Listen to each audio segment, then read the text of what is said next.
From the DBP, Development Bank of the Philippines, Mr. Lionel Tangkangko, Malusog at Matalinong Bata Coalition. Former Administrator Roderico Bioco from the National Food Authority, Attorney Regidor Karingal, Top Seed Agri-Products Trading, Mr. Ronil Carmona, Pacific Sealand Foods Corporation, Mr. Edwin Mapanaw, Philippine Association of Feed Millers, Inc., Mr. Romualdo Elvira, Philippine Maize, EVP Eric Harina, Pork Producers Federation of the Philippines, Mr. Rosendo So, Samahang Industriya ng Agrikultura, Attorney Elias Jose M. Insyong, United Broiler Raisers Association, Miss Genevieve Mapa, E&L Faster Food Imports, Inc., Miss Mary Antoinette Salgado, EL Faster Food Imports, Inc. That would be all for now, Mr. Chair. Maraming salamat po. At this point, may I recognize the PSA for a short presentation. Update on prices of food prices. Update on food prices. Good morning, Mr. Chair. Good morning, everyone. I will be presenting the updates on prices of selected commodities. If I may request the Secretariat to upload. flash in the screen.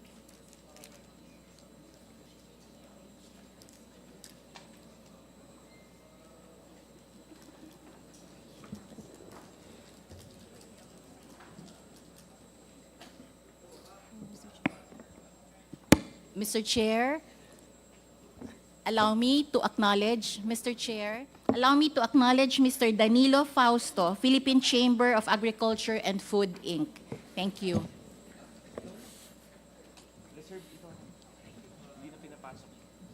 Thank you. Please continue. May I recognize, of course, Congressman Nick Briones, a major player in the agriculture sector. Ma'am, please continue. Thank you, Mr. Chair. Again, here are the updates on prices of selected commodities. First, we have the farm gate. In the next slide, please. We have the farm gate wholesale and retail prices of palay or the regular milled rice per kilogram. For December 2024, the latest data available, we have 48.81 pesos per kilo for the retail price, 43.14 pesos per kilo wholesale price, and 20.70 pesos per kilo for the farm gate price. The year-on-year growth rate is negative 9.6% for the farm gate, negative 5.9% for the wholesale, and 0.7% increase in the retail. This is year-on-year, and then month-on-month, we have 2.3% growth rate in the farm gate price of palay, negative 1.7% growth rate in the wholesale price, and negative 0.9% growth rate in the retail price. This is for the regular milled rice. And then So, we have ulitin natin, yung blue, the blue line, Mr. Chair, is the retail price, so it's 48.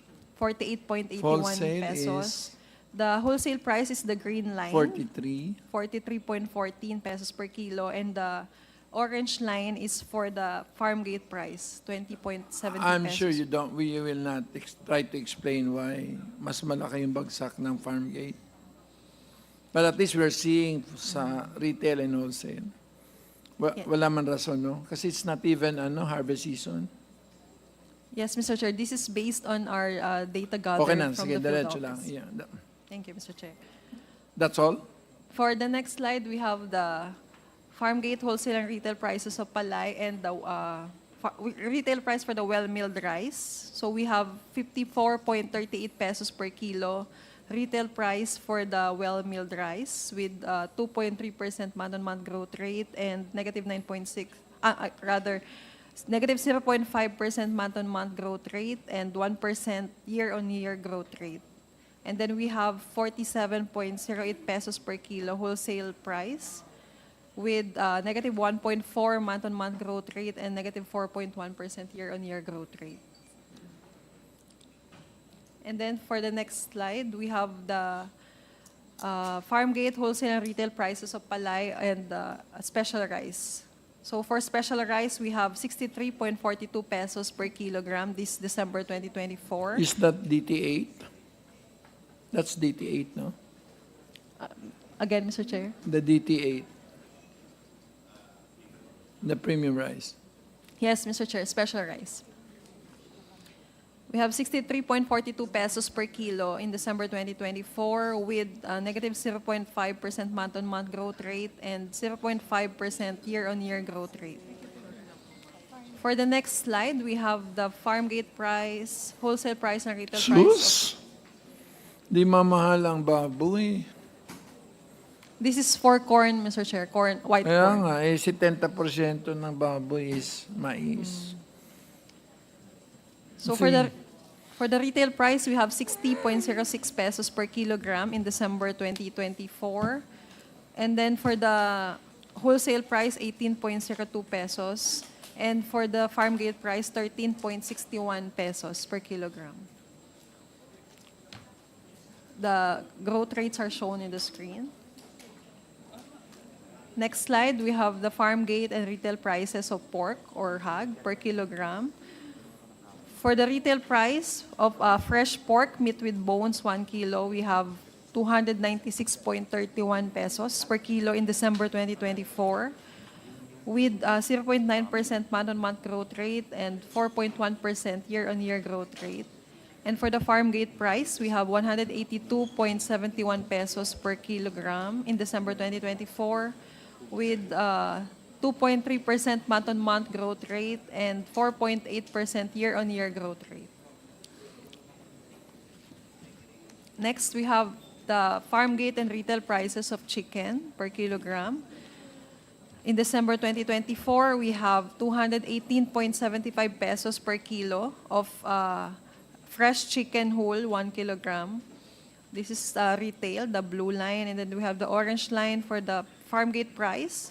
Of chicken broiler, we have 141.89 pesos per kilo. Mas stable siya. And for the growth rates, we have 2.2% increase in the farm gate price month-on-month and 8.4% increase year-on-year. And for the retail, we have negative 0.3% month-on-month growth rate and 4.2% year-on-year growth rate. Next is the farm gate and retail prices of beef or cattle per kilogram. In December 2024, we have 346.84 pesos per kilo of fresh beef, meat with bones. And then for the farm gate price, cattle for slaughter, we have 195.11 per kilo. And for the growth rates in the farm gate price, we have negative 9.7% decrease. And then for the retail price, we have 0.3% or minimal increase month-on-month. And year-on-year, both increased with 1.5% in the farm gate and 2.6% in the retail price. Next is the retail price of garlic per kilogram. We have 162.96 pesos retail price in December 2024 with 0.9% month-on-month growth rate and 4.2% year-on-year growth rate. Next is the retail price of onion, red Creole, per kilogram. In December 2024, we have 129.83 pesos per kilo retail price with 1.8% month-on-month growth rate and negative 37% year-on-year growth rate. Next, we have retail price of round scad or galunggong per kilogram.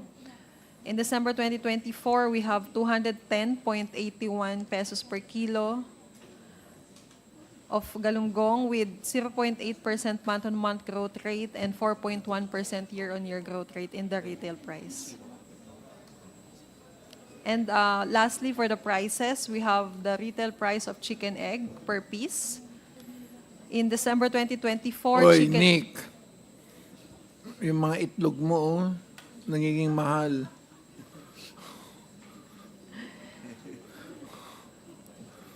Kaya ka pala umalis. Mananagot ka dyan. Uy. Yeah, please continue. So, Thank you, Mr. Chair.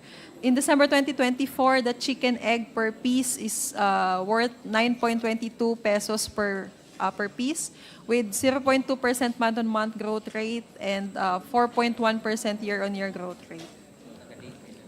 And as requested this morning, we also have the inflation rates in the Philippines. In December 2024, we have 2.9% inflation rates for the all items. This is higher than the November 2024 inflation rate of 2.5%. And then for food items, we have 3.5% inflation in December 2024. This is the same as in the November 2024 inflation for food. And for the annual 2024, we have 3.2% annual average inflation for 2024 at all items and 4.5% for the food. And in the next slide, for the food groups, we have for cereals and cereal products, 11.9% annual inflation and 1.3% December 2024 inflation.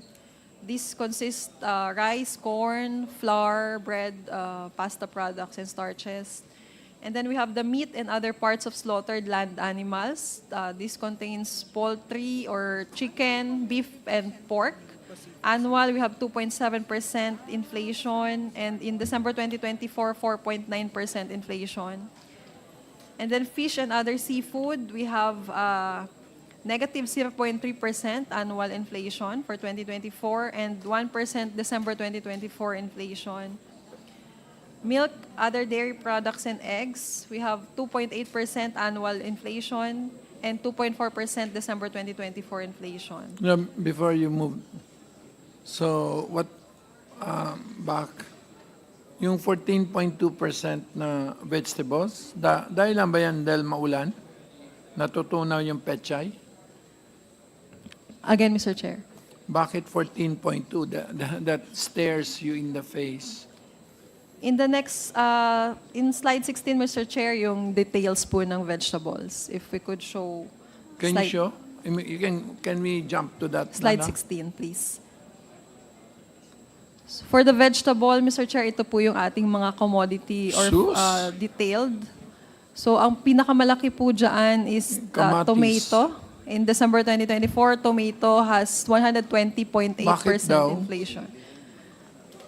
You don't need to explain yung, under the PSA ba, is there any attempt to explain that? No more na? Mr. Chair, this is based on our data gathering and price collection po. So, Sino in the mag-explain yan? And ito. Ching, bakit yan? Yes, Mr. Chair, magandang umaga po. Malaki po talaga yung spike. It has even reached 300 pesos at that time. As we were explaining last hearing, there were two instances, if you remember, Mr. Chair, bago po magkabagyo, nagtapon doon sa NVAT. There were several truckloads. But that was a transaction na hindi na-consummate. The farmers were saying that there was an order dito, hindi dumating yung buyer. Yung So buyer. tinapon nila, oo, nagtapon sila. Then came the typhoons. There were 6 typhoons at that time. So yun naman ang apektado yung sa harvest nila. The high perishability That's counterintuitive. Yung isa, pampababa presyo. Bago po, Yung isa naman, pampataas Yes, presyo. sir. So, alin dun sa dalawa? Yung una po, bago dumating ang bagyo, Yan, yung tinapon nila. Yun ang tinapon Ibig nila. sabihin, babagsak presyo. Oo. mababa ang presyo nun. O, siyempre. Oo, so it would be it's not It's financially okay. viable. What I want to know is, bakit pumutok? Opo.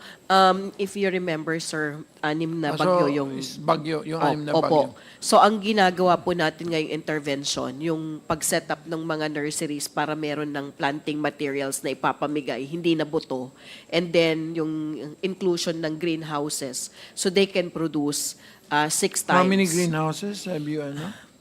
Our budget was slashed for that greenhouse, but the secretary is trying to look for funding, 3 Magkano billion. na lang greenhouse? Meron pong low-end na greenhouse, umaabot yan ng less than 1 million. But the one that is being Is established there a by... greenhouse that is typhoon resistant? Yes, sir. There are models that's being established by COICA. 6 of that in Region Benguet? 6. It's still to be implemented po. But Northern the one Ilo- in Region 4A in Siniloan and That's Region 4. opo, merong mga support po kasi na binigay sa atin through grant. And we have one in Baguio, which is very... Siniluan, hindi nyo pa itinakbo ng lukban para masaya si chairman. Sir, sa site selection, meron po. Meron sa Region 4A, sa may baba ng Bundok Arayat. Are you actively promoting that the greenhouse should be the primary? For highly perishable vegetables, bell pepper and tomatoes would really be financially viable because they can produce 3, 4, 5 times a year. Yan yung may temperature control na, may tubig control na, may... Fertigation po siya. And Tapos, then ilang floors inside? it's just One floor? one floor, but But din nyo it's gayahin yung sa precision. Korea. If you go, let's say, from Paris to Amsterdam or you go from Incheon to Seoul, you can immediately see that all the greenhouse there are like multiple floors. We are looking at those Bakit one floor innovations. Well, that's a grant. So That's we a have grant. to work on the design of the project that took off from the Anyway, Baguio thank model. You. Thank you. So let's go back to PSA and finish, and so we can jump to rice and then back to FNRI. Meron ka pa ba? Yes, Mr. Chair. Yung just- kamatis, yung yan. Yes. So aside from tomato with 120.8% inflation in December, we also have chili with 13.5 and cabbage 37.9%. Those are the vegetables with high inflation. But you could also notice the onion and shallots, we have negative 34.7% inflation. HBCC ka, bakit, why are they going in different directions? Yung isa pabagsak, 35. Yung isa paakyat, 121. So I don't know, why isn't there, so there's no such thing as a class of products that should have at least one, not unidirectional, pero not this like na they're going. Yes, ma'am. Yes, sir. On the onions and shallots, fresh or chilled, it should be considered that DDA has funded several cold storages. And these cold so storages yung cold were able storage to na nagpababa. contain. Opo. Tapos, On the... Kasi ito yung onions and shallots. For tubers, plantains and cooking bananas, some of the information that we got in Mindanao, they are... I don't understand though the decrease in price because when you go to the market, it's quite mahal. But we'll Lionel? check on the tubers, Mr. Chair. No, Lionel, because can you sit down here? Lionel, the valedictorian, summa cum laude Bataneo, where are you? Lionel, do you have a theory for this? Because Lionel says, planters' intention are determined by government support. So obviously, if prices go up, it's because they're not planting because there's no government support. I'll have to look at the data, Mr. Chair. But happy to help the committee check po. Oh, can you just check that? Anyway, thank you. yeah, for bananas, it must be noted that there were challenges. But that's more international. Yes, sir. These are the Saba variety because cooking bananas is generally the Saba variety. This might be affected by, I don't know if it's an oversupply, but we have noted, Mr. Chair, that So, ang- Nueva Vizcaya is So, also... sinasabi mo, kinat yung budget nyo. Kaya, para sa akin, that is the only theory that matters. Planters' intention is determined by government support. And therefore, no government support means less supply and therefore higher prices. I live by very simple, So, how much are you asking government for? Well, we ask for... Magkano ba inislas ng Congress? We eh? ask for 14 billion, sir, for 60 plus commodities, plus the innovations. So, yung 14 we ilan only lang got 3 billion. 3 billion. Yes, So kami sir, may 3.2 po. kasalanan. Well, that included also our funding for coffee. So We're supposed you want to sit down here na lang? And No, sir. I will We're question trying you. our best to live with the budget that we have. There are some Tuturuan technologies. ko kayo kung paano makakuha ng additional budget. Thank you po, Mr. Chair, for We this. will identify savings and then we can augment. Basta may bahay. Yes, Mr. Chair. Anyway, Thank so you po. now, are you finished, PSA? More or less. Mr. Chair, just the meat po. One last slide po. Okay, one last slide. In Parang slide kanta. 15, please. Okay? This is for the details of the meat. We have meat of bovine Oh, animals. very stable. Congratulations to the importers and local producers. So, ibig sabihin, hindi sila affected ng ASW, tsaka ng ASF, tsaka AI. Looks like, have we stabilized? Who is in charge of meat in But we will go to the meat later. Eh. How can the prices be stable when corn prices are rising like shit?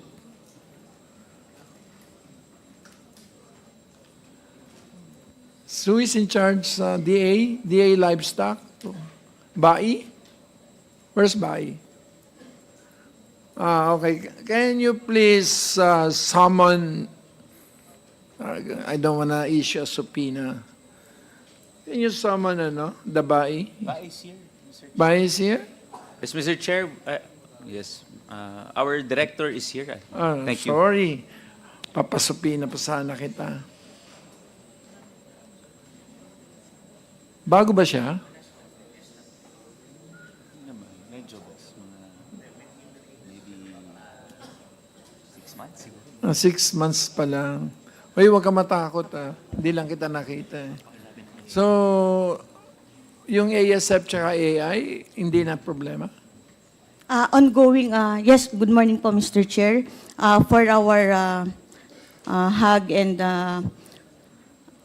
poultry, sir, ongoing pa rin po yung ating control and prevention po for our The African swine prices fever. look like you're doing your job. But I don't know whether it will subsist given that the corn group here, their prices are shooting like hell. Anyway, are you finished, PSA? Yes, Mr. Chair. Anyway, Mr. Chair, may I just clarify the data presented earlier? can you Uh, bring it back? Ma'am, your data is based on both on local and imports. Tama ba? Mr. Chair, yung amin pong price collection is in the market for the retail price. So we are not in control kung imported or local. But Okay. yes, it could be Sige, both. thank you. Okay, now we go to DA. Who's in charge of rice? Sir, just an update on the rice prices, but we've seen the rice prices are going down a bit. But what are the actions taken to sustain the affordability of rice? So, tatlo lang, sir, ang sinasabi nyo eh. May I recognize, iisa ang governor ninyo, Congressman Arman Panaligan. Mukhang there's now unity ticket in Oriental Mindoro. No. Lahat kayo, di ba? Si RGB, ikaw, si isa yung... Anyway, sir. No, the Kadiwa, the NIA, rice contracting, and NFA, flashing out. Sir, for Kadiwa, I'll request our Consumer Affairs group to Okay, discuss the Kadiwa. please answer that. Bebang ba? Nakailan ka na roll out? Sabi mo 1.5. Nakailan ka na sa 1.5? Good morning, Mr. Chair, to my fellow workers also in government, good morning, and also to the committee, good morning. As to the 1,500 share, that is our target for I know, how many na? 2028. As of 43. now, we had 109 Kadiwa centers. All in NCR. All in NCR, but we have additional 23 for the How much markets. are you selling rice there? We have different varieties now, but for the rice for all, we are selling it at 38 38. pesos. Baka pwede mo naman i-ano kahit papaano, out of the 102, pick up price o PSA. Mapababa man lang. You don't do any kadiwa, no? Mr. Chair, we are ongoing process of the rebasing for Kasi our there are 102 inflation. pick-up points, which you average, right? So there's no kadiwa there. Not yet, Mr. Chair, but we are considering for the updating that we are Okay, that's doing this good. year. Panahon ni Gloria, kalat talaga. Because ako may pakana noon eh. Buy at 28, sell at 18. Anyway, so, asa na si NFA? Galit na galit sa iyo si Janet dahil nangako ka daw na 1.5 million tapos ilan na ba binuhos mo sa merkado? Nipi. Thank you, Mr. Chair. Yung sa kadiwa po na Hindi, huwag nilalabas- nang kadiwa ikaw. Sa ngayon po, wala pong calamities, wala tayong nire-release. Put. Yes. Yes, yun, may I be clarified, Mr. Chair? Because there are pronouncements already made that the DA has already agreed, that there is an emergency situation. So, yun yung gagamitin mo, admin, di ba, para malabas natin yung stock. So, may we request, Mr. Chair, for an update can you simulate kung anong mangyayari sa mga darating na panahon? Thank you, Mr. Chair. If in case ma-declare na po yung food security emergencies, then we can unload our stocks na, whether it's regular stocks or aging stocks. So sa ngayon, ang total stocks natin na nationwide, nag-increase na tayo, naging 761,207 bags or sako ng bigas available. And we are continuously milling. Sa ngayon po, inaantay lang namin yung declaration po ng food security emergency. So, admin, pag lumabas, Mr. Chair, pag lumabas sa merkado to, magkano natin ibebenta yung stocks natin? Yun pong sa aging stocks natin, it will still be the same at 29 pesos. Yun po. And for the regular stocks Ilan po yun? natin, Ilan? ilan yung aging po? Nasa 300, more or less 300,000 bags sa ngayon. Konti naman yan. Meron hong 400 plus, almost 500,000 bags for the regular stocks na pwedeng ilabas at 38 pesos din per kilo. 30. This will be limited to the Kadiwa centers and LGUs. And LGUs po. Okay. Then, sa LGU, bahala sila sa price din, ano? Pwede They have the po, liberty to- pwede to po send- siguro silang mag-recover ng cost.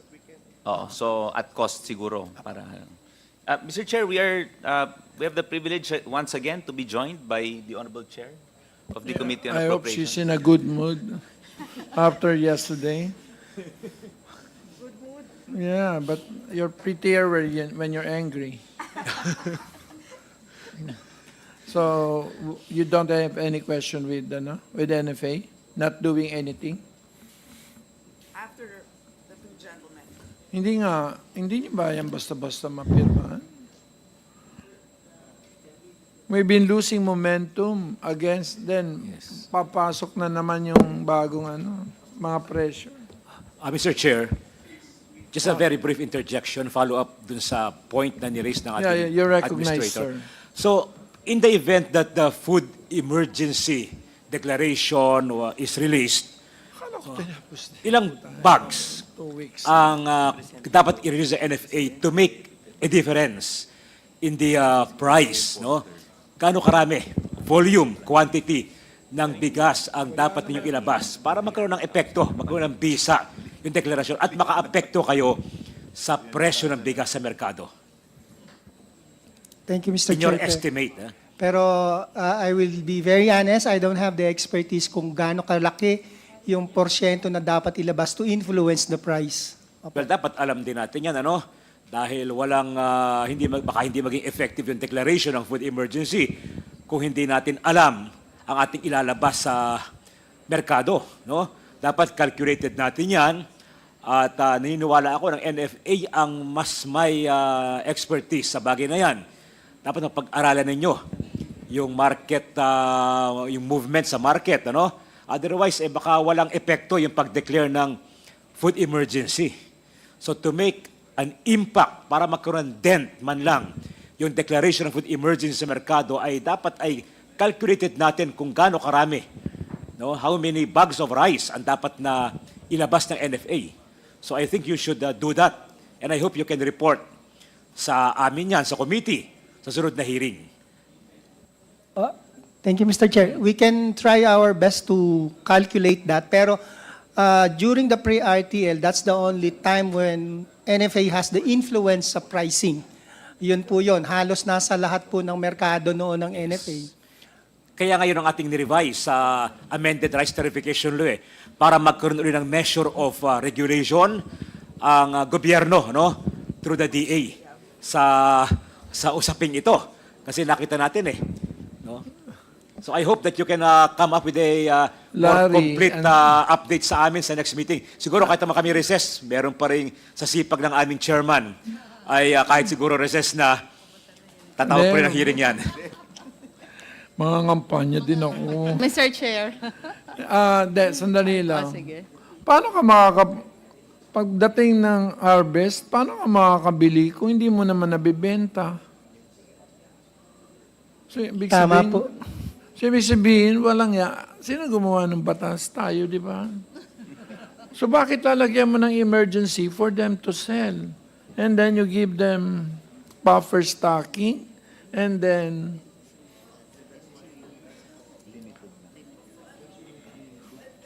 Can you speak? We want your wisdom here. So how do you Mr. Chair, untie this Gorgon knot? we actually put in a provision for a 5 billion fund, but that was vetoed. Vetoed. Okay. But that was the hope, that in short, it would be the seed fund, and then gagamitin yon every time. To buy first to buy it at 23. Exactly, and then gagamitin yon to refresh also. exactly to replenish. But they etc. cannot refresh because there is no emergency. Oh my God, what did we do? No, but then I thought that we broadly defined. There are 3 conditions of emergency, di ba? Either exactly, at saka meron din extraordinary. Yes. I think at this point, sorry, can you summarize everything, Morales? What is our problem? FA, considering that they can buy now at 23, yung pinaka-average, so punong-puno sila, they cannot sell sa merkado, makakapaglabas lang sila kung aging na yung stocks. It's allowed by RTL. Second, kung may extraordinary circumstances like yung food security emergencies. We can only declare kung mayroong shortage sa supply, which is sa ngayon, hindi naman. Pero second, yung sa prices, yung extraordinary increase in prices.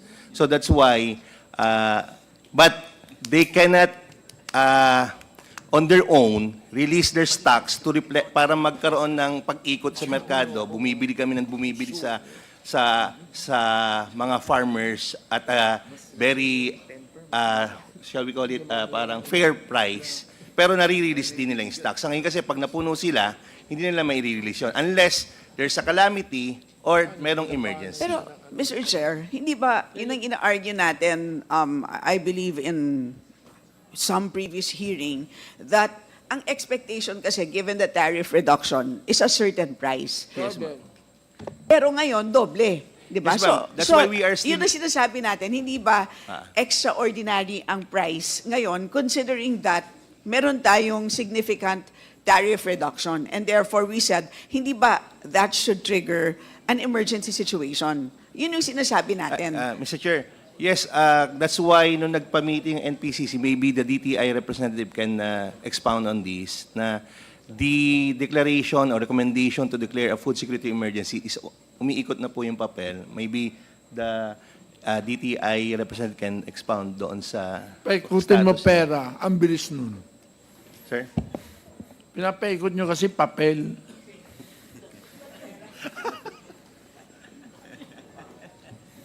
Hindi, DTI, asan ka? Yes, Mr. Chair, briefly lang, baka just to share lang during the discussions on the RTL here in the House of Representatives, and you say Chris was with us. We set conditions in our version, na kung saan in the event na may emergency situation, government mismo, the national government, we can buy from NFA. From DA. DA can buy sa NFA using the fund. So that one, and then kung ubos ang stock, then pwede bumili sa importers sa ports. Di ba? So that was the premise sa House version. Yun sana yung probably, maybe later on we could reconsider siguro. Thank you, Mr. Chair. Then later on, baka siguro learning again from this experience in the future. So just to summarize, I didn't catch that. Ano pa yung kulang? Sir, Mr. Chair, we're still waiting for the recommendation from the NPCC Oh my God. for the declaration. So, yung paper po kasi, I think umiikot nga. Maybe the DTI can Ang explain. tingin ko kasi, Chair, yung kulang is yung fund, Yeah, which we partly. attempted to actually do. But if they can sell, they will have funds. Yes, but then yung yung seed capital is what we attempted to do. Yun nga. We put in, di ba, 5B? Pero So they will have to sell, Mr. Chair. What is the No, outlook but of the that thing is, siguro? Mr. Chair, my question is, when you sell, yung proceeds, are you allowed to keep? Yes. You're allowed to keep and then use that again as capital? Yes, It's a trust Mr. fund. Chair. Yes po, Mr. Chair. Ayun naman at least. Ah. So right now, magkano yung balance ng trust fund na yun? We were given for 2025, 9 billion for 9 billion. purchase of Wow. palay. Meron po. So right now, yun ang pinapaikot ninyo ng Yan working po yung capital. pinambibili natin. Na So 9 billion is good for how many?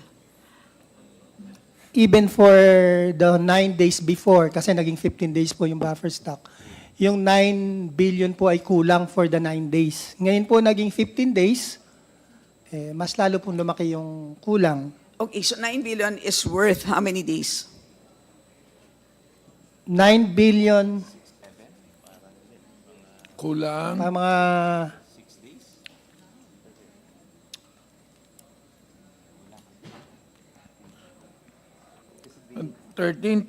13,892 divided by 360 times 9. Ilan ba yan? Pahingi nga. kung sa 23 pesos po ang bili natin ng Huwag ka palay. muna dyan. Sa Ay, sorry po. quantity ka muna. Can you help me? Wala akong calculator. 14,000 ang kinakain natin. Divided by 365 times 9. Yan ang buffer stock. It's based on consumption. A buffer stock is based on consumption, not on production. Ano? So anyway, admin, can you just clarify na naging mas malaking problema sa inyo dahil tinaasan nyo rin yung buying price ninyo, di ba? 23 pa rin sila. Pero nag-30 kayo last year, di ba? Last year po nag-average po kami ng 27.34. Ngayon po at current price ngayon, nasa 23 kami, but we can increase it up to 30 if need be. So base is 23. Base is 23 for clean and dry. Thank you. Mr. Chair. So, 390,000 metric tons dapat ang hawak mo. Paki-multiply nga niyan. Ang layo sa 9 billion yan. Halika nga, magkano yan? 390,000. How much money is that? Ayan na, Mr. Chair. Presyo, magkano? Kailangan po namin ng 14.2 billion For for that 9 days. For that 400,000 2B metric for 9 tons? days. Yes, sir. For the 9 days buffer stock, we need at least 14.2 billion. Na ang binigay po sa amin ay 9 billion.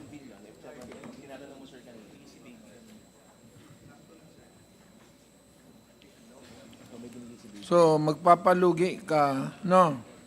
Magkano ba palugi mo doon? Mr. Chair, on the average, 10 pesos per kilo.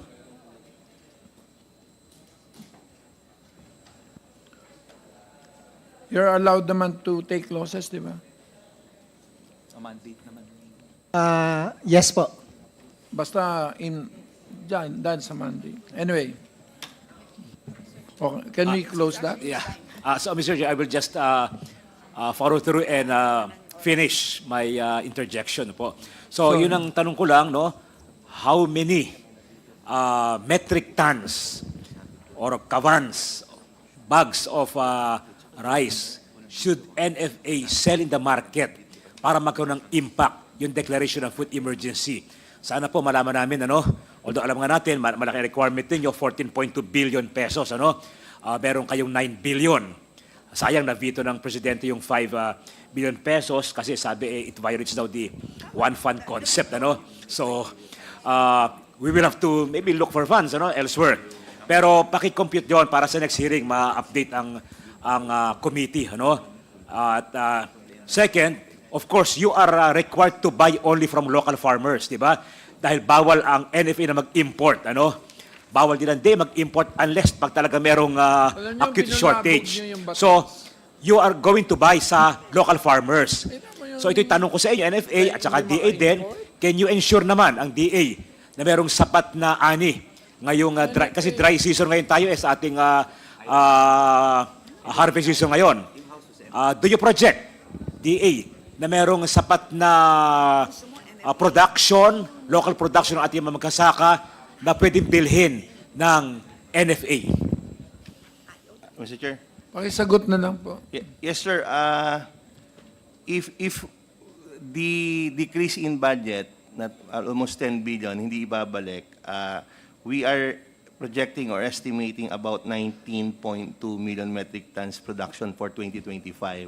Pero kung maibabalik yon, which the President has the go signal na to make ways paano maibalik yon 10B. Ibahin mo yung production support sa Sir, NFA. sa input support kasi sir yung nawala eh. So it will greatly impact doon sa Planting intentions. Sa intentions ng mga Yes. farmers. So kung hindi, may around 20.5 yung in-expect natin production for 2025, which is the highest. Pero sir, it Di ba will... pinalayas na natin yung mga importers? Wala na, is there any importer pa dito? Wala na, no? We discharge them because they're not doing anything bad. Yeah. Mr. Chair, Because- just to reiterate, I had requested 3 importers to be present today. Okay, that's good. Where are they? But Comsec, baby, Atara Marketing, can we please be guided if they are present today?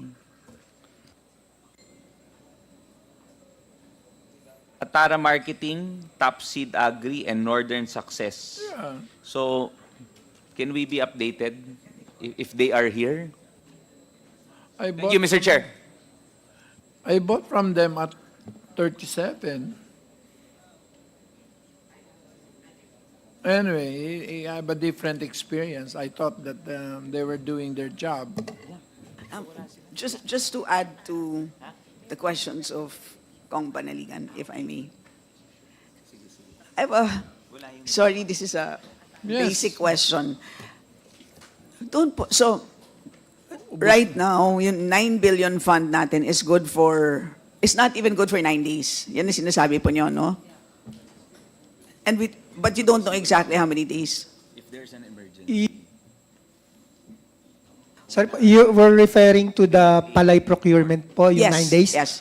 Yun pong kailangan natin for palay procurement just to get the 9 days buffer stock. We need is 14. 14.2 billion. We were able to secure 9 billion na po. Okay, so 9 of 14 is, magkano yun? 9 divided by 14, 64% of your requirement. But they cannot Times sell. 9. So it's about, wala pang 6 days. 5.78 days, more or less. So round off, 6 days. Okay. So ang ibig sabihin nun, just in elementary terms, if ginastos ninyo yung 9 billion, kakayanin ninyo punuan ang rice needs ng lahat ng Filipino for 6 days. Yun ang ibig sabihin nun. Okay. So,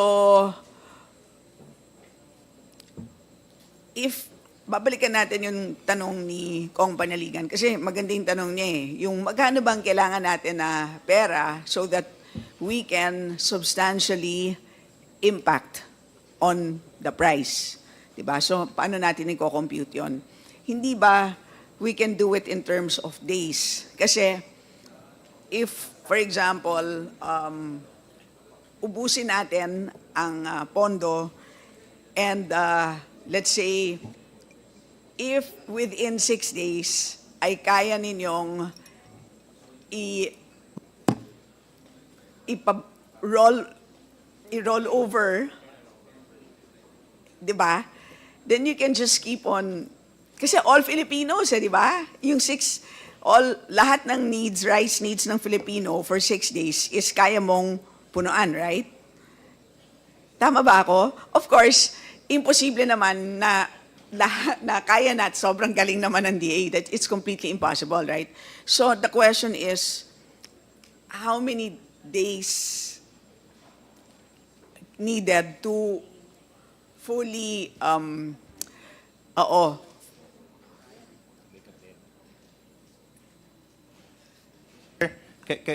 Clarify lang namin sa question, how many days can we fully utilize yung buffer stock ng... If, for example, we give you a fund for, let's say, 15 days, tapos inubos nyo yun, so every 15 days, nasa-subsidize nyo lahat ng rice needs ng Pinoy, right? Pero ibig sabihin nun, kailangan na procure nyo from the farmer at nabenta nyo lahat in 15 days. In short, nakuha nyo kaagad yung kapital ninyo within 15 days at ready na kayo ulit to procure, which obviously is not possible, right? So, dagdag ko lang, Mr. Chair, no? so what is like the full, what is the total number of days needed for a full cycle, in short? To go from procurement to, you get what I mean? To sale and, Replenishment. yes, to replenishment.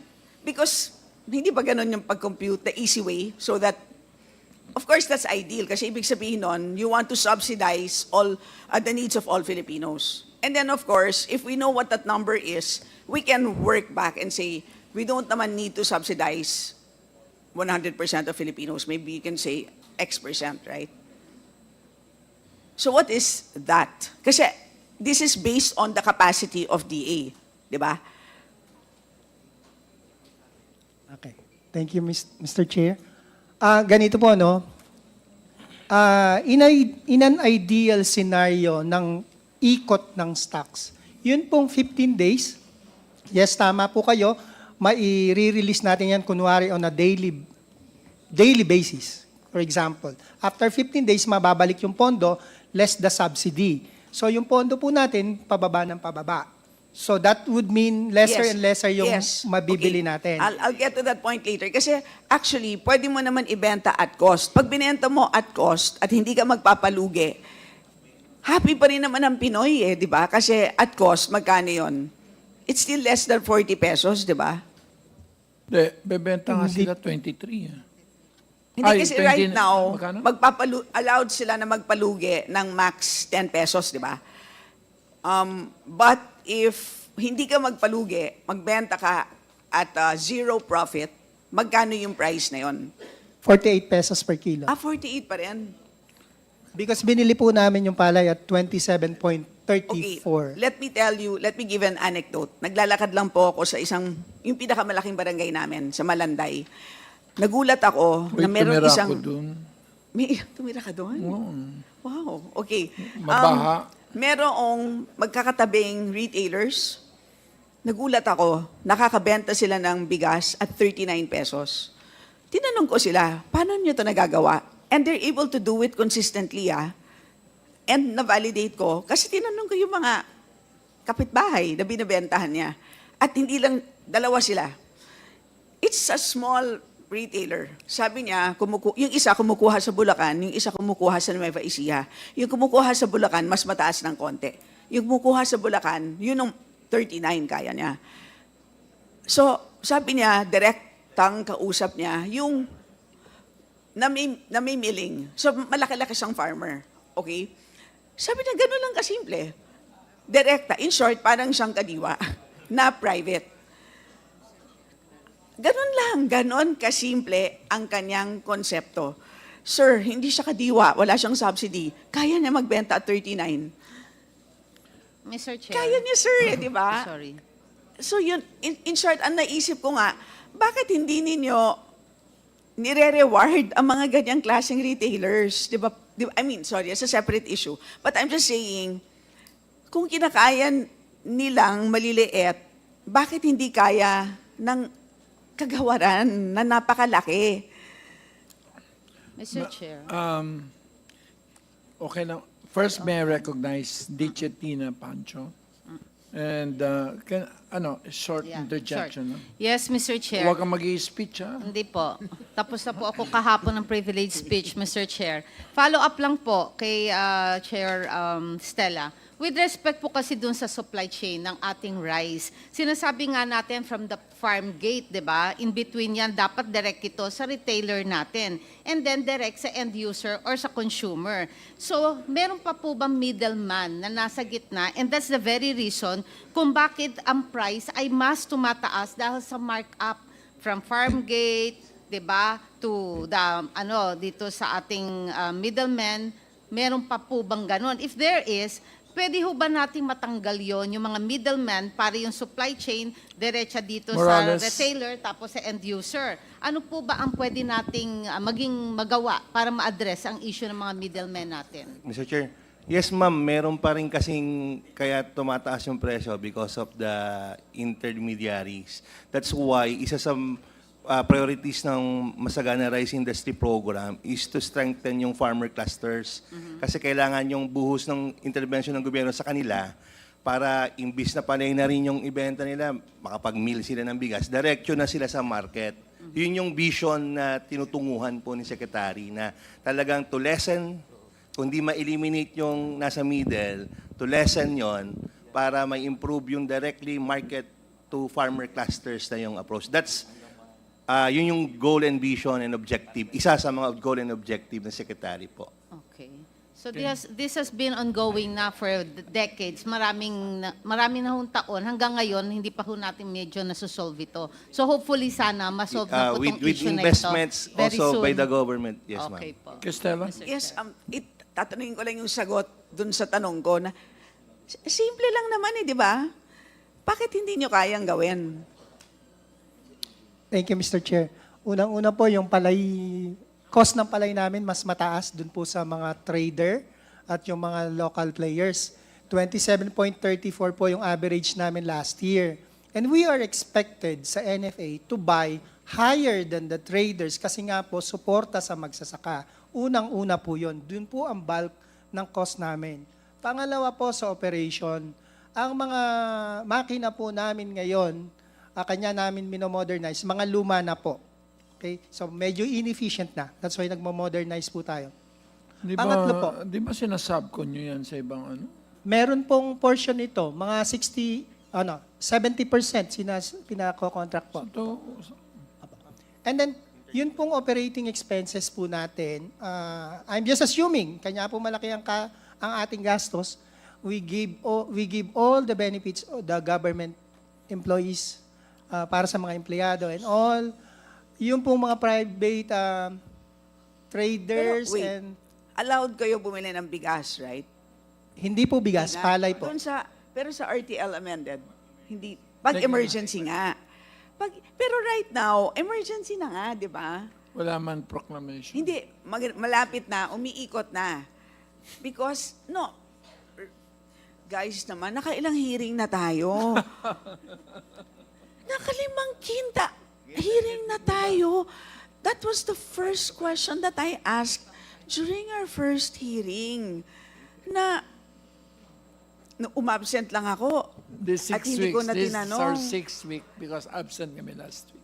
Yes, pero 'di ba, Chair, if I remember correctly, that was my very first question on our first hearing na kailangan nyo nang i-declare na meron tayong emergency because clearly merong extraordinary price levels as a result of the non-translation of the tariff reductions on the current price levels. And this was many weeks ago. Sir, nasusunog na ang pabrika. Yes, more or So less. anyway, sir, ano ang deadline nyo dyan? Pwede po ba ngayong araw na to, bilangin nyo, sir, kung ilan pang hindi pumipirma. Paki-report po sa amin kung sino ang hindi pa pumipirma. DTI?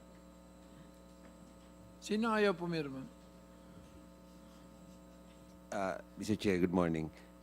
Hindi naman sa ayaw. There were some dun sa mga I think it's more of the wording of those, the formula for declaring extraordinary price to support the declaration. Sa ilan? Tapos na yung mga comments. Yun ang medyo maraming comments But is kasi. there consensus May consensus na. na merong yung extraordinary Yes, price yes. levels? Yes. And ano yung dahilan?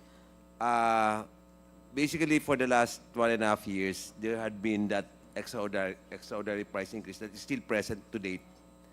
So, ang Sir kailangan lang... naman, huwag na kayong mag-isip. Tignan nyo na lang yung inflation. Yes. Nakikita nyo naman na ang contribution ng rice, ang laki-laki.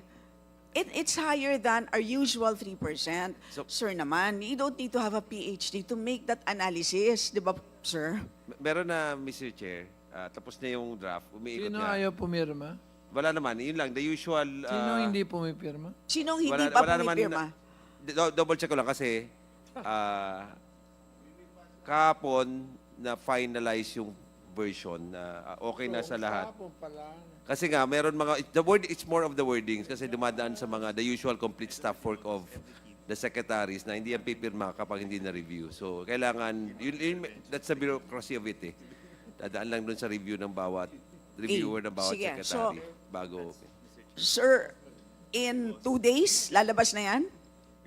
Kaya na siguro. Kaya na, Mr. Chair. O in 48 hours, may lalabas na. In which case, pwede nang bumili ng bigas ang NFA, ang DA. Tama? From NFA. DA dun sa amended, Yeah, di ba? how much- Okay. DA. DA pwede, di ba? Pwede na kayong bumili ng bigas. Pwede na magbenta ang NFA. So, FTI can also buy from NFA, bang? No, hindi kayo bound to just purchase palay, right? Tatlo lang. Amas, magkano budget mo para makabili sa kanya?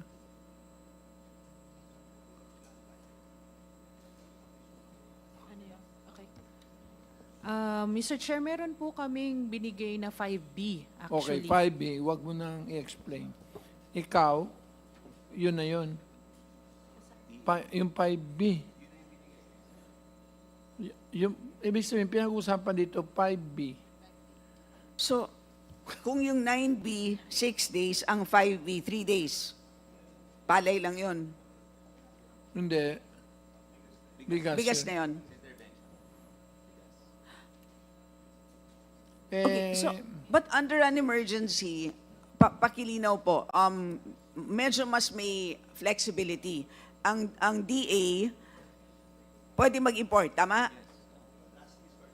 As a last resort. ang DA pwedeng bumili ng both palay or bigas.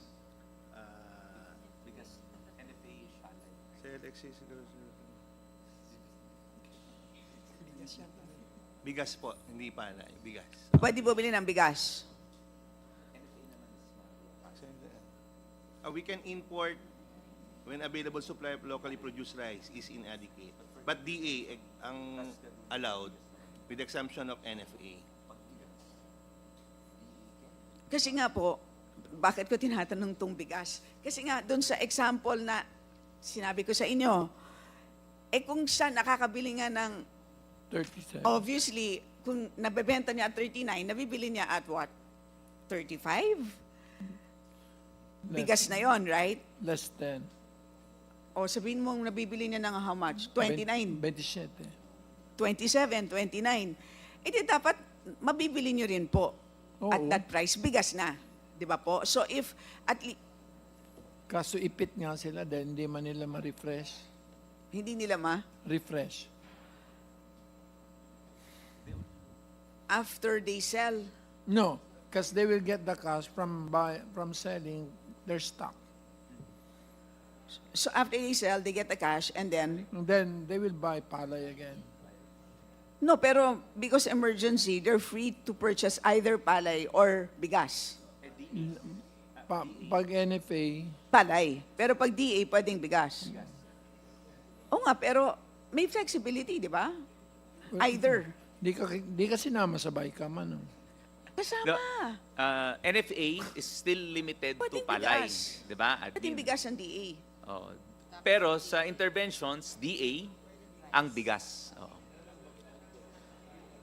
Pondo will come from DA. So in the proposed probable food security emergency, only NFA will be the one to intervene. Oo. So wala pa yung qualification for importation. Can we get that clarification? Under the new RTL po, after the Pwede, declaration of the food security emergency, the DA can direct me to sell the rice stocks that we have. Hindi po absolute na sila po ang bibili sa amin. Just direct Correct, me yes. to So release it in LGUs, the market. diba? You are targeting LGUs, LGUs, DSWD, Kadiwa. Oo. anyone except for private sector. Yes. So, DA, my question to DA now is, wala pa kayo sa level na yon ng importation. Am I correct? Based on the incoming declaration. Wala pa, sir. Yes. Oo. So, Asika Ubero, tama po ba na yun din ang expectation natin? Yes, Mr. Chair. Mr. Chair, I suggest i-review ng DA yung wording ng batas, ano? Yung section na tungkol sa mga amendments tayo. natin, ano? Section 6, powers of DA. You have enough powers at your disposal. You have enough tools to address this problem. Just be creative, innovative, aggressive, dynamic. You test the limits of the power granted to you by law. Nakalagay dyan, the DA The DA may sell existing NFA rice buffer. So tama sinabi ni admin, DA will direct. Di ba? DA will direct NFA. No? So ang magbebenta, DA. Magsesell, DA. No? Ang bibili sa farmers, DA. Yes, through sir. NFA. Kasi ang NFA ang may network ng buying stations sa buong Pilipinas. Ano? So this is a law na nakalagay klarong-klaro. Just be dynamic and aggressive. No? Parang anemic ang DA. No, sir. Mr. Chair. Paggawa, Sir, we can use the powers at your disposal. We have given you enough tools. we can do that provided that there's a food security. So iniintay lang naman natin Kaya yung nga, food security emergency, sir. Sabi nga ni Kong Estelle, emergency, papaikuti pang papel. Di ba, pag may sunog, emergency. Magkaparan pa ba yung bombero sa kanya mga superiors Pwede bago bang- siya maka umalis sa estasyon, di ba? So in ngayon, sense of urgency, we have been within 2 grappling with this days- problem ever since. Kasi masyado na tayong Within 2 days, makukuha natin yung emergency. Boss, 2 days na. So, ikaw, magkano ba mabebenta mo? Ilan doon bulok na Wala naman pong bulok na kasi regular ang ating testing po doon. So, Total- if you can refresh, from which authority does it come from? Because refreshing presupposes that you sold and bought. Ang refreshing po, once ma-unload namin yung stocks, whether So it's... you have an authority to refresh. Yes, meron po. So that's virtually selling and buying. Yes, sir. So in other words, because your normal losses per kilo is 6 pesos. Logistics plus processing. Tama ba? Naka-built-in ang dapat yan, di ba? So sa bawat ikot, nawawalan kayo ng 6 pesos. Tama ba? Roughly 10 pesos po. Roughly 10 pesos. So ibig sabihin, yung 5 billion mo, sa pangalawang ikot niya, 4.5 na lang siya. 4.5 ba? Mr. Chair, can I interject? We have to jump na kasi. Can we've been stuck with rice like anything? Rice is the biggest problem, Mr. Yeah, Chair. Mr. Chair, if I But may meat suggest, is also a problem. if I may suggest, Mr. Chair, sa NFA, considering na pag ngayon ka nagbenta, let's say meron ng emergency, nagbenta ka, nalulugi ka ng 10 pesos. Pero makakabili ka ng mura eh. So, pwede mong i-balancing eh, na hindi umabot na 10 pesos ang iyong mabibili, ang iyong malulugi. Let's say, magkano mo ibebenta yung lugi ka ng 10 pesos? From 48 to 38 ho yun eh. Pwede mong in between eh. Pwede Diba? po yun. Pwede naman po And yun. then, bumili ka ng mura, mababawi mo yung nalugi sa'yo. Di ba? Oh, God. Mababalance mo. Then continuously, yung pera tutuloy-tuloy yan. Dahil mas mura ngayon ang farm gate price. Di ba? They are mandated to buy higher than... Yeah. Dati 27 ang bili mo? How much? policy. Kaya ka nalugi ng 10 pesos. How much ang bili mo dati? 27 po. 27. Magkano 20. ngayon ang farm gate price? Sa mga local... 23. 23 based kay PSA. 20.7 20 pesos eh. 20.70 And pesos. So, then ibig it's fine. sabihin, pwede mong bilhin ng mas mataas, let's say, hindi 27, maaaring 23 or 24. And then, delete na yung malulugi sa'yo sa susunod na cycle. Pag 20 kasi, wala na magtatanim.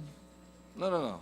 23 or 24 pesos, not 27. 20, sinabi, sir. Can we have this, parang lang, I will immediately back to rice. Can I ask for your indulgence? Kasi nasasayang yung mga oras ng mga executives. I know the people want lower rice price. Pinagbigyan mo ako kahapon, pagbigyan mo ulit ako ngayon. Alam ko, may I recognize, of course, from the powerful delegation of Bukidnon, La Arnie, Lavin Roque, Representative Steve Chongbian Solon, and of course,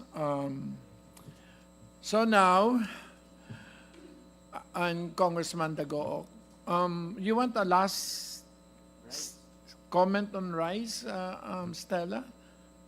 Well, earlier, Mr. Chair, you Pati ikaw. had a statement, Mr. Chair, that Hindi tayo makaalis sa this.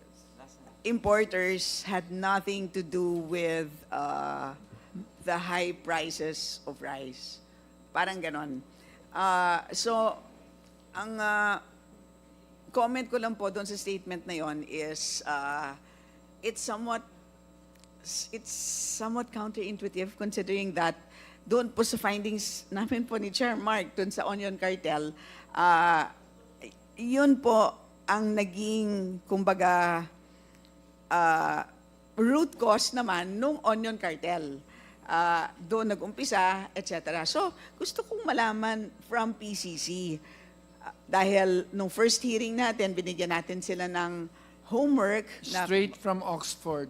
nasaan na po PCC. ba ang PCC, na kung tinignan na po ba nila, meron na ba Yes. silang any action with respect to the rice market? I think you should get PCC because straight from Oxford, say something. Grabe, kayo very powerful. Oxford. Ma'am.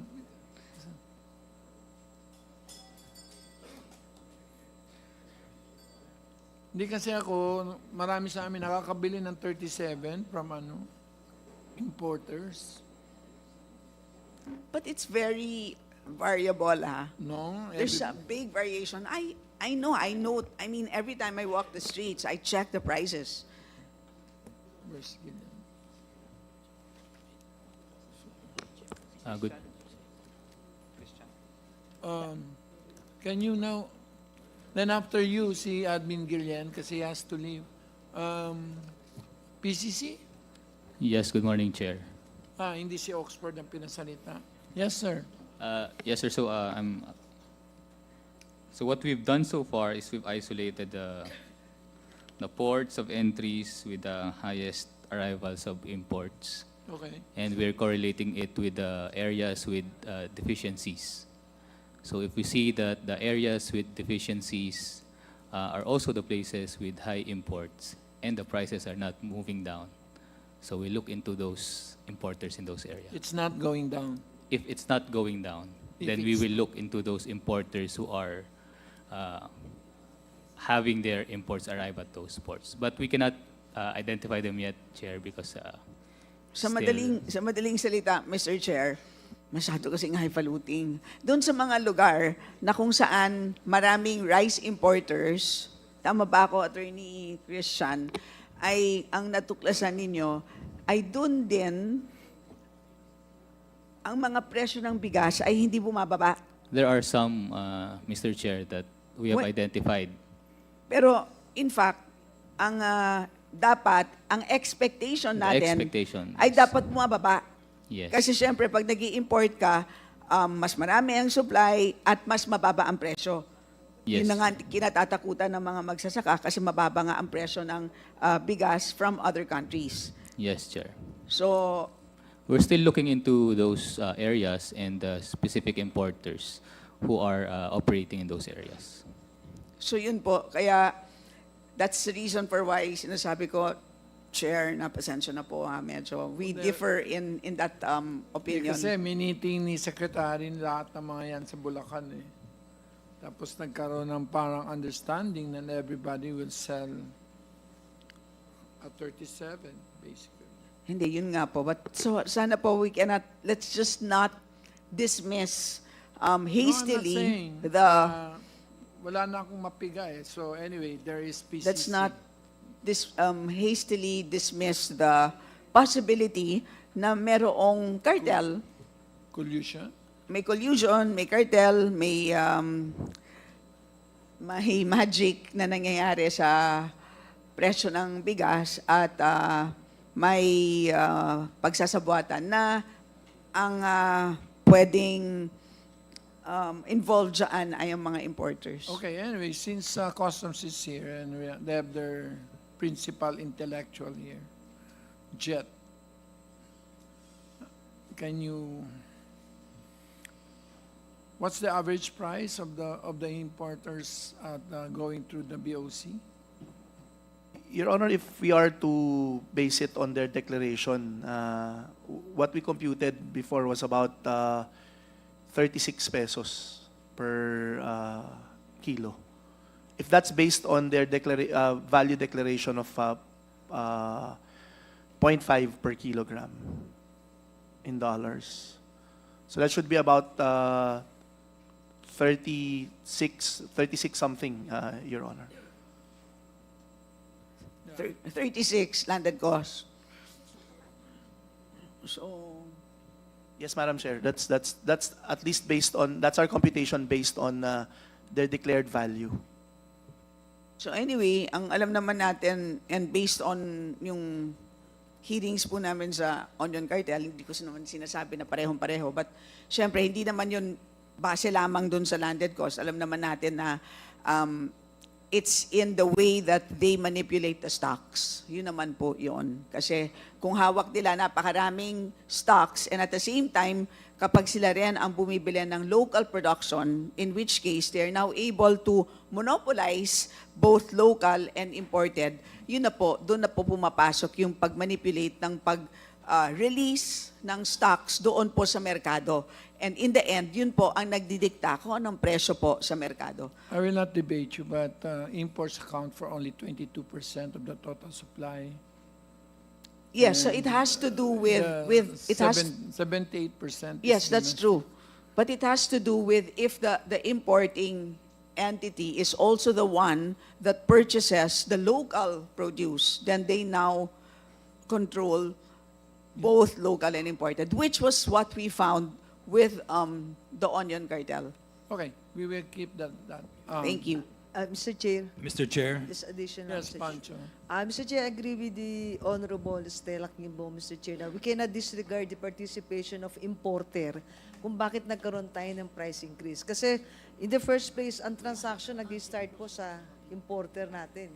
Then pasa sa wholesaler, then pasa sa retailer po natin, then pasa sa consumer. So may participation sa kanila talaga na nagkakaroon ng price increase.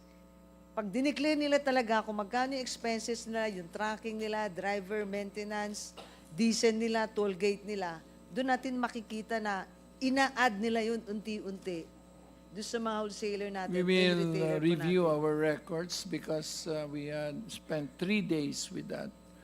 And at the end of the day, how can 22% dictate 78%?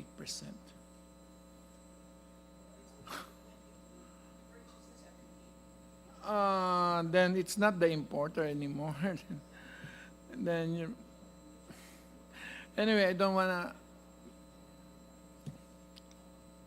It's actually virtually the government inability to intervene, if you will ask me. Kasi Mr. Chair, yung Because importer ang magdidictate ng price eh. Di po. In fact, sila they're shifting the supply curve to the right.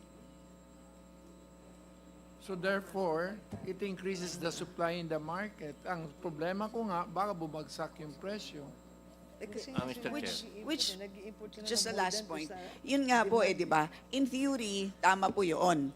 Pero yun ang tanong, bakit hindi natin nakakita yung 36 peso rice in the market? Yun ang misteryo. So tama naman, kung yung 36 pesos, landed cost ng importers, bakit hindi po natin nakikita ang 36 peso rice in the market? Okay. So yeah, that's the mystery. So we will, something is happening. I am taking back my, Yes, that po. we discharged them because we couldn't make piga anything anymore from them. Because all of them individually, pinatingnan na ho natin sa AMLA, ang lahat po na bank records ng mga importers. So, pinatingnan na rin ho natin sa BIR.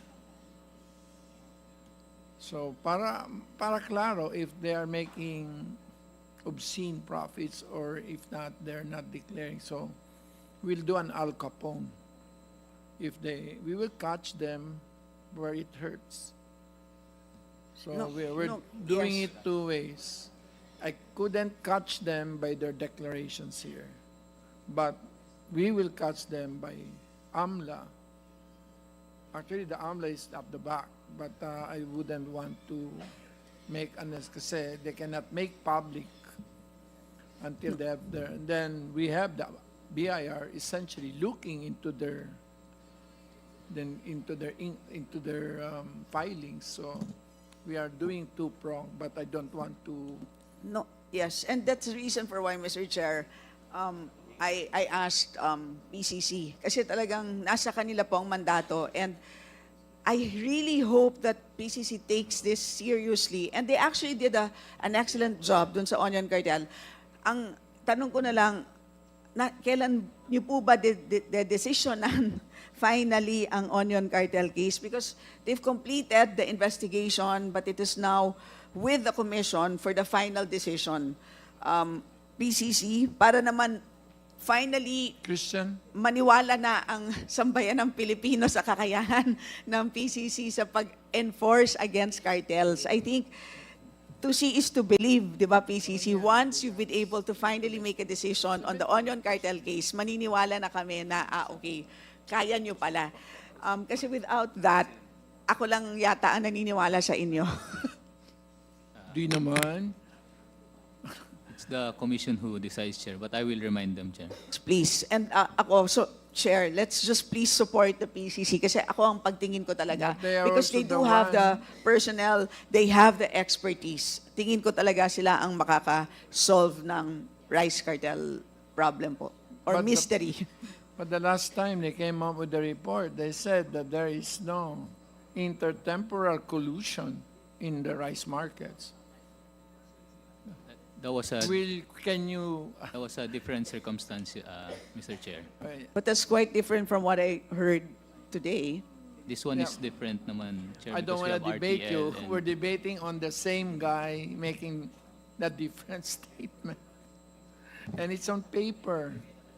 And I took them to task because the concept of intertemporal price collusion was not considered. Anyway, can we, I don't want to be a Mr. Chair, debate. Yes, Mr. Chair. that's the last word. Yes, sir. Ikaw muna. Yes, may I yield, Mr. Chair, Okay, Nick. first to the Honorable Briones. Mr. Chair, malinaw na merong hinahanap tayong 7 pesos yung effect noong baba ng 20% tariff. 7 pesos din doon sa baba ng world market price. Hindi natin pwedeng sabihin na walang nagkumita o nagsamantala. Ang problema natin, hindi natin mahanap dahil walang naghahanap. Ang sinasabi ko, Mr. Chair, yung tinanong ko last meeting, nasaan yung enforcement group na dapat ay manggagaling sa National Council? Sinuggest ko sa ating mga agency, ano nang status para makombine yung National Council, magkaroon ng enforcement group, yung NBI, PNP, at hanapin kung sino yung nagsamantala doon sa nawawalong 13 or 14 pesos na supposed to be binaba ng presyo ng rice na hanggang ngayon hindi pa bumababa. So, kung sasabihin merong PCC, pero matagal nang wala naman tayong nakikita. This time, meron tayong pagkakataon. Subukan natin yung enforcement group na makikreate ng National Council dito sa ating bagong batas na Anti-Agricultural Economic Sabotage Act, Mr. Chair. Pwede ba matanong yung taga-DA, NEDA, and DTI, Mr. Chair, kung anong nangyari doon sa sinasuggest natin, na i-recommend natin kay Presidente na kaagad ma-convene yung National Council para magkaroon ng task force na mag-iimbestiga at na makita natin sino ang nagsamantala doon sa kumita ng 13 or 14 pesos per kilo, Mr. Chair. Yeah, I think we will properly dispose of that motion at the appropriate time. But in the meantime, we would just want Yes. everybody to, as the speaker has ordered, to hear all sides in the meantime. Yes, it will, COMSEC, please note that there is a pending motion to seek that the President form a task force to investigate kung saan napunta yung 7 pesos. Okay, Chairman. Thank you, Mr. Chair. I will be very brief. Just for housekeeping lang, Mr. Chair, in the previous hearing, we requested through the COMSEC the presence of Horizon Free Enterprise Incorporated. Are they here today? COMSEC? Yes, Your Honor, the BOC has to confirm the whereabouts of Horizon Free Enterprise.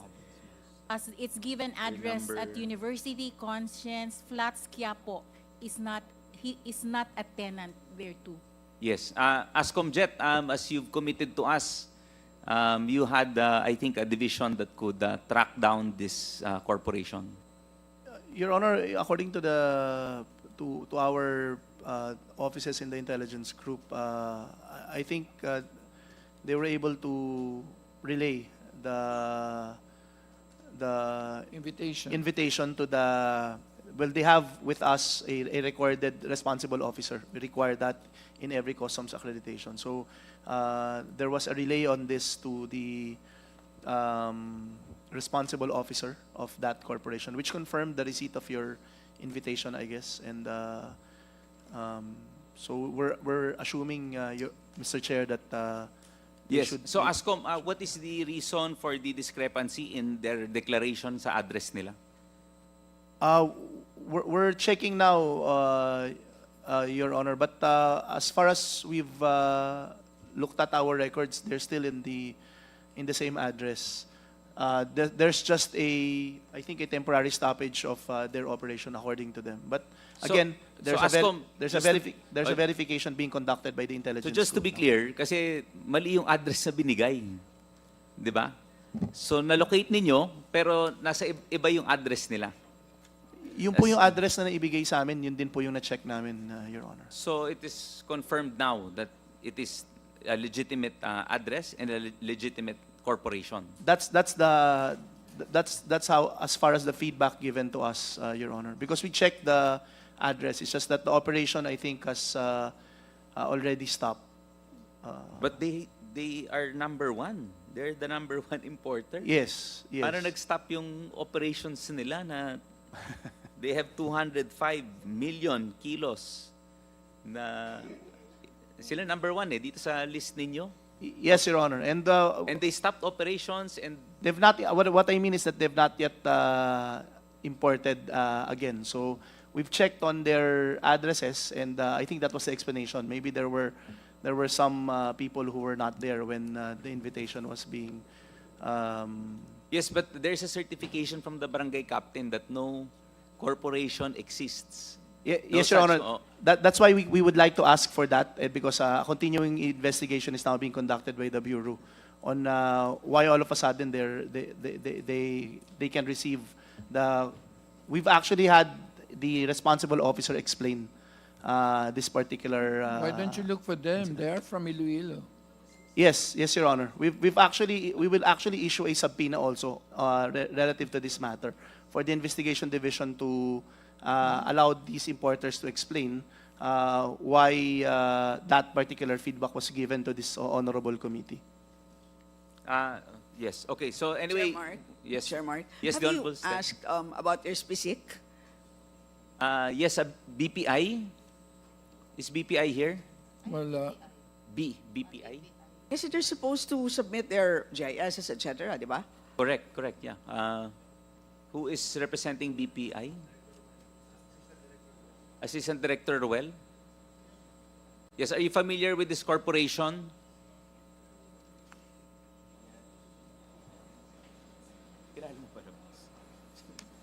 Kopa?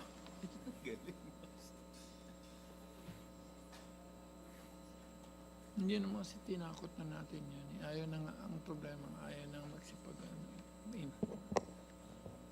Kaya parang inaano ko lang kasi baka lalo magkaroon tayo ng problema sa supply.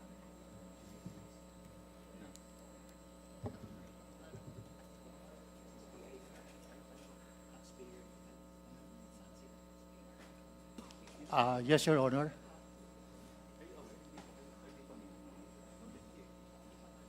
Yes, Director Ruel. So, is Horizon Free Enterprise Incorporated registered with BPI? At saka yung SP6. Can you confirm that you've issued SPSICs for this corporation? Yes, they are registered. And Have you validated their address? here our representative quarantine, Henrik, please.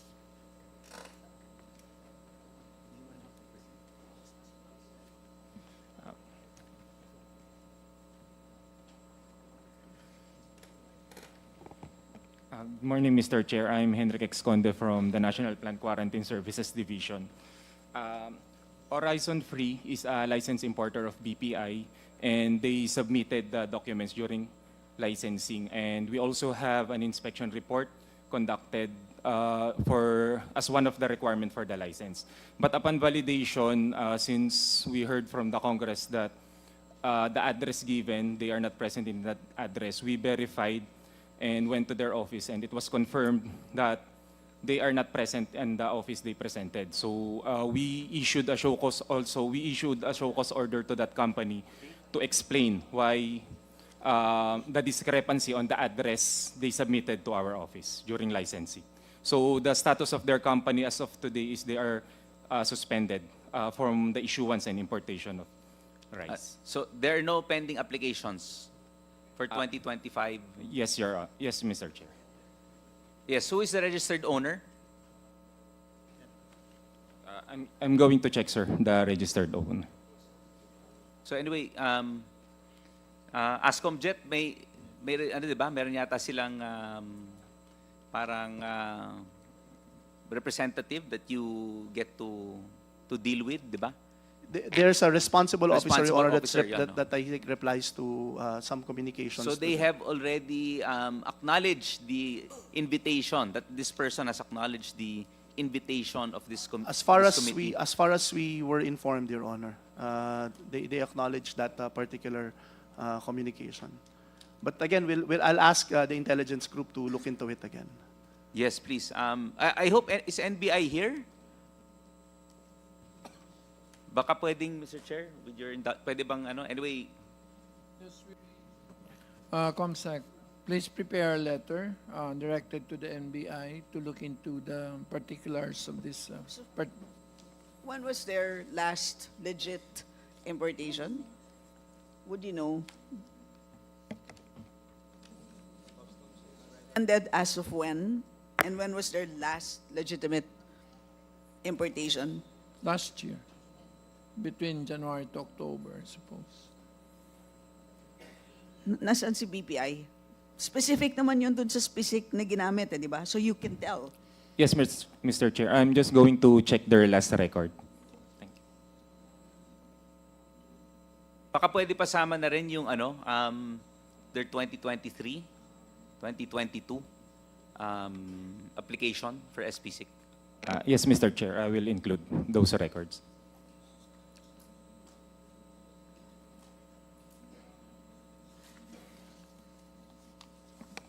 So, well, anyway, habang hinahanap, para po, in the interest of time, bibilisan ko na rin, Mr. Chair. Is Atara Marketing here? I was given the impression that we have a representative from Atara. Oh, obviously she's a lawyer.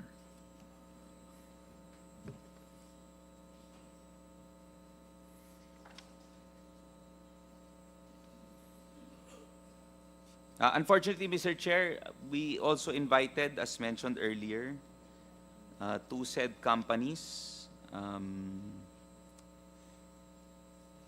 Top Seed Agri and Northern Success Consumer, who are not present today. But Comsec, can you confirm that they received our invitation? Your Honor, Mr. Chair? Top Seed is represented by Attorney Regidor Caringal.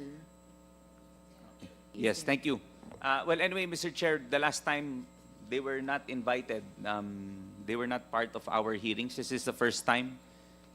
This is the first time, am I correct, that you have attended on behalf of your client? Good morning, Mr. Chair. We attended previously. We attended in the previous hearings po. The first one. Yes, Your So yes, you Mr. have Chair. complied also with the request of the submissions by the chair? I will check with our client, Mr. Chair. Yes, if we have already with submitted regards the to your documents. GIS, BIR records, income tax returns. I will check with our client, Mr. Chair, and I will ensure that it will be submitted to this committee. So- Yeah, within the day. Yes, we will need that within the day. Just for Top Seed, sir, have you submitted these required documents? Sir, sa mic po, please.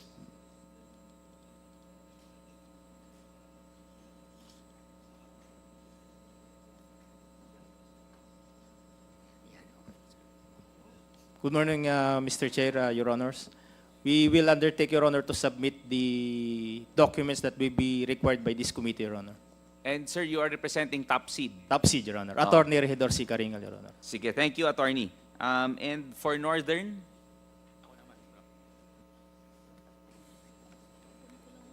Northern Success Consumer.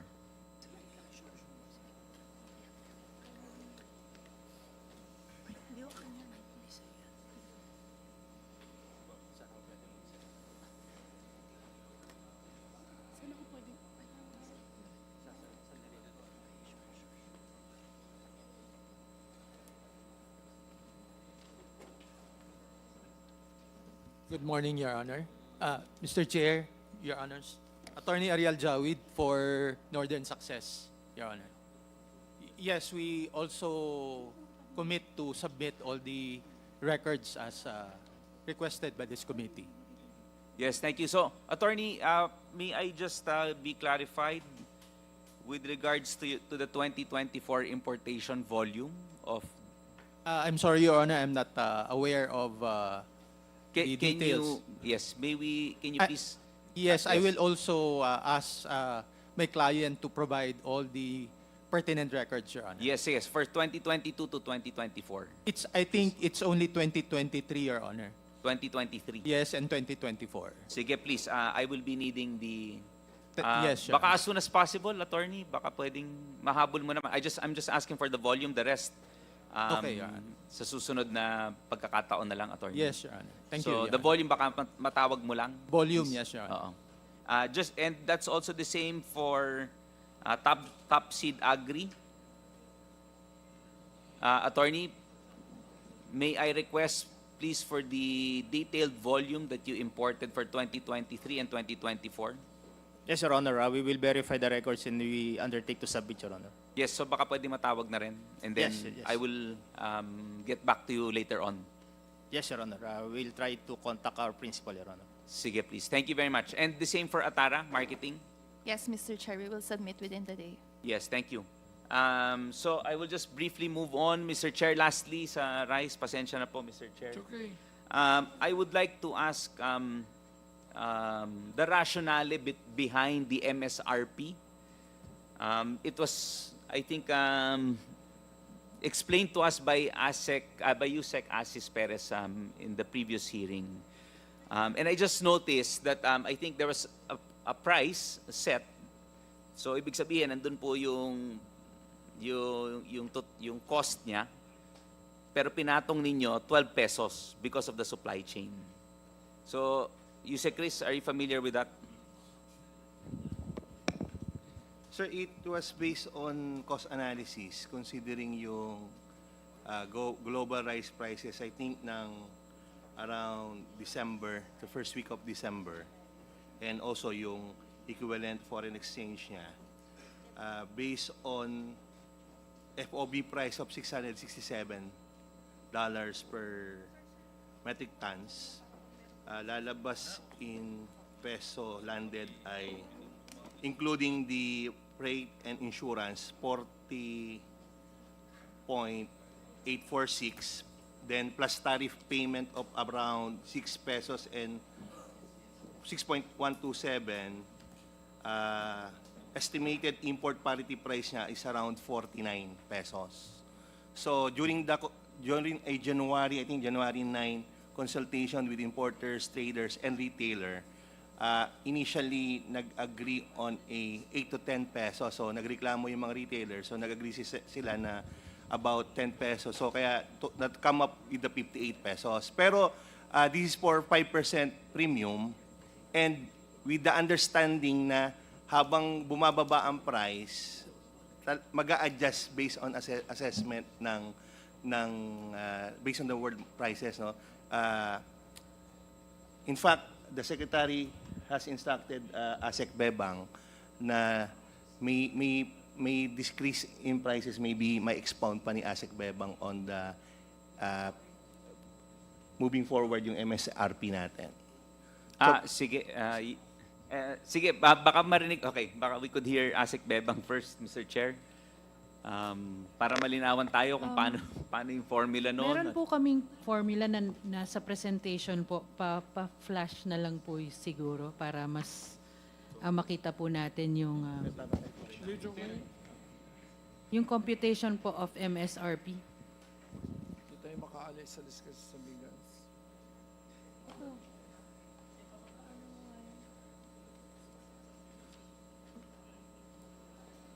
Pero basically po kasi yung computation namin, naka-base po siya dun sa first week ng December pa na landed cost po ng rice, particularly from Vietnam. Tapos nag-add po kami doon ng mga cost based din po from NFA data. Baby, asan yung presentation? Yeah. So anyway, balikan ko lang yung si Chris kasi and Asik Bebang. With the MSRP, di ba, you are trying, of course, to influence the supply chain, di ba? Yun yung tina-target natin eh. Na, kasi nga, di ba, we have a computation na sa presyo na, di ba, we are trying to influence dapat yung supply chain kasi masyadong malawak. So the 12 pesos mentioned by Yusek Asis in the previous hearing, masyado malaki. Dapat doon pa lang nag-decrease na. I mean, given that you are also you are working with the importers, the traders, the retailers. So hindi ba yun yung dapat na goal natin? Na lahat kailangan mag-adjust ng profit margins. Yes, Mr. Chair. Lahat naman po nagkaroon po tayo ng series of meetings po with importers, retailers, traders. Yun po yung mga napag-agrihan din natin na margins. Actually, sa importer nga 150 lang, tsaka si 1 peso and 50. Noong una po nga nating margin 3 pesos, sabi po nila mataas daw yun. So 150, tapos sa in-between trader 150, and then sa retailer 5 pesos. So 8 pesos po yung parang naging agreement. And sir, we should not look at it in a box lang na MSRP. May other initiatives naman yung to influence also the market, yung sa rice for all and mga different variation ng rice for all. That's the more lower price. Kasi dito, the Secretary wants to control talaga ito kasi yung direct na nag-import na premium, halos premium naman kasi yung import nila, na bakit nag-import sila at 15, hindi pa rin bumaba. But hindi lang naman ito yung tinitingnan natin, andyan pa rin naman yung ibang programa ng gobyerno like the Rice for All, which will eventually expand and will try to influence yung price on the supply. So that's... Yes, pero hopefully, I think the structure should be But I think there's a plan na to decrease na, sir. Oo, dapat by March. Kasi nga, like I elaborated lang, Constella, briefly lang, as I elaborated nung last hearing rin, ang daming dinadaanan. So lahat gusto kumita. We have to shorten the supply chain. So yun yung pressure that we have to put to them, di ba? Di ba? So bawasan natin. Hindi pa masyado mataas sa akin, ha? 58 is too much. Yes. So, Kong Stella, Mr. Chair. So, Mr. Chair, pareho tayong concern. So, okay, naiintindihan po namin kung ano ang inyong goal, di ba? MSRP para babaan ang presyo. Yan naman ang ultimate goal. First concern, hindi natin alam kung tama ang pag-compute, di ba? Kasi sa dami ng ina-add ninyo, hindi natin alam kung tama ba ang information sa bawat step of the way. Number 2, alam naman natin na pwede naman direct, di ba? You can actually minimize certain steps along the value chain, di ba? Pwede naman direkta from the farmer, direct na kaagad sa retailer, pwede yon. Pero by adding all of those intermediate steps, parang ninyong inaalaw, parang ganon, right? Okay, kaya po, dumadagdag, sandali lang po, tatapusin ko. Number 3, and in the end, naging 58, magkano po? 48, 50, naging malaking number. Okay, so if it is a big number, this is a competition concern, bigger than usual. Di ba? Kanina may kwento po ako sa inyo na doon po sa Barangay Malanday, sa Marikina, merong isang maliit na retailer nakabenta at 38. Pag ang ending, yung MSRP is higher than what actually prevails in the market, ang nangyayari is they now collude around the higher MSRP. Sasabihin ng mga retailers, allowed naman pala ang MSRP na 58 o tayong lahat magbenta na lang tayo at 58. Kahit na, kaya naman pala nila magbenta at 38. Kumbaga po, naging government endorsed collusion. Yun po ang usual na sinasabi na problema kapag naglalagay tayo ng MSRP. Sa akin po, simple lang naman, why not? Katulad po ng ginagawa ko, mag-monitor po kayo, transparency ang approach. Hanapin ninyo sa bawat lugar. Sa bawat lugar. Sabitan nyo na sampagita yung retailer na nakakabenta ng pinakamababang presyo. O, dito sa Marikina, ang retailer na to nakabenta 38 for this month. O, bigyan nyo ng premyo. Ilista ninyo sa buong NCR. Ito ang pinakamababang retailer sa bawat lugar. By transparency, nakita namin sa buong NCR, ito pala ang lowest sa buong NCR. Nakita po namin ang minimum, ang best minimum sa buong NCR for this particular period. Actual po yun, hindi pa kayo nag-compute. Yun lang po, hindi na kayo nag-debate, di ba po? Kasi actual po yun. So, ako for me, that's the simplest and at least hindi na kayo mahihirapan na mag-determine ng method. Yes, Yusek Chris. Sige, si Asik Bebang, Mr. Chair. Yes, ma'am. We take note po of, lalo na po yung sa suggestion na we put incentives din for those who are really selling it really low. But based din po sa monitoring natin, ma'am, yung pong 58 kasi talaga, yun po yung imported 5% premium. Ngayon po, sa pagmamonitor natin, dalawa na lang pong brands actually nakikita natin na nasa 58 na range na yan. And lahat po halos ng 30 markets na minomonitor natin ngayon, nagko-comply na po sila dun sa 58 MSRP. Meron po mga 25% broken na imported, nasa range po sila ng 50 to 55. Bumaba na rin po talaga. And the Secretary is also going, we are going to come out nga po with rules as to labeling po and branding because yan po yung ginagamit din nila lalo na po sa retail, hindi po kasi natin ma-determine agad-agad kung imported o local po yung bigas. Lahat po halos ngayon, konti na lang po yung nakikita nating imported, halos lahat binabranding na po nila ng local kasi wala pong MSRP yun. So yun po yung gusto nating ipalabas sana soon. Meron po tayong prepare na po na rules on this, on branding and labeling para po mas madali rin po nating ma-monitor yung paglalagay po natin ng MSRP as masigurado po natin na yun po yung imported na premium talaga. So doon naman po sa pagmamonitor natin, halos ngayon po every week po na sa labas po kami ni Secretary na nag-iikot po tayo sa mga major palengke dito sa Metro Manila. Nakikita po talaga natin na nagko-comply po. Pero yun nga, ang nakikita rin po namin is because yung sa branding and labeling ang medyo hindi pa natin na-establish, yun yung kailangan natin establish soon para po lahat ng measures that we are doing now, including po itong MSRP, ay mas ma-implement po natin na mas efficient. And masigurado po talaga natin na yung MSRP is only for the imported nga po and na 5%. Mr. Chair. Mr. Chair. Yes, Mr. Chair, so ang suggestion niyo po, ang MSRP natin is 58. Yun po yung MSRP natin sa 5% imported premium. Opo, kasi napakataas po nun eh.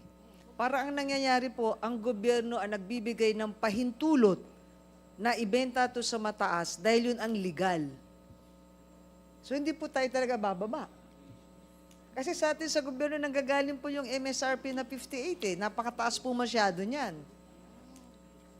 Di ba? Chair.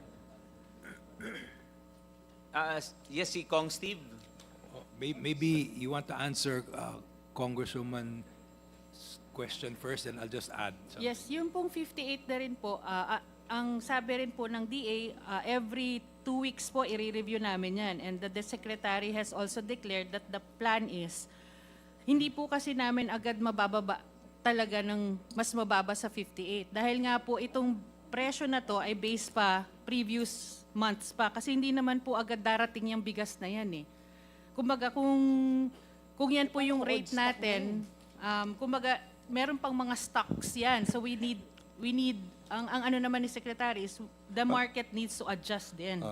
So yung 58 po, ang ano din niya, he has declared na on coming week, next week po, ibababa po na niya yan sa 55 and then 2 weeks after, as long as the trend nga po is pababa based on world markets. Yes, Asik Bebang, question lang because there is no difference ang supply. Sir, it's for premium rice talaga na DTA. Yes, It's but I not understand. for regular milled Kasi or parang well-milled rice. I understand, but my question is every 2 weeks. Every There is 2 no weeks. difference in the delivery ng isang buwan. So ibig sabihin, Sir, why even bother going to this price? Dapat lower na, diretso mo na. In 2 Ayun nga weeks po, time, parang- diretsuhin nyo na. Yun nga po, parang kailangan din po kasi ng market na mag-adjust. Kailangan din niyang ma-dispose yung mga existing stocks na nabili niya rin ng mas mataas. Depende po dun sa MSRP. I think what should be clear is the people should know that ito talaga dapat yung presyo. Di ba? So, dapat diretso na tayo sa price na yun. Why? So, ibig sabihin may pagbigyan mo kumita muna yung additional kita, but the price is just the same, di ba? Sa Tsaka Mr. computations. Chair, parang yung stock po niya, siya na nagdedeklara kung anong presyo ang dapat na mag-prevail sa market. Parang sumusunod tayo dun sa stock niya, hindi yung sa dapat na mabili ng sambayan ng Pilipino. Bakit siya nag-stock ng marami? Tapos tayo magsasuffer. Di ba? Kasalanan yun, nag-stock siya ng madami. Yes. Kung stock issue, how much has already landed? 4.2 million metric tons landed. Di ba? Nandito na yun. So, what delays are we talking about? Mr. Chair. Yes, Kong Steve, before si Asik Bebang. Yeah, I just have last meeting, may isang USEC na nabanggit po niya, di ba, mag-experiment ang DA with the MSRP for premium rice. Tapos nabanggit namin dito na why not do an MSRP for premium, for, 25% broken, 50% broken. So you have prices from premium to the lower grades of rice. So those that, need the rice, the poor, they can benefit from an immediate decline in rice prices. Hindi lang yung premium, maski yung mediocre at yung lower prices of rice. Ang sabi ni USEC, they're studying, kalimutan ko yung pangalan, they are studying that option to put MSRPs on all those categories of rice. And just to add, what Congresswoman Ditsi said is, if you do it week per week and bring down the price, it takes a long time for retail prices to come down. Prices are sticky when it comes to that level. So if you do it week per week, it's going to take a long time before it feeds into the market. Thank you. Yes, so Asik Bebang. Yes, sir. Meron po talaga tayong ginagawa ngayon dun sa paglalagay po ng MSRP per category. Meron po tayong lalabas na rules on that. Kasama nga po doon yung sa branding, sa packaging, sa retail, yung paglalagay po ng prices sa shelf talkers, yung mga nakatusok po ng mga pricing, kasama po yun. Sige, baka, anyway, can I get a written na lang? Parang, So how many weeks has this been in place? Itong MSRP ninyo, Mr. Chair? Nag-start po siya January 20. January 20. So 1 week, technically 1 week. Oh, so ano na ang effect? Yun nga, Mr. Chair, napag-monitor po natin sa mga palengke ngayon, wala na po tayo nakikitang 60 o 62, 64. Ang pinakamababa na po na imported na premium nga po ay nasa 58. May range po yan, 56 to 58 po. Ang nakikita po natin na, yun nga po yung sa 5% imported. Yung mga imported naman po na 25%, Ayun, nagre-range po 50 to 55 ang price nila. Pero yun nga po, napapansin namin, nagmamark po yung ating mga retailers na halos local na yung nakadisplay kasi nga po yung local yung walang MSRP. Sa imported Ibig lang po. sabihin, hindi na nila nilalabas yung premium. Meron pa rin, ma'am, pero kumbaga lahat yun, tinatag na nila as local. Anyway, ASEC, can we get a written explanation how the mechanics works? How did you come up with the pahingi naman ng written na lang to be submitted to the committee so we could get a better appreciation?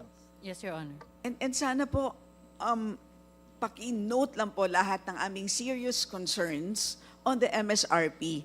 It's a very, maniwala po kayo, serious concern po dahil nga parang sa buong history, economic history ng ating bansa, parang, ewan ko, ito si Chair Joey, mas maalam siguro I've not really noted na naging effective na ba ang, ito, tanongin natin ang PCC. Nagkaroon na ba, PCC would know? PCC? Would you know, or si Attorney Christian, or naging effective na ba ang pag-implement ng suggested retail price sa pag-control ng presyo? Mr. Chair, we can get back to you na lang po. We'll check on this. Is Attorney Christian there with you? Lumabas lang po saglit, Mr. Chair.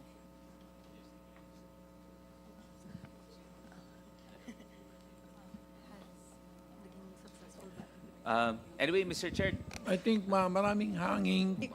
Sir, Mr. Chair, we'll do the letter and then we'll also inform the Secretary about these discussions and sentiments of the Honorable Congressman and the members of this committee about the MSRP. yes. Just for clarity, Mr. Chair, ASEC Bebang, you meant nasa newspaper, the target is 49 by when? 49 pesos sa MSRP. March po, first week ng March. First week ng March. But that's for DT8. Yung mga- Yun kasi lang iklaro nyo na this is pertains to DT8. Mr. Chair, ito yung mga naglalagay Coco Pandan, mga ganon na Yes, yung mga DT8 na Pero again, premium I look talaga yun. forward to the yung categorized, 'di ba? Na kasi may mga lesser premium rice na like Thailand, 'di ba? May lesser premium na Majority. Okay? So thank you, Mr. Chair. I do not wish to belabor the point.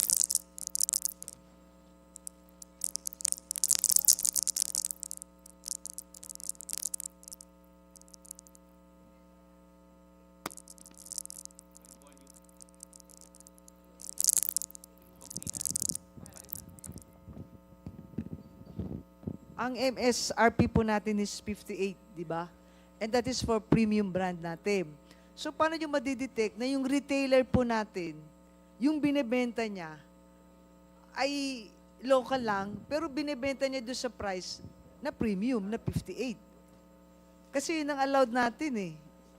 So maring nandun po, hindi po natin sinasabi sa lahat, pero baka po may pagsasamantala, local lang pala, pero yung presyo niya ay ginagawa po niya 58 because that is allowed by the government. That is the MSRP of the government. So wala tayong makikita talaga na mura. Kasi yun po inalaw ninyo, pinahintulutan natin ng government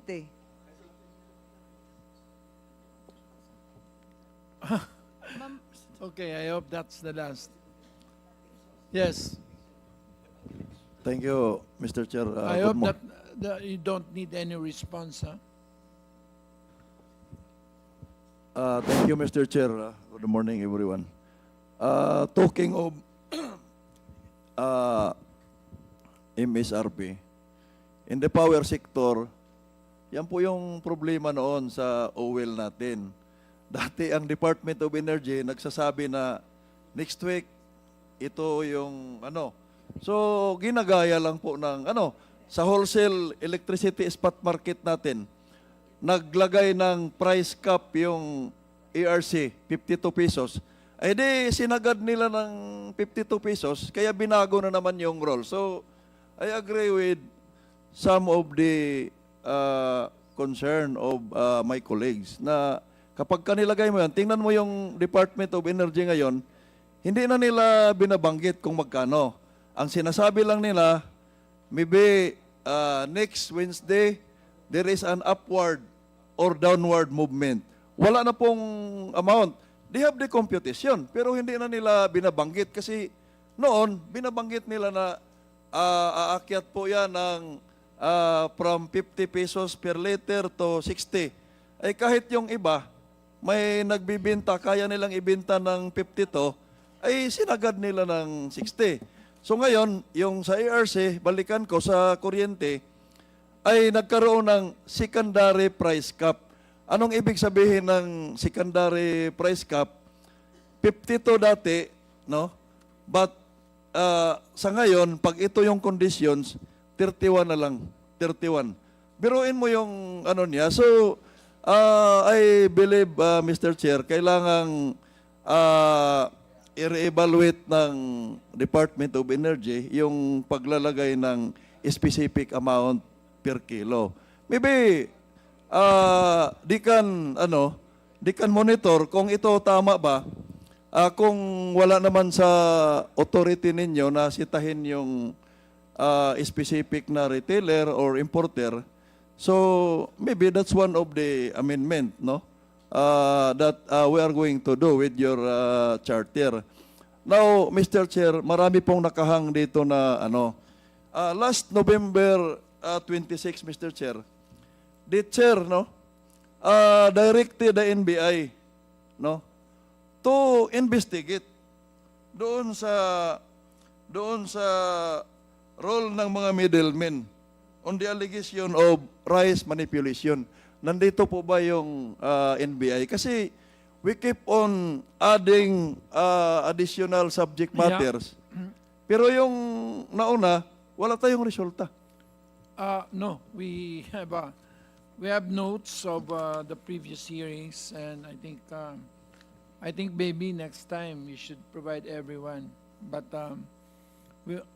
but since just to directly answer you, may I call on the NBI? They are around to please take microphone. May initial na ba tayo? No, let's. Where are you? Please raise your hand.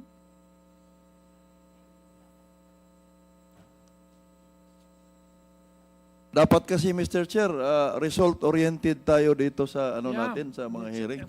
Yeah, but I cannot prevent everyone from. Everyone is given a chance to ventilate their understanding of the problem as well as the possible solutions. So, Mr. Chair, nabanggit sa na once he's here, we will ask him to answer. PCC. So PCC is here. may inotos kayo may inotos yung committee last November 26 na hearing. Kung natandaan ninyo, ano po yung ni-require ng committee na gagawin po ninyo?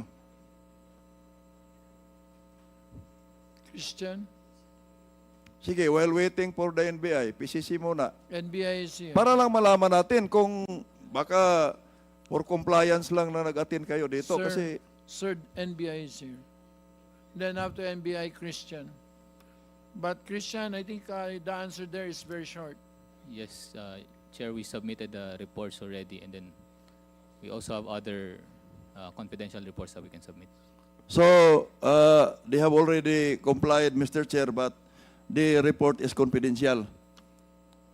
Am I correct in my understanding na they have already complied with the November 26 directive of the committee? You have already complied? Yes, Chair. Okay, thank you for that, NBI. PCC, You are also required No, to that- investigate the rice supply chain. No, that's PCC. Now we have NBI. PCC. So, NBI, may natapos na tayo dito.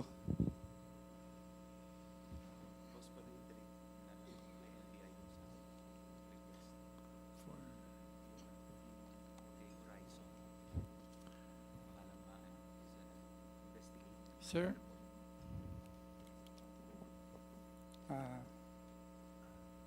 Mr. Chair, I'm Attorney Donald Hernandez.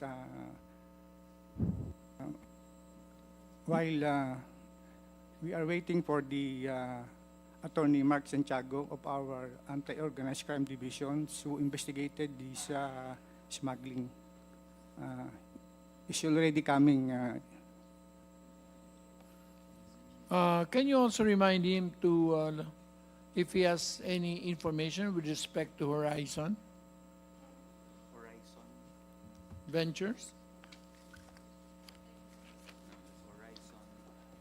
Horizon Free Enterprise. Horizon without an H. Orison. Sir, can you tell your boss? Yes, Mr. Chairman, I will Thank you. tell my boss. So you have any further? I have further inquiry, Mr. Chair. The Department of Agriculture is tasked to monitor prices of particularly rice. Now, may I ask the Department of Agriculture, do you have a protocol or a policy or a circular or any issuances by the department in as far as the detailed step-by-step process on how to monitor? Saan kayo nagmula? How to monitor the prices? Mayroon po bang department circular yan? Before that, the price monitoring functions were all transferred to PSA. So their BAS actually was dissolved. So they no longer have Bureau of Agricultural Statistics. So I think one of the main recommendations after this is to restore some sort of, at least, the capacity of the DA to monitor prices, supplies, etc.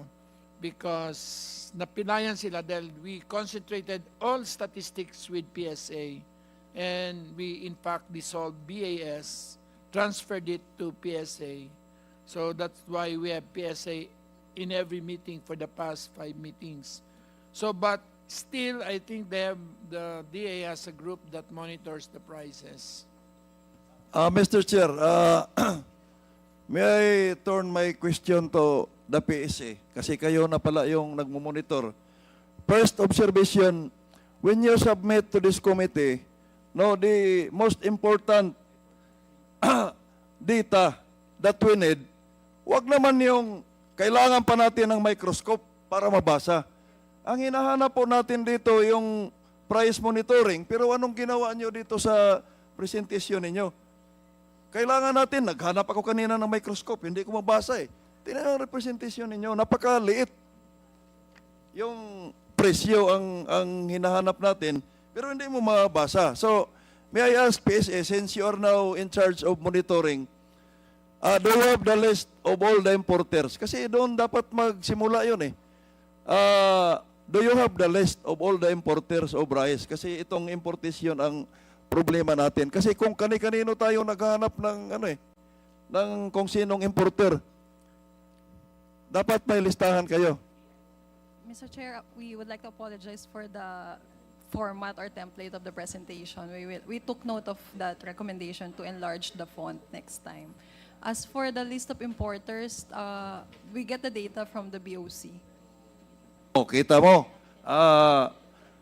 dalawang agency na involved. So, kung kayo ang mandated to monitor, dapat may data kayo na what if yung BOC din, hindi din kompleto. So, mayroon na tayong problema doon sa supply chain.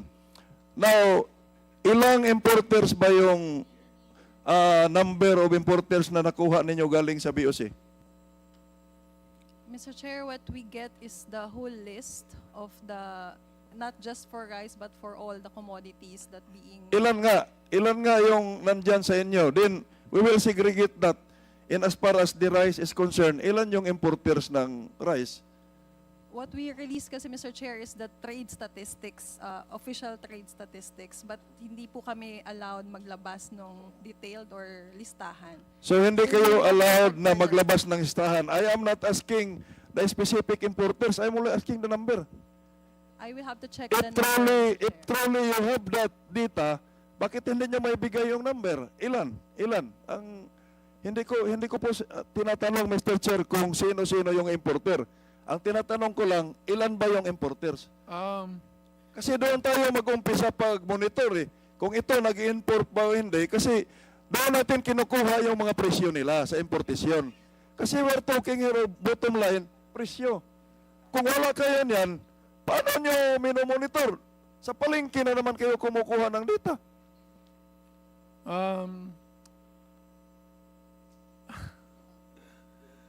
We have the list. It comes from BOC also. But the PSA, so everybody is willing to give them data. They're covered by certain data privacy. Mr. Chair. Just like census, they cannot. Mr. Chair, the point I am raising, no, bottom line dito, dapat makita natin. Kasi comparable din to sa power industry. Ilang importers yung coal? Kaninong planta sinupply yung coal na fuel, diesel? Ngayon, yung planta, no, nire-require ng ERC yan because I am not saying na fully comparable sila kasi regulated po yung power except sa generation. In their case, this is law of supply and demand, deregulated. Pero dapat man lang mayroon tayong data sa lahat ng importer on a monthly or quarterly basis. Magkaroon tayo ng data, sino yung doon sa 10 importers na nasa listahan, ilan ba yung nag-import for the first quarter? Ano yung mga presyo? Do we have any agency, Mr. Chair, na authorized by law na makuha yung mga data na yon? Yung amount ng importation? Yes. Do we have an agency on that, Yes, Mr. Chair? the BOC. Oh, so, sa tingin ko, Mr. Chair, no, this should be a whole of government approach. Kasi kung magkanya-kanya, nagtuturoan, dapat ma-consolidate natin yung data from importation, no, hanggang sa dito sa mga middleman, magkano, para mahimay talaga natin. Bakit umaabot ng, bakit sinasabi ni DA na MSRP namin ay 58? Kasi, sa palagay ko, yung supply chain, kailangan nating mahimay magkano per chain. Magkano. Like in the power industry, ganun lang din yun eh. Magkano yung generation, magkano yung transmission, magkano yung distribution, plus VAT, etc. This is the effective rate. So, hindi naman po magkakaiba yun. So, the point I am raising, Mr. Chair, is kailangan nating makonsolidate lahat yung mga kanya-kanyang agency. Maybe they can execute, no? MOA or MOU para may isang tagahawak. Pero nandyan lahat yung data. Kasi kung kanya-kanya, every hearing, magtuturuan sila na kinukuha namin sa BOC. Sabi ng BOC, hindi naman lahat ng nasa listahan nag-import ngayon. That's why dapat malaman natin kung 10 yan, ilan yung nag-import sa first quarter, sa second quarter, magkano, saan galing, sinong agency ang in charge sa paghimay? Is it PSA o di? Lahat na mga agency na may ambag sa monitoring, ipasa nyo lahat sa PSA yan. PSA will gather the data, ihimay niya, ibigay niya sa Department of Agriculture kasi sila ang pumupunta sa palengke. So, that's my take, Mr. Chair. Maraming salamat po. Okay, thank you very much. Mr. Chair, may interject lang po. Short lang po. Mr. Chair. To close. Yes. Okay. Mr. Chair, tama naman po yung consolidation na sinasabi, pero may we ask, sana po sa susunod, yung ating anti-smuggling task force ng Bureau of Customs para po malaman na natin yung ongoing na investigation at yung kung meron po tayong suspicion na meron po tayong rice importer na maaari pong nag-commit ng smuggling. Pwede pong sa susunod po, mag-present na rin po sa atin at present ng dokumento po sa ating committee para po mas mabilis po ang ating po magiging hearing, Mr. Chair. Anyway, Thank you po. I can ask, Jet, can you answer that? Your Honor, we have a list of importers that smugglers that we apprehended.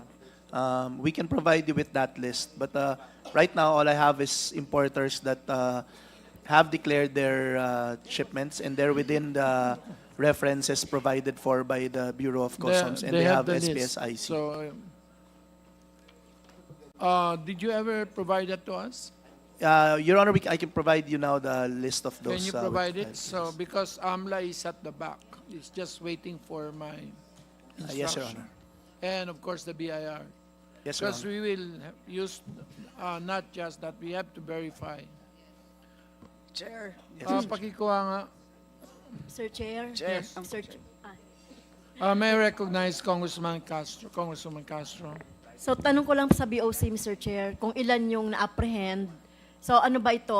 Kakasuhan ba? Or what's the status? Jet? Yes po, Mr. Chair. We have cases already filed with these importers who have smuggled rice and I can provide you with the details po kung ano yung Can you just give status us, ng cases. how many are they? Yes, we'll provide you with the details and the status of these cases po. Andyan na sa'yo, di ba? I'll just finalize this list, Mr. Chair. Anyway, legal services with me today and they can provide me with the complete list. So later. Thank you. Chair, I just a last think I have word to stop on there the because MSRP, please, just short, promise. there's a huge amount of data in One front. sentence. Okay. Just on the MSRP, just last word. Ascom Maranilla said that the landed cost of imported rice is 36 pesos, but the MSRP is 58 pesos. In short, inaalaw po ang 22 pesos sa middlemen. So 22 pesos is actually 38% of the total cost. Inaalaw po sa middlemen. So yan po ang sinasabi po natin na flow ng ating MSRP. Kung naalala po natin, nung in-invite natin on our first hearing, yung taga-Gensan na importer, naalala po ninyo, halos 5 piso lang po ang kanyang margin kasi meron po siyang retail store. So yun po, so sana po, please reconsider po itong MSRP natin. Salamat po, Mr. Thank Chair. you. And at this point, you want to answer? Sir, can we compare the declaration of customs and our computation? Kasi baka mamaya magkaiba siya. Kasi yung 36, maybe ngayon yon. Pero on December, during the past meetings, nagkaiba na kami ng narinig na sinasabi kasi nilang landed cost eh. But of Maybe course- we can submit yung yung basis din namin. And then Precisely the problem, Mr. Chair, with an MSRP. I submit, Mr. Chair. Okay, noted. That's why we have this committee, because this is a way of getting all data. Mabangao natin ang mga listahan, ang mga duda against reality. Mr. Chair, I think, ma'am, meron po. forgive me, but you were... May intervention lang po. Yung sinasabi nilang ibangga, magkaiba na ba noong December tsaka ngayon? Ano po ba yung data, Mr. Chair? no, Mr. Chair. Hindi, kasi sabi ni Jet, 36. Sabi niya, mukhang hindi naman sila 36. Or maybe there's an undervalued declaration kaya magkaiba ng anyway. We will deal with that very procedurally and methodically. That's why I'm being very patient. So all of these will come out, but we will deal with all of them. Actually, everybody will deal with it as is already here. Okay? So, para we can jump off to the other things we eat, may I ask now FNRI for the food consumption survey para we know exactly what we're talking about? Can you please make that presentation? This is also the basis for the debate on smoking. So as this is a similar basis on, it's an NNS survey, basically. Okay, so isang magandang araw at makaagham na araw pala po sa ating lahat, Mr. Chair. So I am tasked to present to you the key findings of the food consumption. I think we have Did you give it here? Yes. Yes, Mr. Chair. For the FNRI presentation, I think I have to check.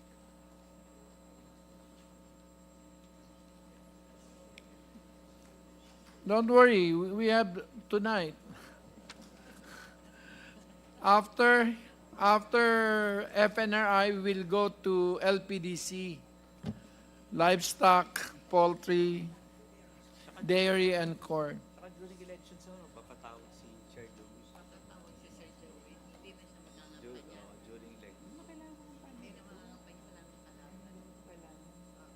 May kalaban ako. Binigyan ng TRO. Disqualified 4 times. Pero may TRO pa rin.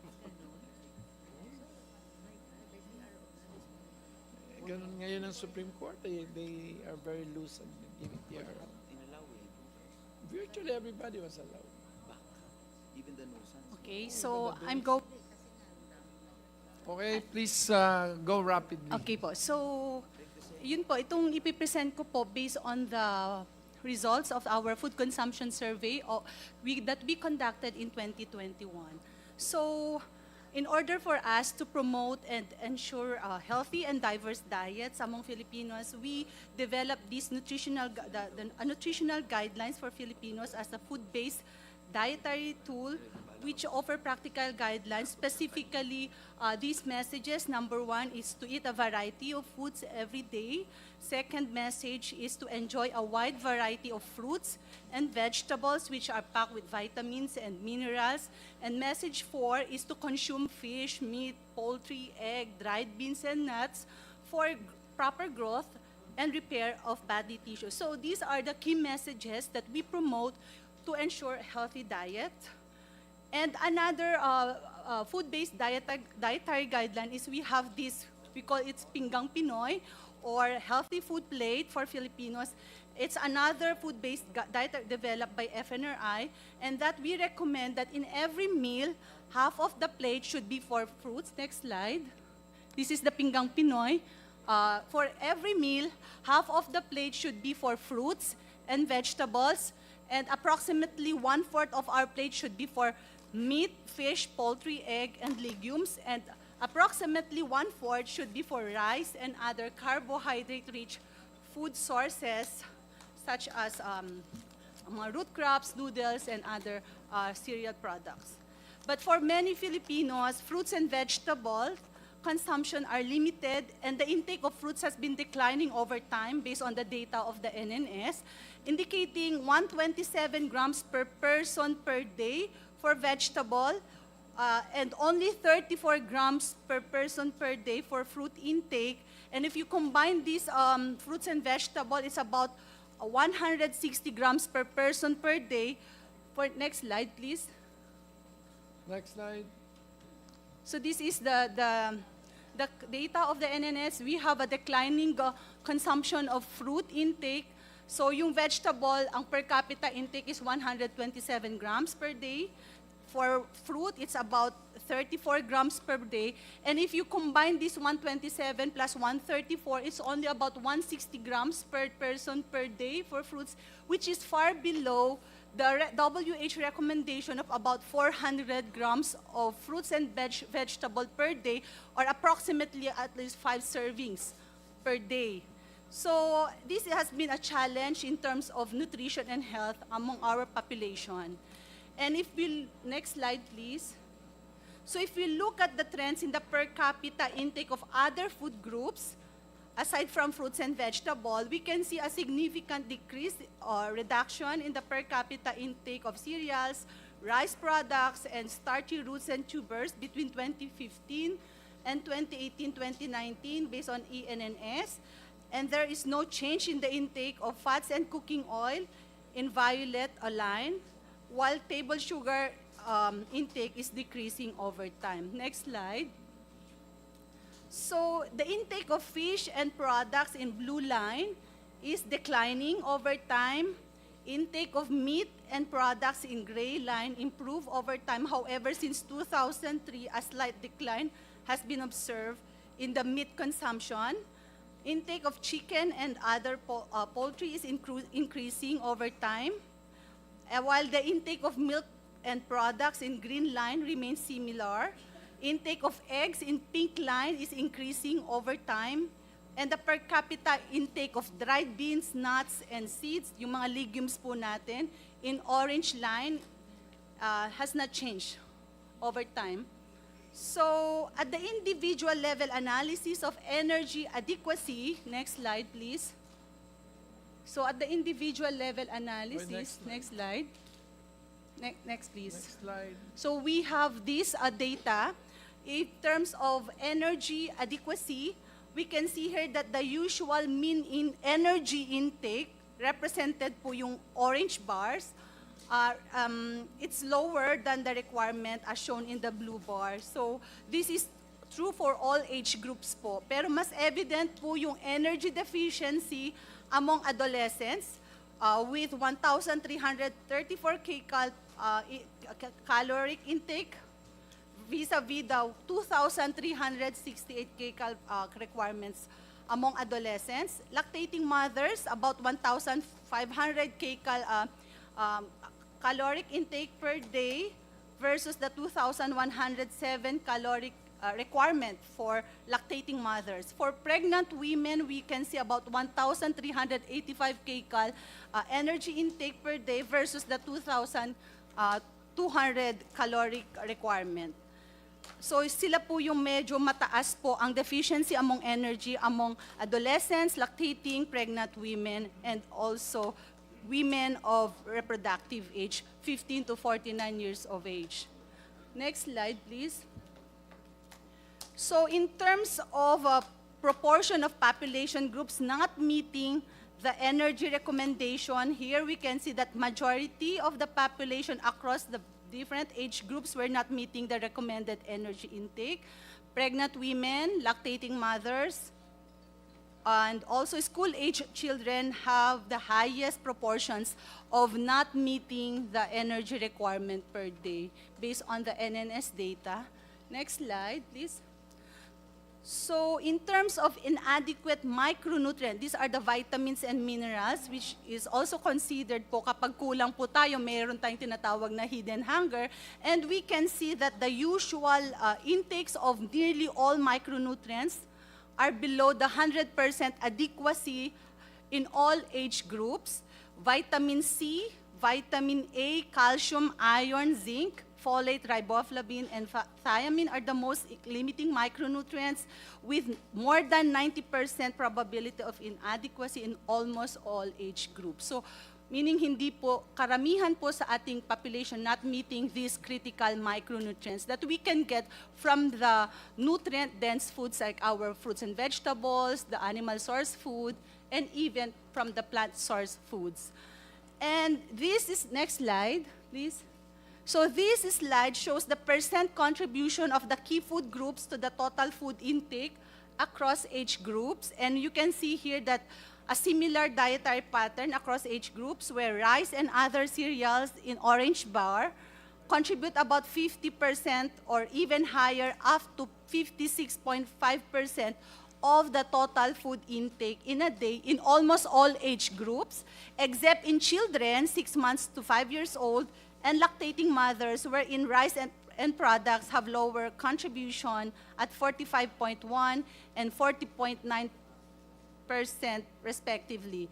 Animal source foods like fish, meat, poultry in red shade, dark red shade, is about 20% contribution in almost all age groups, except in children under 5, with only 14% relative contribution of fish, meat, poultry to the total food intake in a day. So milk in gray bar, very negligible yung bar po that, but this milk and products largely contributes to the total food intake of children under 5 years old. That's about 17%.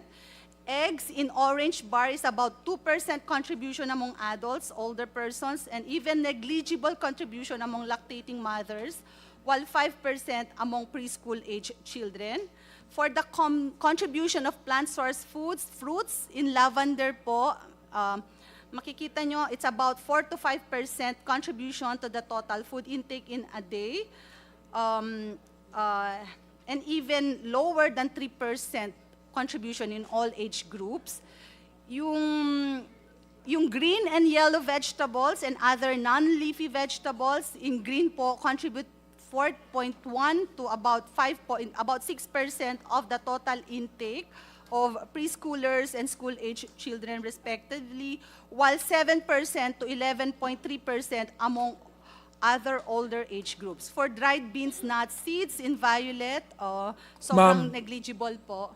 Kung ganun kakonti ang prutas, bakit hindi man tayo namamatay? Maybe yun po kasi yung immediate outcome, hindi po about death agad na po ang final No, outcome. I'm just being sarcastic. Yes po. But it's more on, we can look at the non-communicable diseases that we have right now, the increasing prevalence of diabetes, heart diseases, and these are the major causes of death among Filipinos. Yun ang pinakaklaro dyan. Wala kami kinakain na prutas. Yes, and that's po based on the data din po na it's decreasing for fruits. Yung consumption natin, although we are consuming vegetables, but if you look at the amount, it's very limiting po. So, yun po. Continue. So we can go now to the meat sector. So, the major sources of nutrient intake of our Filipino population, we can see here po. Next slide, please. So, for the major sources of, major food sources of micronutrient, for the dietary intake of children under 5 years old, we can see that their diet is dominated by rice, milk and milk products, other cereal products like cookies, biscuits, and bread, based on the top 3 po na nakabox, rice, milk products, and other cereal products. And these are the major sources, as you can see po, sources of energy, and also fat, protein, iron, calcium, and other micronutrients, so yung rice po, milk, and other cereals.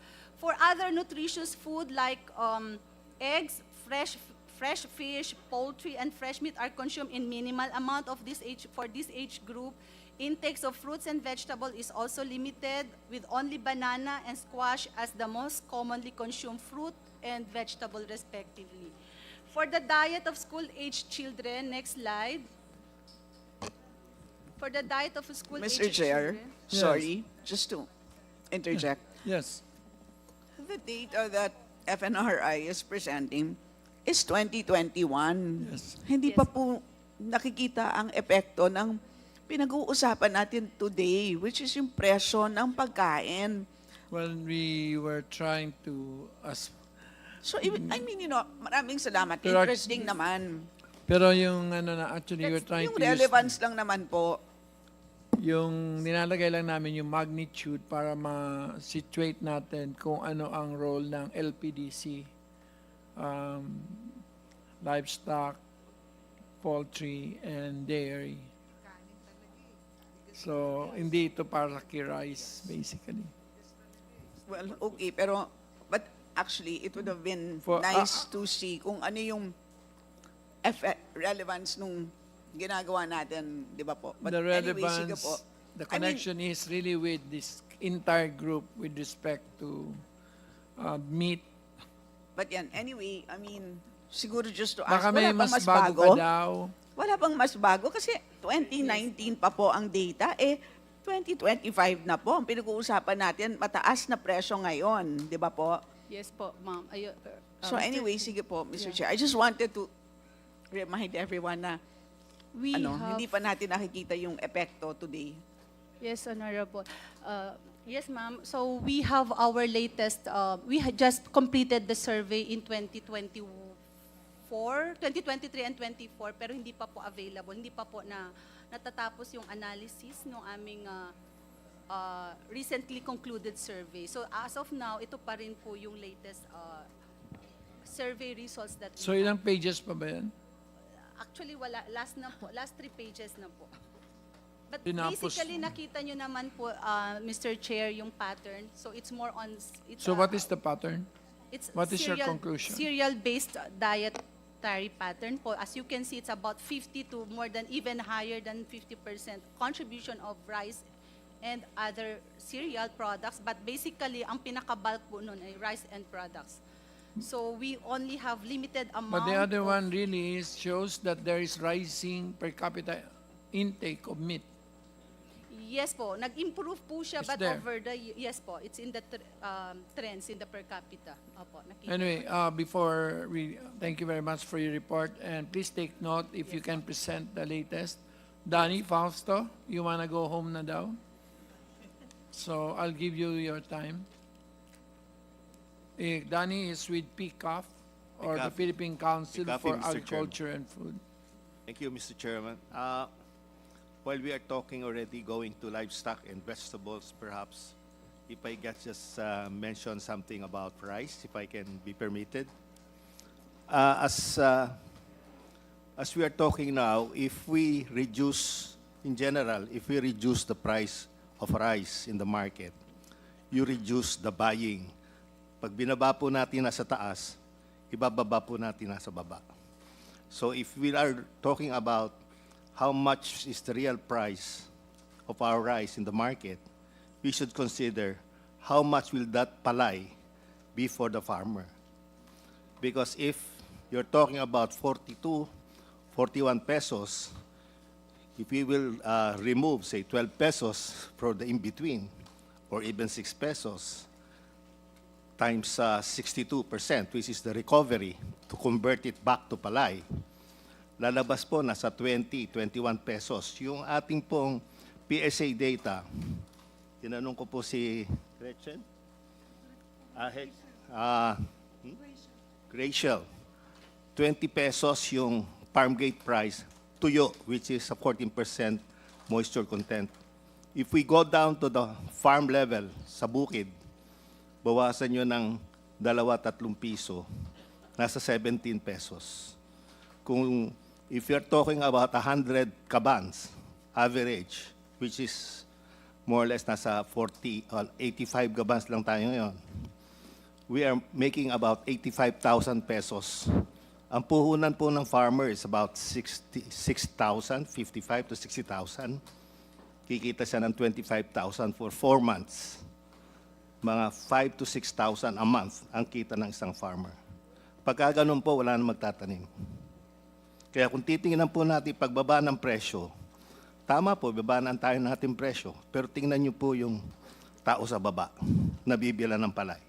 Yun lang po, Mr. Chair. Thank you. Para our understanding, Lionel, what is your key message with respect to the presentation of... Yes, Mr. Chair. Wanted to add lang po another data point that from FNRI data actually, Kong. It's the minimum dietary diversity na statistic po, which is kung how diverse po yung diets ng mga 6 months to 23 months old, yung critical period po for stunting. Yung alarming po kong Joey is in the Philippines, declining po yung dietary diversity ng children natin. And that's against the trends of our neighboring countries na increasing po yung dietary diversity. So wanted to add lang that po, Kong, since you're thinking Which- about LPDC. Which means we're going cheaper. Yes po. Going into less diverse food. In other which words, would less lead to- diverse, meaning to say you go to the cheaper and cheaper ones. Yes po. So there's And- greater concentration of cheap diets. Yes po, Mr. Chair. So And what is the more stunting potential po. implication of that? More stunting. Yes, Mr. Chair. Okay, thank you. Now we can go to livestock. Meat, poultry. Paras lang pa yun. So, who would like to start from the livestock industry or the poultry industry or the hog industry? I think I can start with Ubra.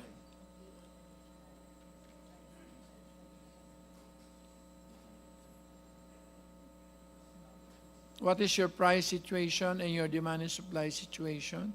And what is your import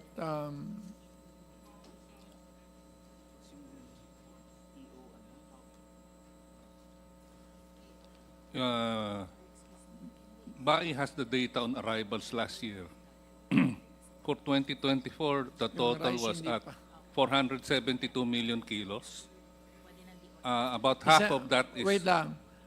Does anybody have questions with DOF? DOF wants to go, has something to do back home? Nobody has ask any question with DOF? Asking permission from the body to discharge the DOF?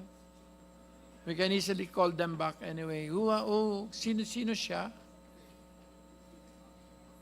Ikaw? Okay, you can go home. Huwag ka mag-check-in.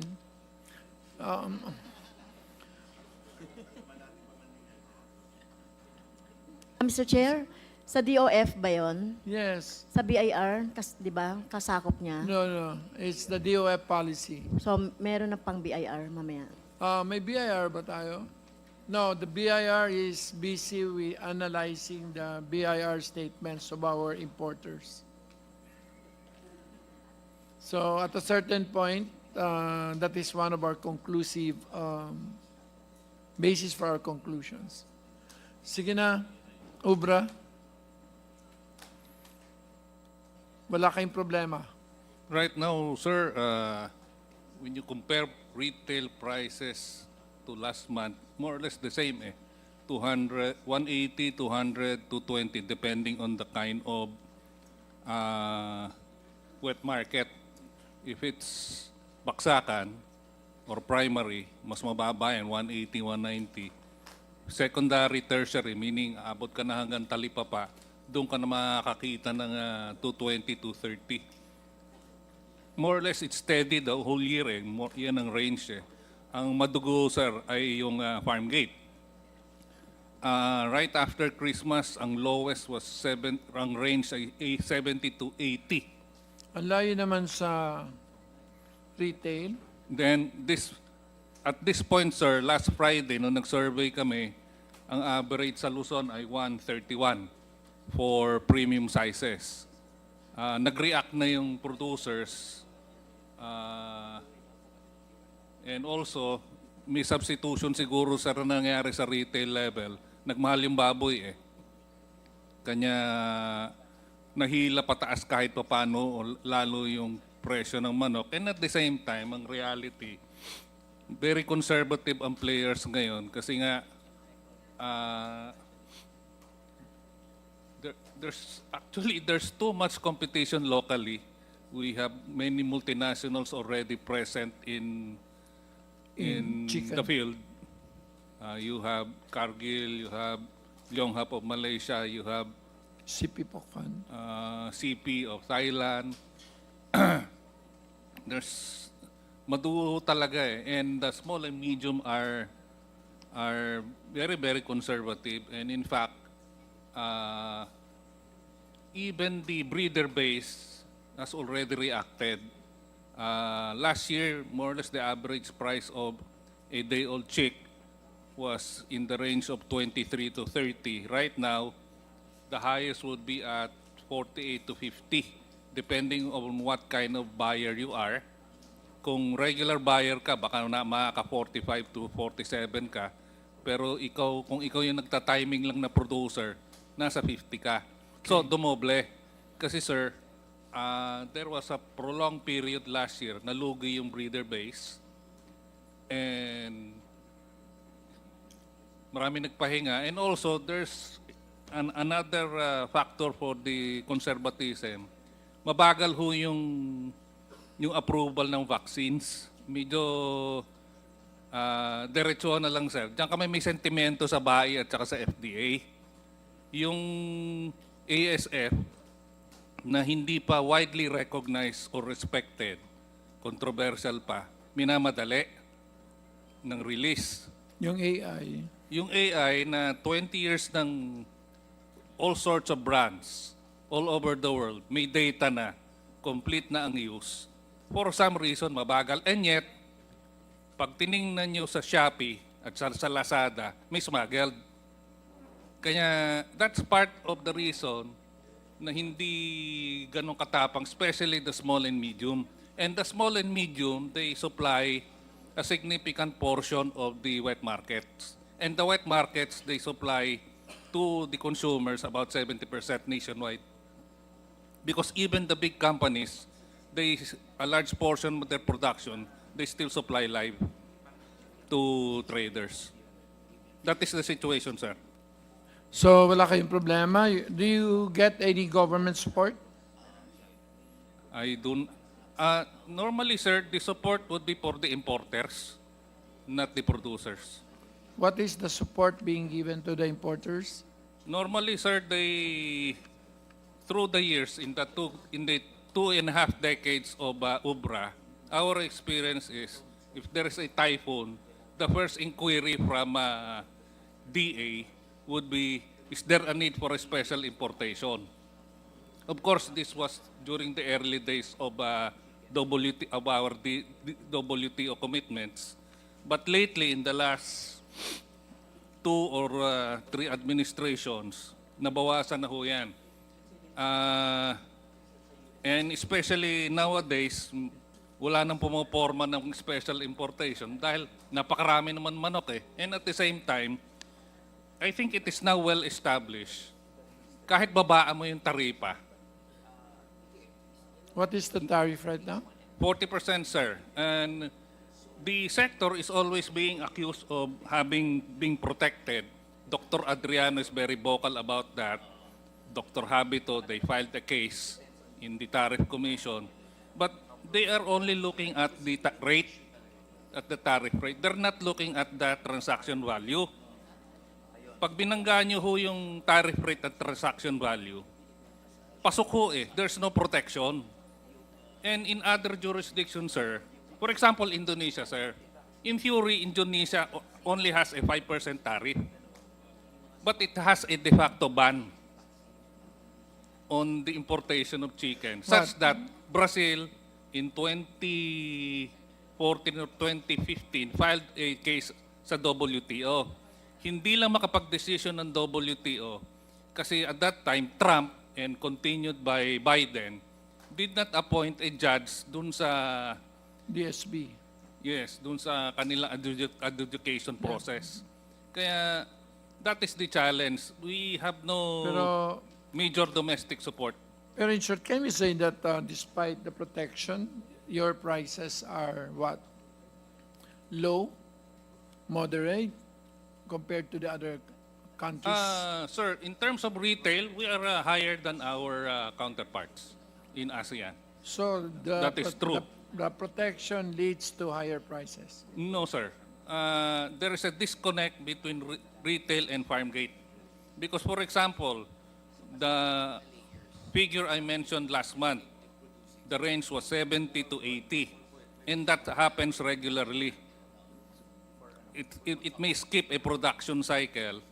Taas-baba ho yan eh. Kasi parang tsubibo ho na nasira ang ulo.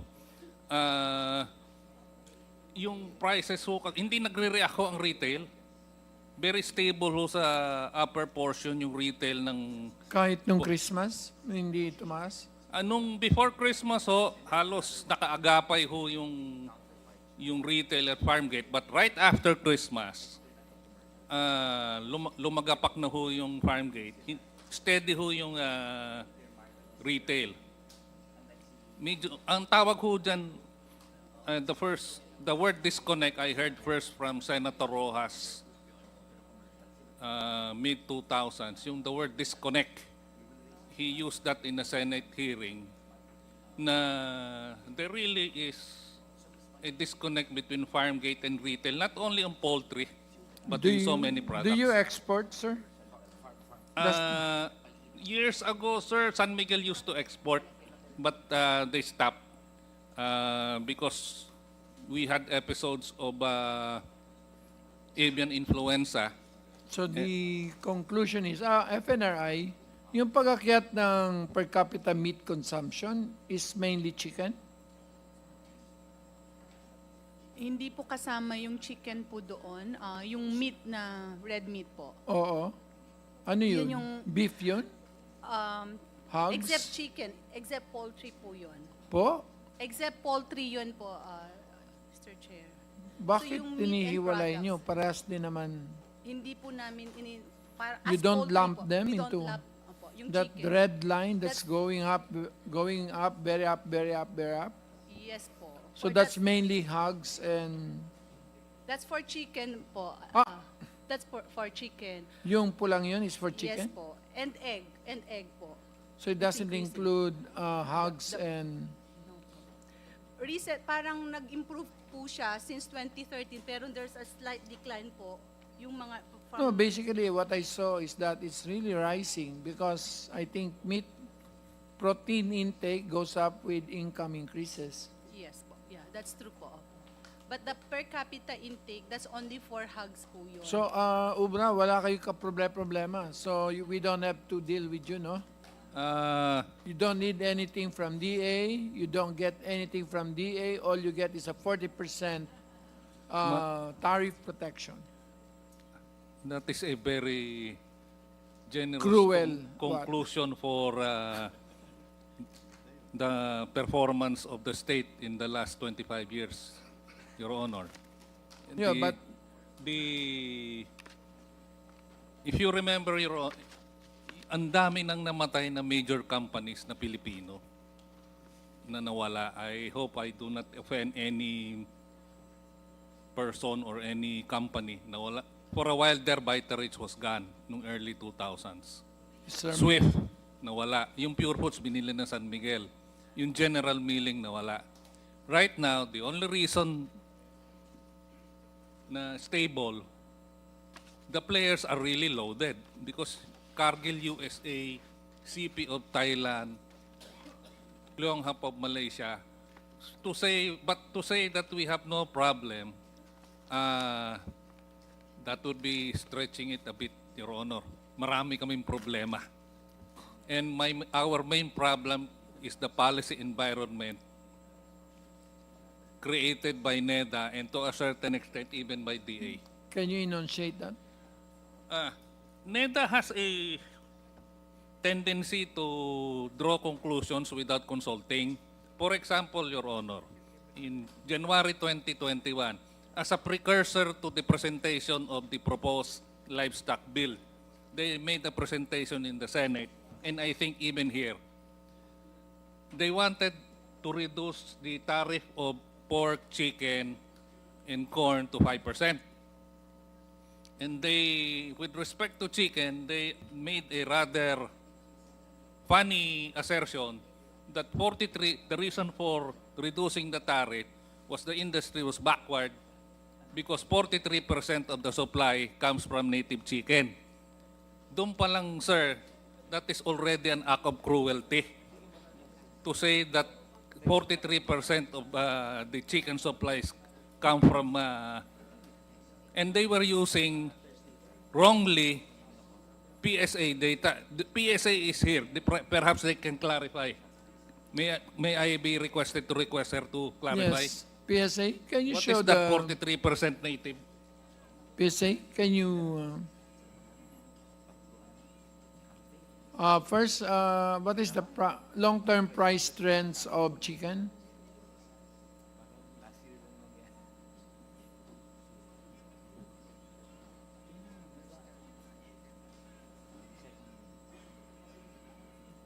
While they are looking for it, Your Honor, there was also an assertion that, in a way, correct that retail prices here are high, but they did not take into consideration the differences in domestic support because protection is not, tariffs are no longer effective in providing protection. It is domestic support. You look at Indonesia, 5% tariff, and yet No foreign chicken lands there. And they have relatively more affordable chicken prices, chicken. And you can say the same thing with Thailand. When you compare, ito yung binanggit ko last hearing, Your Honor. Ngayon lang nagiging seryoso ang Estado sa agriculture kasi nagkakagulatan na because of climate change and disruptions. Pero in the past, NEDA, which I mentioned earlier, relied on the idea, there was even a prominent cabinet member in the last administration who mentioned, forget production, cheaper to import. That is the root cause of our problem in agriculture and food. The shortcut mentality, you just increase the supply, and therein lies the contribution of this committee. You were able to show that despite the tariff cuts, there was no corresponding decrease or reduction in retail prices because of what Senator Rojas mentioned there, a disconnect. Because there's friction there from farm gate to retail. And even, I think, right now, after pandemic, there is friction in the price of, at the cold storage of the importers up to the retail. Kasi, just to have some numbers, Your Honor, generally, when we look at the cost of importers, on the average, like quarters, the tariff line 0 to 07.14, doon nakasama yung leg quarters from the US. Nasa $1 yan, just to make it easier for me, nasa $1 yan. At 56, you multiply it by 40, nasa 83 lang yan to 80 to 90, including the expenses. Pero yung retail, sir, 200 eh. And therefore, the playing field for that value chain, yung playing field in terms of prices, ang layo eh, maganda. Kanya lang, sir, ang kanya ngayon madugurin even in the importation. Dati-dati kasi, noong early 2000s up to the time of Secretary Alcala, 20 to 40 players lang ang importers. But because of the signal from the state, from NEDA, that importation is the favored activity, at the last time I checked, almost 600 na yung accredited importers ng meat eh. Ibig sabihin, the signal from the state is, you trade, you import. Production, you are not a priority. That is the root cause, sir. Paulit-ulit yung problema. Okay. Jet, how much is our importation of chicken in at least 23-24 in metric tons? You can unitize the CLQ, MDM, all in metric tons.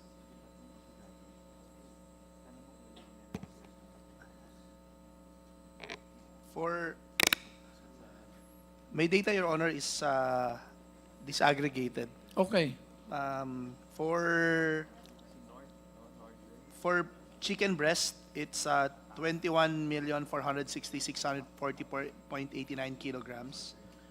For chicken leg quarter, it's 109,537,311 million kilograms. For chicken leg, it's 28,723,952.88 kilograms. For liver and other byproducts, it's 1.06,402.54 million kilograms. So 300 million? The total for us, 300 million kilos, right? for the total, Your Honor, including the entire thing, is about 446 Million. million. Is that the policy of DA? Your Honor, there's some No, discrepancy. I have to ask DA, Ma'am Caballero. Is that the policy that we import 400 million kilos of chicken? I think it's HBCC, no? Yes, sir. All right. So what is the incumbent policy of DA with respect to chicken industry? The Ilan ba yung total domestic production?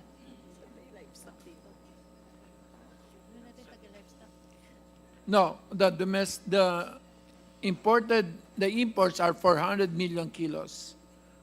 But the domestic production is livestock. Who is the president of the livestock industry? Sir, how many kilos is the domestic production? Eric Harinap from Pork Producers Federation of the Philippines. Corn? Pork Producers Federation. Pork, I'm sorry, we're talking about chicken. Chicken. Bai, where's Bai? Director Sibilia. I would just like to know, we import 400 million kilos of chicken. Yes, Mr. Chair. Our local production po for chicken in 2024 is 492,760 metric tons. Tons. So nothing. 492,000 metric tons. So times 1,000, that's also 400 million. So balansyado, 400 million of chicken, imports, 400 million of domestic chicken. No, I'm just trying to know. I know there's difference between, isaw and chicken legs. Your But- Honor, I have to intervene because this may lead to a very problematic conclusions. Based on the way since the time of GMA, the way production is projected would be based on the imported breeders. Because for broilers, all the breeders, the parent stock, the grandparent stocks are imported. Hindi yan native eh. And in 2024, based on the imported breeders, the projection was 1,607,000,000 heads. Then you have to convert that to kilos. The problem there is, I have yet to see with a computation wherein you segregate the production for Luzon, Visayas, Mindanao, and all, because the market requirement for Luzon would be 1.6 to 2 kilos live. For Vismin, the market requirement would be lower, 1.4 to 1.6. They have a different food culture in Vismin with respect to chicken. They don't like chicken. No sir. They Chicken have a bacolod. preference for lighter size chicken because of the taste. According to them, mas maganda yung balat mas malutong pagka ganun Kasi pag malalaki na sir, mas maganda i-cut mo na lang Okay, And anyway, Luzon, ganun I'll give DA. But before that, may I recognize Congressman Robert Barbers? I'm sorry I did not. And Congressman Reynanti Arrogancia of Mr. Chairman, PDS. just a parliamentary inquiry. Yes. Sorry, just I have to butt in. While I know that the topic that we're discussing right now is equally important as that of the rice, but I guess, I believe that we should go back to the rice first and resolve whatever we need to resolve in the rice issue. Madali lang to. Para Kasi we come back. Napaka-importante nung bigas, Mr. Chairman. And we know that just like what we did in the onions, there was a resolution. And it was a product of a comprehensive study done by the committee. While I submit to the wisdom of the chair in discussing the topic which is equally important as that of the rice, Mr. Chairman, I think dapat bumalik tayo sa By bigas. 3 p.m., we will be back to rice. So I just want to complete that because some of them may have pose problems. I'm just anticipating. So Caballero would have the last word on the chicken issue. Then after that, we'll go to the hogs, and then we'll go to the dairy. Then that's the end of it. Mr. High Chair. value. Yeah, I'll try my best, Mr. Chair. But I just wanted to inform the body that Do you have any budget for? for high value, Mr. Chair, I stand corrected. Our approved budget was 2.3 billion only. 2.3 billion. Opo. So nothing for, it's essentially private sector. Yes, Mr. Chair. But we are happy that for the CMF, this is the competitiveness So you did enhancement not measures see any fund. price problems? Well, we can only intervene in as much as seeds and seedlings are As concerned. seedlings? Opo. But to do post-harvest, storage, etc., it's not enough to work on it. That's So why the we're... post-harvest facilities are essentially private also? Yes, Mr. Chair. For the nurseries, that's our pleading if it's possible that can be restored or augmented, because that's the only way we can assure the farmers of a steady Thank you. supply. So let's slaughter this entire sector in very fast. So may I know who is representing the pig sector, sir? You are? Mr. Chair, for chicken, Yeah. considering that one of, as said by Bong Insyong, Attorney Bong Insyong, that one of our problems is AI. Gusto ko marinig sa DA, kailan ba lalabas yung vaccine ng AI? Which is, once na tinamaan tayo yan, last time, 10 million heads ang namatay sa AI. Is FDA around? Or I don't know if it's BAI or More than 20 years Mr. Chair, I approved. think we should call FDA. Europe and US. It's within the jurisdiction of FDA for it's FDA pa rin. yes, for Pero, vaccines. FDA? No, Chairman. Meron silang testing or something like that. For, Okay. what happened? Caballero? Mr. Chair, Wala may ka I- man lang kapera-pera sa budget mo for vaccines for chicken? May I refer the question instead, Mr. Chair, sa BAI? BAI? Because they are the ones in Do you charge have a of that. budget for vaccines for chicken? Mr. Chair, for 2026, it was one of the priority projects that we have submitted for 2025. Among the priority projects we have submitted to the Office of the Secretary. So they actually asked for our proposals for the vaccine, AI vaccine program. So what happened? So it's still... Vetoed. Actually, sir, for the Consolidated Continuing Fund po, Jose Ano, Caballero, it's among those considered projects. So is it in the GAA? No, Mr. Chair. So there's For not, this 2025 po, not in the GAA, sir. but they say that it's been pending for 20 years with FDA. Mr. Chair, what's pending po at the FDA is the release of the Certificate of Product Registration of those So not the AI vaccine. The AI, not the vaccine, sir. For So it is to be under commercial. EUA? Is it under an EUA? Emergency Utilization. No, Mr. Chair. It applied for commercial release, Mr. Chair. So it's for commercial release already. Yes, Mr. Chair. Yeah, Mr. Chair, we don't need the budget. We need the approval of the vaccine. Because commercial... So we will call the FDA in the next hearing. Yeah. Is the FDA somewhere Actually, here? Mr. Chair, they were invited. Oh. Can you forgive no, because we will insist, we will pick him up. Last thing, Mr. Chair. Yes. Yun lang, gusto ko malaman kung nasan... Tingnan mo kung epekto kailan ni Barber lalabas sa'yo, yung vaccine for commercial use ng AI. Yun ang una kong tinatanong, Mr. Chair. Ang May mga pangalawa, problema din kasi. sabi ni Attorney Bong Insyong, nabaliwala yung 40% na tariff.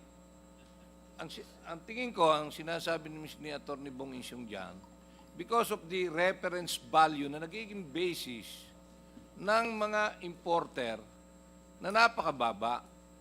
So, Jet, can you, that? What happened to the reference value? Is it transaction? Of course it's transaction value. Your Honor, Mr. Chair, we use our reference value as a risk management tool, meaning Yeah. all declarations are being referred to that value. If it's on a threshold where we determine that there might be some undervaluation, we require additional documents coming from the importer to prove the actual transaction value. Otherwise, we contest the value, and So he is suggesting there is smuggling. I have our reference value for January 2025 here, What Your is- Honor. how I can much is submit it? Kasi ang sabi ni Nick Briones, yung paggamit ng reference value instead of I think that's the tool for It's the tool for undervaluation. smuggling, right? Yeah, technical smuggling. Well, Your Honor, the way we actually come up with the reference values is that we get the highest. Pakibigay na lang sa akin ang report on the entire aspects. Can we do with that? I'm trying to make it. I am trying to quicken for the sake of Congress. He has to go home to Mindanao. Yeah, So, Mr. Chair, one last thing. Kasi yung reference value nila, magkano? chicken leg quarter is CLQ. I have one in my, somebody sent me. sa but US, Mr. Chair, 89 cents. That's home consumption value. That's not reference value. Reference value. Do you use home consumption value as reference value, Jet? No, Your Honor, we come up with our references based on identical importations coming from other importers. That's only 51 pesos and 96 centavos, Mr. Chair. So, ang ginagawa ng importer, Mr. Chair, tinataasan lang ng yung 89, ginawang $1.02, which is 59.16 in pesos. So, meron bang karne ng manok na 51 pesos or 59 pesos na makikita tayo sa mundo, Mr. Chair? Wala. Oh, how come na ang custom pumapayag na 51 pesos, din tataasan lang ng konti? Iyon na ang kanilang basis for The 40%. tariff. Anyway, pero yung MDM naman, virtually zero, ha? No, this leg quarter, Mr. I know. Ang So, MDM, I mean- 5%. And then that's only another way of technical smuggling is misdeclaration. Because if you declare it MDM, nang pinarating mo naman ni leg quarter, ang baba ng value, 5% pa. Jet, yung mga isaw ba, zero ang tariff nun? 5%, Mr. Chair, ang MDM. No, Your Honor, there's a positive tariff rate for all chicken products. So, I think we will have a separate investigation, so we don't. Yeah, I think we I think concentrate. there is a sense in the House that they want just go back to rice. Yeah, So yeah. we will just have that, I think, we will have this discussion in the Committee on Ways and Means. Okay? Para, Anyway, Your Honor, for your reference, we will submit the requested data of reference prices issued by the Bureau of Customs for last quarter last year up to January this year. pwede bang 5-year para makita namin yung trend? Yes, Your Honor, we will submit. Wag mo na yung quarter by quarter. Yung ano lang, So, the tendency for you is to use the home consumption value as the reference value?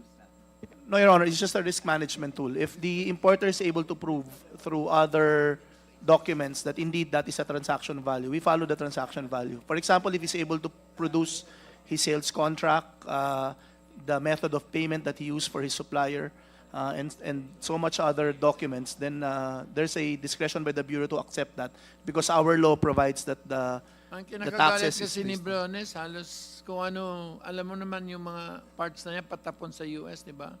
So virtually, less than $1 yung mga yan. Pero pagdating dito, yun, binavalue natin, tapos ang charging mo, yung 40%, yung presyo doon. Yes, Your Honor, but again, we use as reference tool the identical importations of other importers. Okay, so that's the last thing we will have on Are you still up, sir? My You request, wanna Mr. finish? Chair, is, no.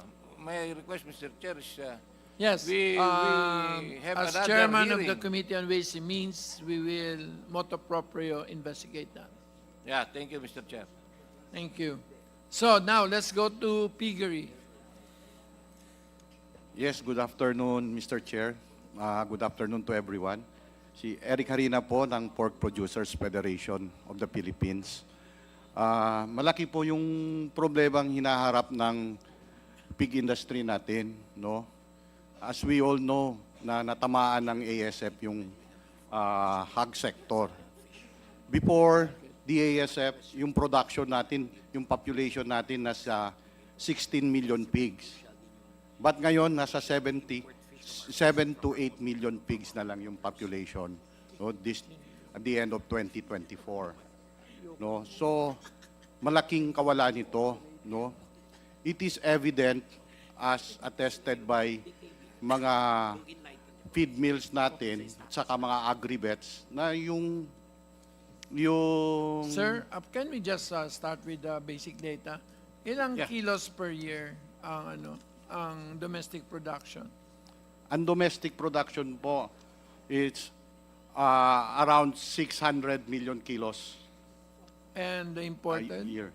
Yung imported for 2024, we imported 732. So, mas marami na rin yung imported Yeah, kaysa. 732 million kilos.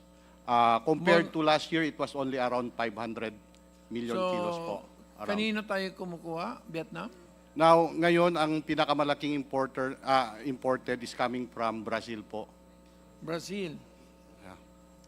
Jet, what is the tariff and classification? And If we can get the more details, Mr. Chair, like the tariff lines that is being used and the specific description of the goods, I can provide for... do you also import, sir? No, producers po kami. You know. Pork producer po. So what is, Mga farmer po kami. ano yung alam nyo na taripa ng mga pumapasok na baboy dito? So, 15% po. Mr. Chair. Yes. He's our Executive Vice President. I am the Chairman. Yes, sir. Ang tariff, binaba ng 15% sa in quota and 25% sa out quota. Okay. Because of EO 62. Ang problema namin, Mr. Chair, Bumaba ba yung presyo? tumaas, Mr. Chair.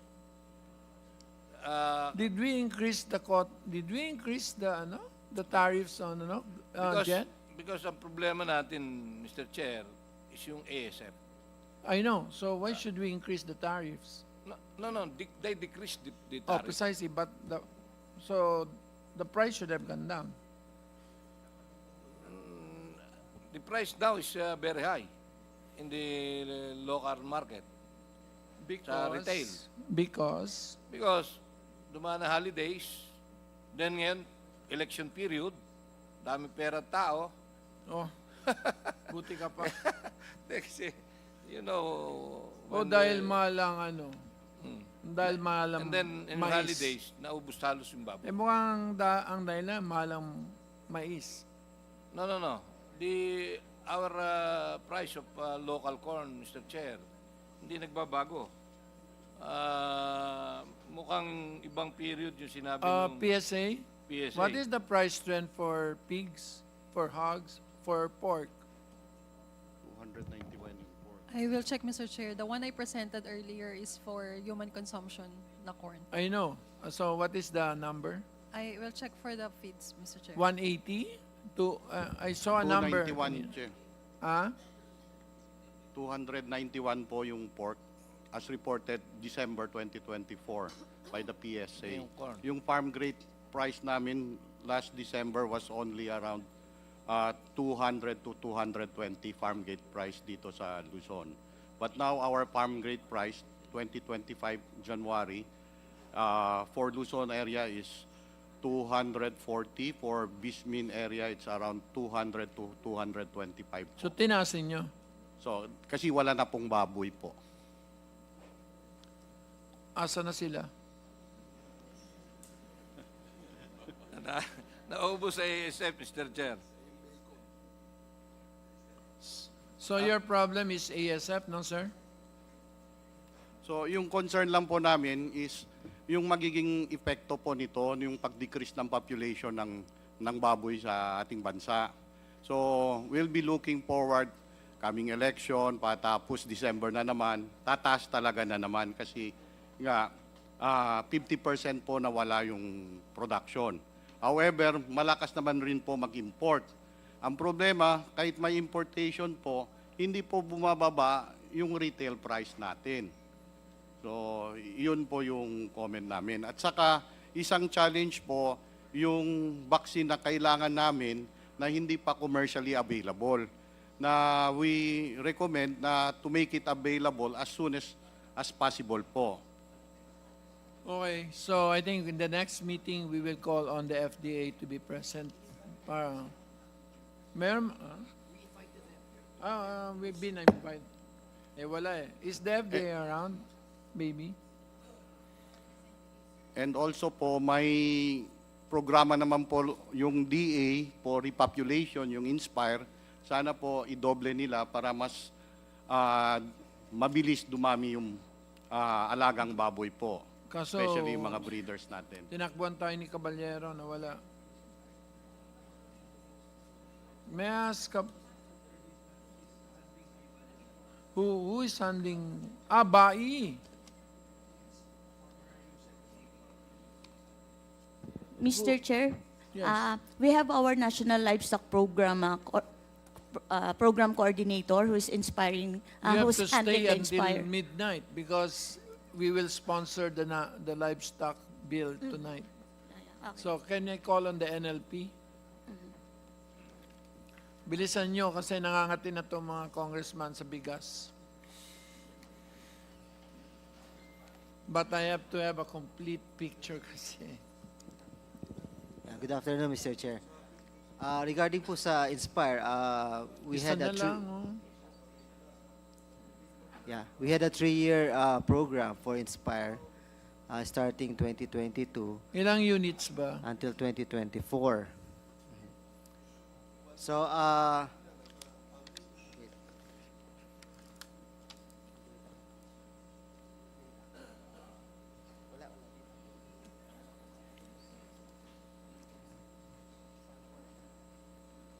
sandali lang.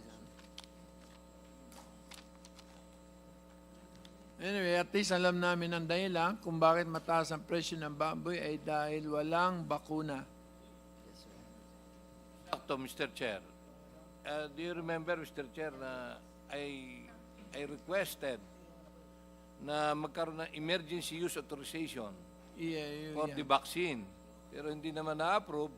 Kaya naubos ang baboy noong August, September, October. Sino ba may gawa? Buong Pfizer? Calabarzon, walang naubos. Vietnam. Yung Sir? APAC vaccine from Vietnam.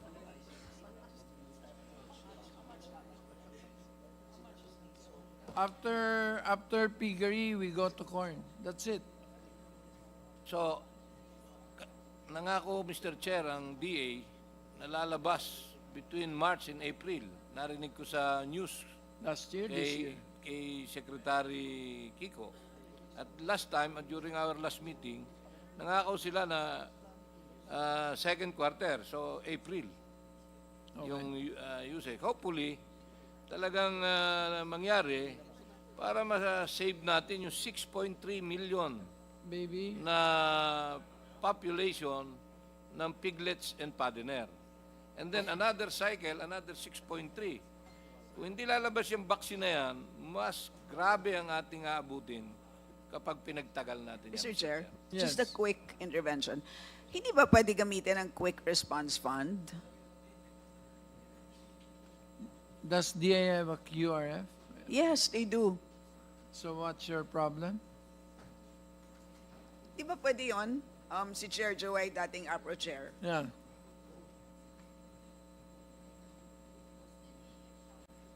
Ginamit nyo sa rice? What is the balance of your Quick Response Fund? We will go back, ma'am. And can you confirm that indeed you can use that for this purpose? yung sa mga replenishment ng mga tawag dito, inputs and also Seafoods? Pwede niyo pong lakasan. Ayan. sorry. Sir, yung replenishment, yung provision of inputs, Inputs. repair ng Yung mga small binabagyo. facilities. But we'll get back po sa nag-handle po ng QRF namin, Di ba parang input din naman ito sa isang sitwasyon na hindi ninyo ina-anticipate? Di ba parang ganon? So Yun ang make it a elements. request from this committee that you use the QRF to purchase, to quicken essentially the acquisition of vaccines for hogs against ASF. Anyway, sir, kasama ba yung repop sa paggamit ng QRF? I'm sure Mr. Chair, hindi po siya kasama doon. hindi siya kasama sa QRF. Hindi siya pwede? That's different, nasa GAA po yung, yung Repopulation. repopulation. So it was not considered as an emergency. Pero Mga hindi ilan ba no pwede? ang budget? Yes, ma'am. Hindi ba pwede? Dapat nga, pero ibang ginawa nila. So, ilan yung repop nyo? Sa RIPA po, for 2022, nasa 1.1 billion mahigit po. Sa 2023, nasa 2 billion.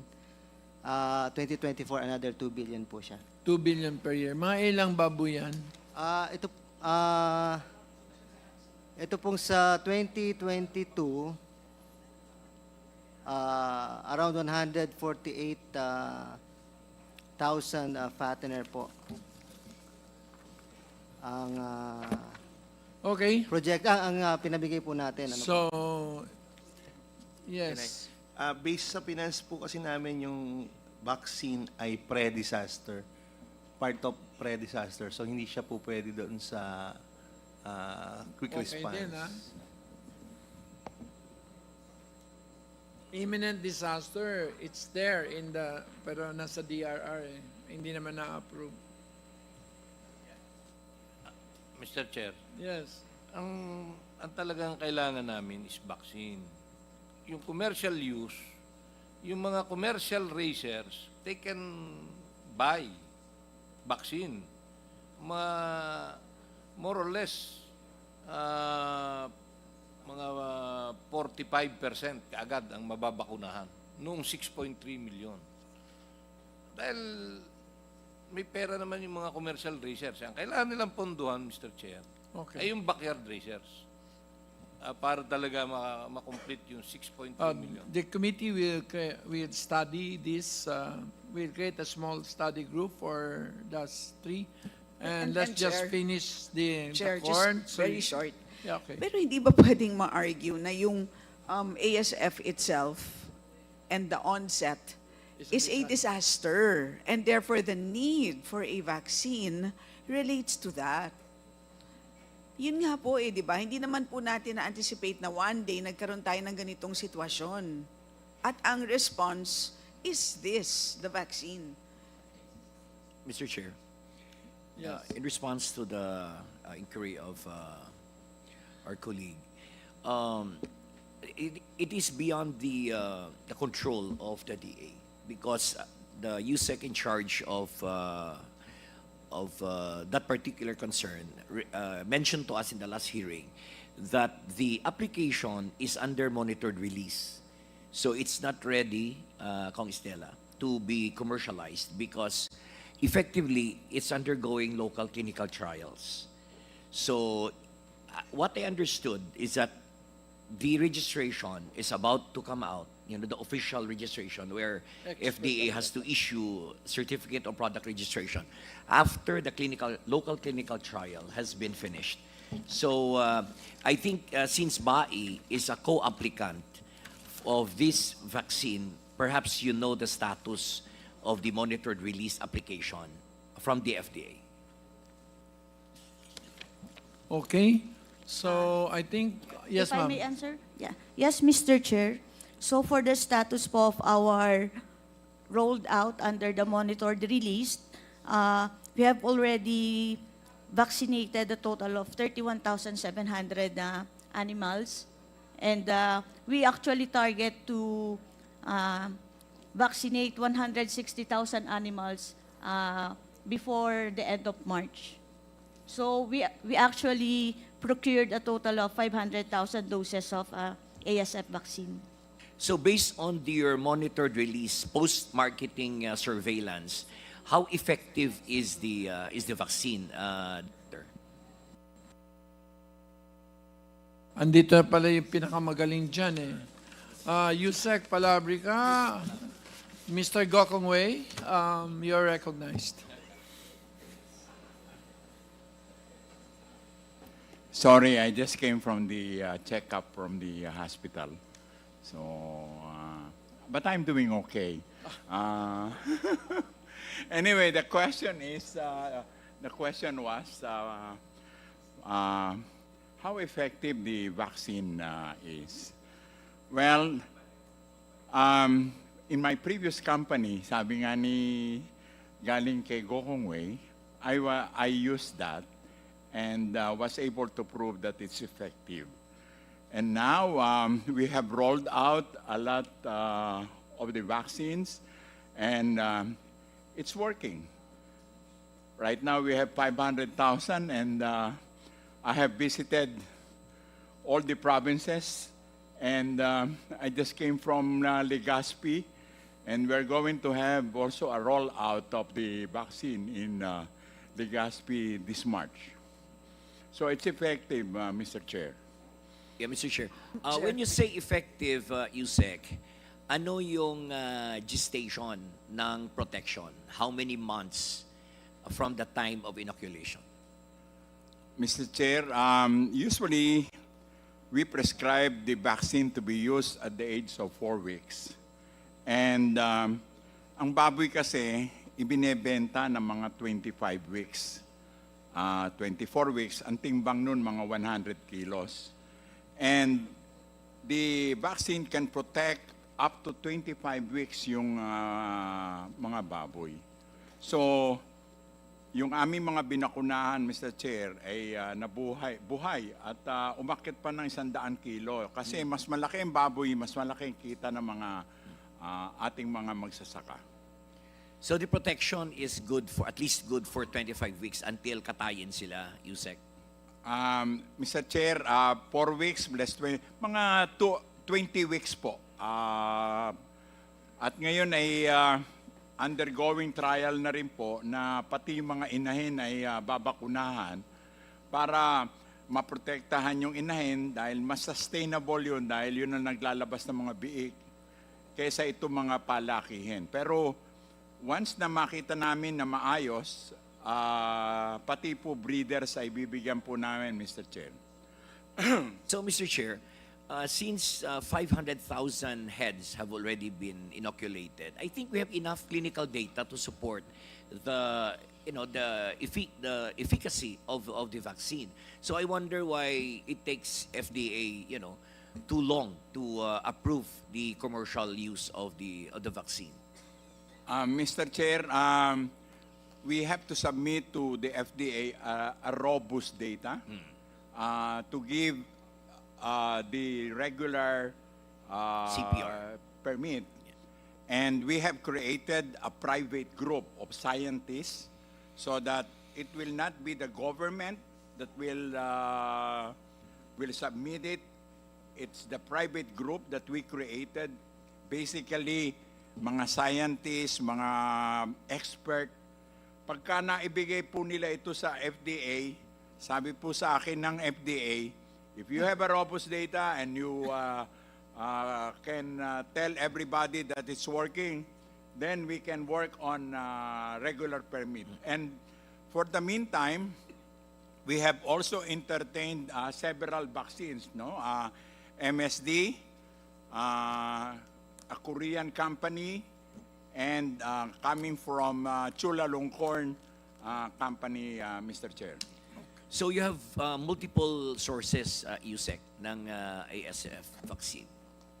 Mr. Chair, tama po. Para marami po mapagpilian ang ating mga magsasaka at yung 500,000 ay kaya naming ubusin ngayong year na 2025. And we're looking for fund for 2026 para masuportahan naman po yung mga backyard farms po. yung mga commercial farm, they can afford it.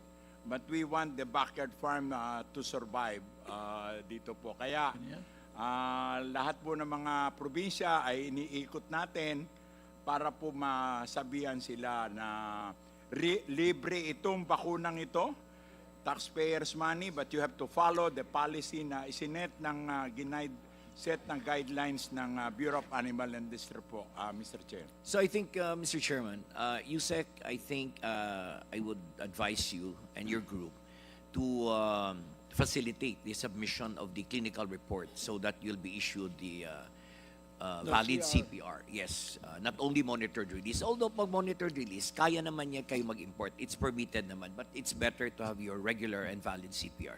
Thank you, Mr. Chairman. And Thank you. Chair, just allow me to read just relevant portions of the GAA 2024 on the Quick Response Fund. The amount of 1 billion pesos appropriated herein for the Quick Response Fund shall serve as a standby fund to be used for, and I'll read just what is, I believe, relevant. So, the provision of various production inputs for crops, livestock, and poultry and fisheries. So, kasama po, I believe, yung vaccines. And so provision of other assistance in the form of cash. Sorry. In order that the situation and living conditions of people and communities or areas affected by natural or human-induced calamities, epidemics, crises, and catastrophes, which occurred in the last quarter of the immediately preceding year, and those occurring during the current year may be normalized as quickly as possible. In no case shall the QRF be used for pre-disaster activities such as conduct of training, insurance of assets, and public information and education initiatives or any other purpose not authorized in this provision. So yung sinasabi po ni USEC na pre-disaster activities, meron namang enumeration of kung ano ang example. Palagay ko naman ay hindi kasama. It doesn't seem like yung vaccine falls under that category. And clear naman po na pagdating sa catastrophes, etc., ay mukhang pumapasok naman po ang ASF. Yusek, kumingi ka ng pera. Pahingi pong pera at kailangan namin talaga ng bakuna. Magaling yan. Kaya lumaki ang Gokong Wave. Mr. Chair, paalala ko lang. Ayaw mo pa talaga ako mga transit na sa rice, ha? No, Mr. Chair. No, corn then livestock rice. and poultry is bigger than rice, Mr. Chair. Come again? Livestock and poultry is bigger than rice. I know, but... So, tanong ko lang si Yusek kasi nangako na siya last time by April. Pero ngayon may nasabi siya na between March and April lalabas yung commercial use ng vaccine. Totoo ba yan, Yusek? Tulad po ng sinabi ko, Mr. Chair, meron po tayong private group na inilagay doon para i-analyze yung lahat ng bakuna. Best try po, Mr. Chair, tulad ng binanggit ko noon, alam mo naman sa Batangas, pag kami dinura, hindi na inihigop. So, April or May. Si Secretary, March to April. Ikaw naman, April and May. Kailangan mas mabilis ka eh. Sanay kang naranasan mo na mamatayan ng 100,000 na baboy, binaon mo, alam ko, Mr. Yusek. So, sana, alam mo, nararamdaman mo, magbababoy sa buong bansa. At kung bakit nakakaranas ang ating mga mamamayan ng napakamahal ngayong karne ng baboy, ay dahil hindi natin nasapulan yung ASF na yan na matagal ko nang sinasabi. Kung yan nagawa ng emergency use authorization, marami ng test na very effective, yung bakuna, hindi sana tayo inabot ng 50% na nawalang baboy at hindi sana napakamahal ng binibili ng ating mga pamilyang Pilipino. Mr. Chair. Okay. So, may I recognize Congresswoman Brosas? But, are you asking a question? Mr. Chair, interject ko lang yung tanong lang kasi baka may impediment doon ano yung impediment doon sa vaccine? Meron bang competition between sa mga vaccines na ito kaya nagkakaproblema na i-roll out natin? Ano specifically, Yusek, yung problema kung bakit hindi Sino? mailabas-labas? Kasi si Kong Briones was saying na May pa eh, di ba? So parang antagal masyado nung ganong... Ang ibig sabihin niya, baka hindi linalabas yung permit kasi may hinihintay na vaccine. Mr. Chair, ang ibinigay po kasi na permit po dito sa bakuna ang tawag po ay monitored release ng FDA. At kaakibat nitong monitored release na ito, kailangan ipakita natin sa bansa na nagana po itong bakunang ito. At ito ay gawa sa Vietnam at ang Pilipinas ay isa sa mga kakaunting bansa, no, na nagtatrial nito. At pinipilit po namin na makakuha ng data nga para mapadali po ang paglalabas po ng regular release po. Yes, Yusek, but you have complied with it, no? Nakapag-comply na kayo. Kasi sinabi nyo nga kanina na kapag nagkaroon na kayo nag-release na kayo di ba? Ng ilang ano. At nakita nyo na effective. So what's keeping the permit doon na ma-release? Kailangan po ako mag-submit ng robust data po Wala pa po. We are keeping all the data in dahil ang problema po, Mr. Chair, is that marami kasi mga anti-vaccine para ba nung COVID, yung mga walang magawa, puro anti. Anti-vaxxers. Marami anti-vax anti-vaxxers. Dito po sa ASF, marami po akong sinasalag ng mga anti-vaxxers mas magagaling pang veterinaryo kaysa sa akin Kaya we have to complete the data and we're gonna submit this to the FDA po. So yun nga, may mga nagpe-petition din against. Tapos meron kayong kailangan na i-comply no robust data. Yun yung mga ngayon ay ilan sa mga hinaharap na balakid ng vaccine. Okay. Thank you, Mr. Chair. Kinlaro ko lang. Thank you. And I think the committee will in itself just have a study group for piggery or how do you call that? For hogs. So now everybody who has something to do with hogs can go home. And with chicken, only now we can go to corn. Mr. Chair, one last thing for swine industry. Same with chicken. Our problem is technical smuggling. Other than too much importation, is technical smuggling. Yung reference value ng pork, yung pork belly, ang reference value is 1.33 cents dollars. And that's only, how much that? And then yung actual amount na naging basis ng tariff ng custom is only 1.55 cents. Ibig sabihin, napakababa, Mr. Chair. Ang pork belly, merong report na not less than $3, up to $4. So, meron akong kaibigan, Mr. Chair, na dati nag-i-import, dahil hindi makasabay sa ibang importer, dahil nga sila legal, through letter of credit, ngayon bumibili na lang sila sa importer, 250 pesos per kilo, yung liempo. So, dito makikita natin, 90 pesos ang per kilo ng liempo, Mr. Chair, sa record ng custom. mukhang napakalayo sa katotohanan, Mr. Chair. Ito ang pumapatay sa livestock and poultry. Yung technical smuggling na misdeclaration, iba pa yung misdeclaration, opals, 5%, 30 pesos ang puhunan, while maaring ang dumadating ibeli.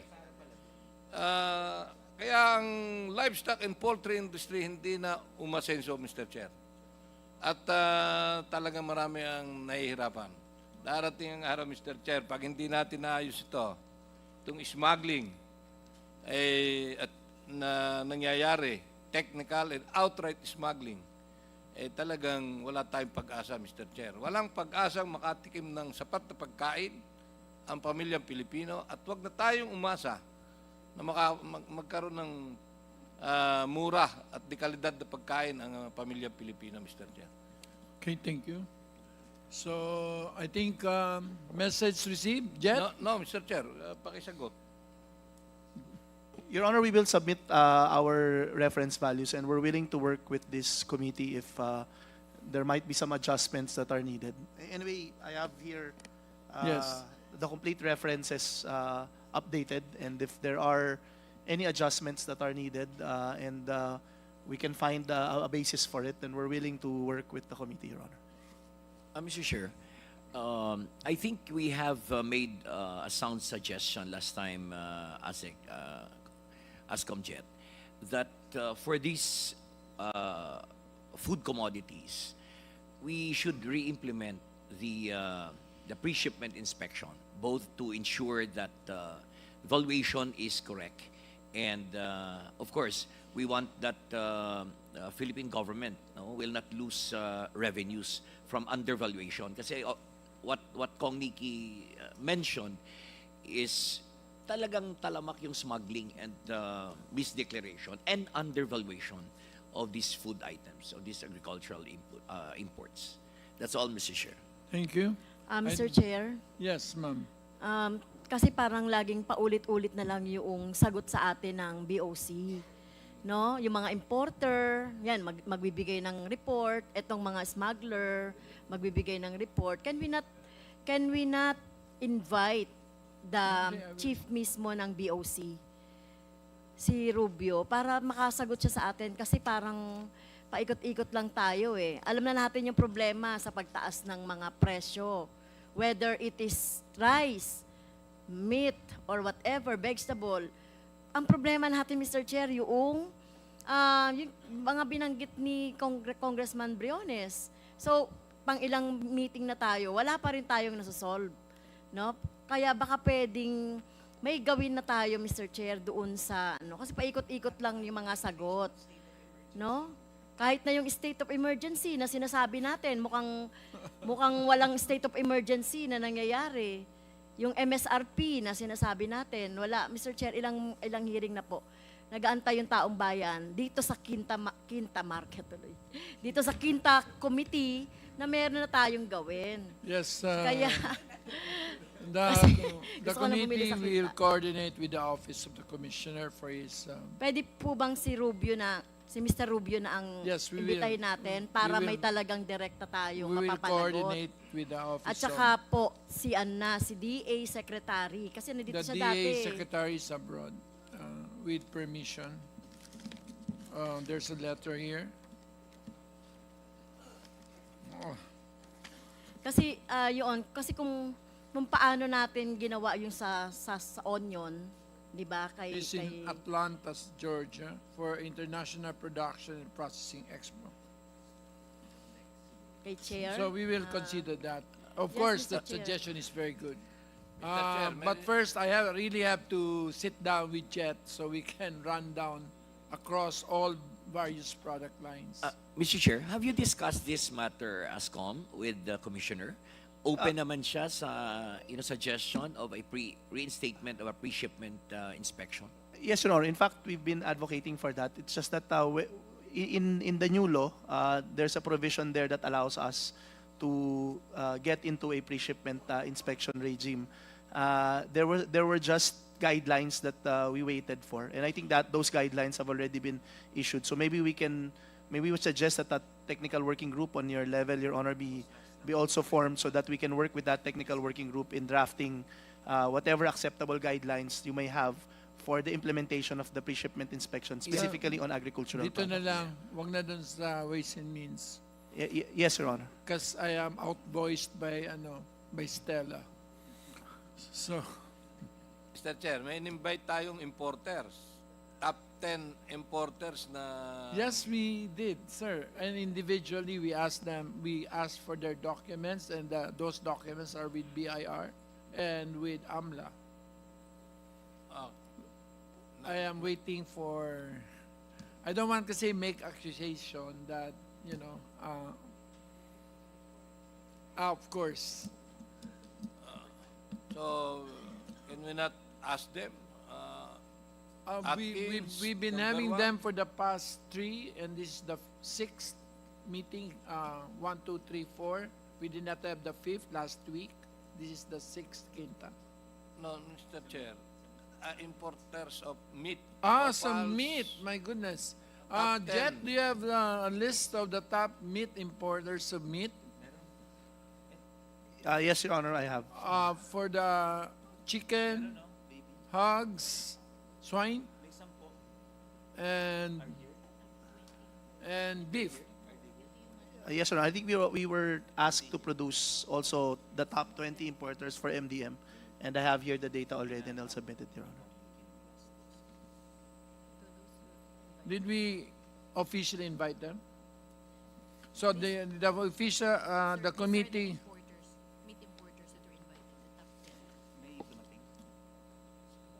May I know if we've invited several top meat importers? Mr. Gabriel J. Ang, are you around? So we might have to issue a subpoena. Mr. David U. Lee Ong, are you here, sir? Can you sit para you will be exempted from a subpoena? Mr. Emmanuel U. Lee, Miss Anne Margaret E. Lee, Miss Nanit Teresa Mantalaba, Mr. Adrino S. Garcia, Mr. Lord L. Kaso matatagalan yung rice pag...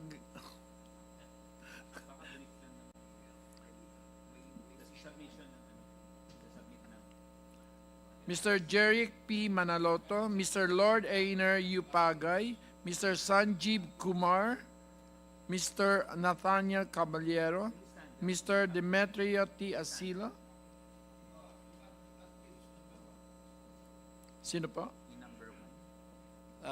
Gabriel Atkins, Import and Exports Resources. Number 1 importers ng pork meat, even sa chicken meat. Is Atkins represented today? Yeah, he's here. You have any questions, sir? Yes, Mr. Chair. Before probably we go to the importers, may I just briefly seek clarification sa program ng DA lang, with indulgence of Kong Nikki.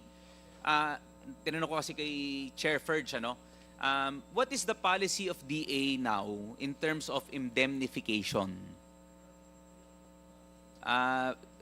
Anyone from BAI?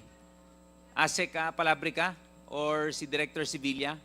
Anong policy po ninyo ngayon pagka namatayan, magkano pong binibigay po sa mga per head sa magbababoy? Mr. Chair, inakyat na po ng ating butihing kalihim Chu Laurel. Dati po ay nasa 4,000. Ngayon po ay nasa 8,000. At kapag ka po inahin, ang namatay ay ito po ay 12,000 po. Kamusta po yung yung payout po natin? Kasi kami po sa Quezon, tinamaan po kami, portion lang ho. Baka ho 10% pa lang ang nababayaran.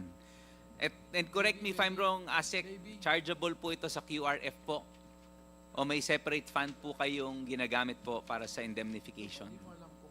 Ito po ay charge sa QRF po. At naintindihan ko po yung inyong pahiwatig na napakabagal ng pagbibigay ng indemnification. Kaya po meron na kaming inaayos ngayon na para mapabilis. Dati kasi umaakyat pa sa Department of Agriculture. Ang inaayos namin ngayon ay ibaba na ang pondo sa Bureau of Animal Industry para doon pa lamang sa level ng Bureau of Animal Industry maibigay na namin yung pera.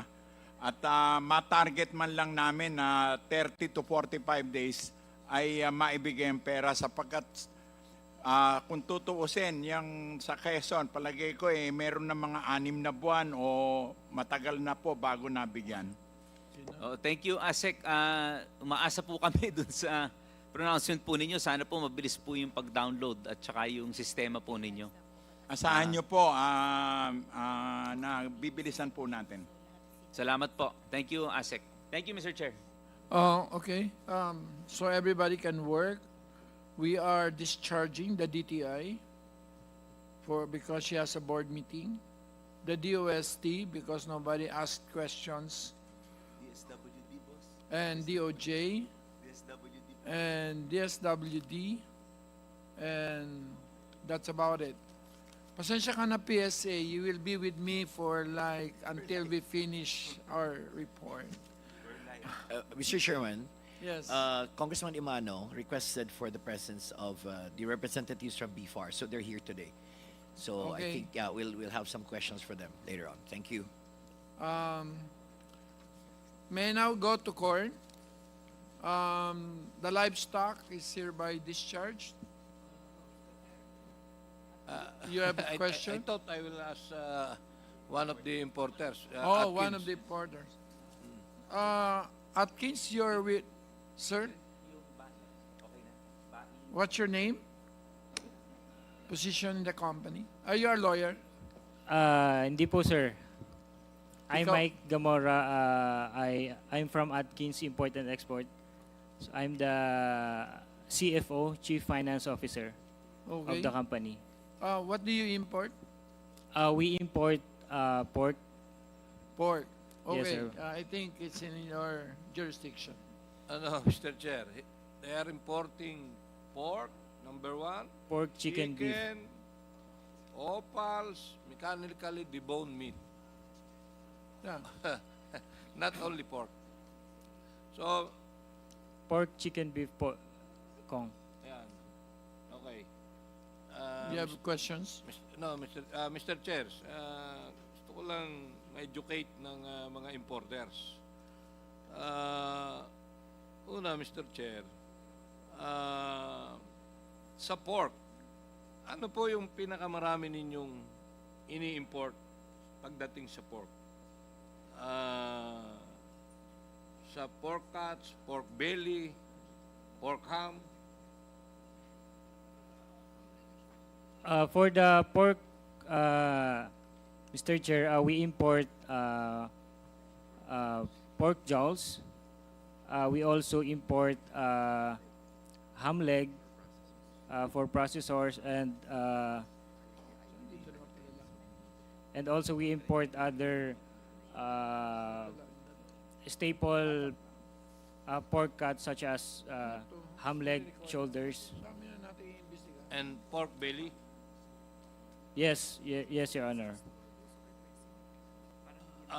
Saan pong bansa kayo nag-import? Yung pinakamalaking pinanggagalingan na ini-import yung Currently, we import from Brazil. That was transitioned from Europe to now with Brazil. meron kayong particular supplier or company na kinukuhanan ng pork sa Brazil? Yes, Your Honor. We import from Brazil. We import from a lot of exporter, but we have a few majority exporter. I mean supplier, which are their top Brazil's top exporting company. So, isang specific company lang, Mr. Chair, na pinakamalaki yung pinagkukuhan? JBS Group. JBS. DBS. JBS, yes sir. They are the JBS. world largest pork producer, which they supply to 6 continents. Sa ngayon po, Mr. Chair, sa Atkins, magkano ninyo binibili sa Brazil ang pork belly?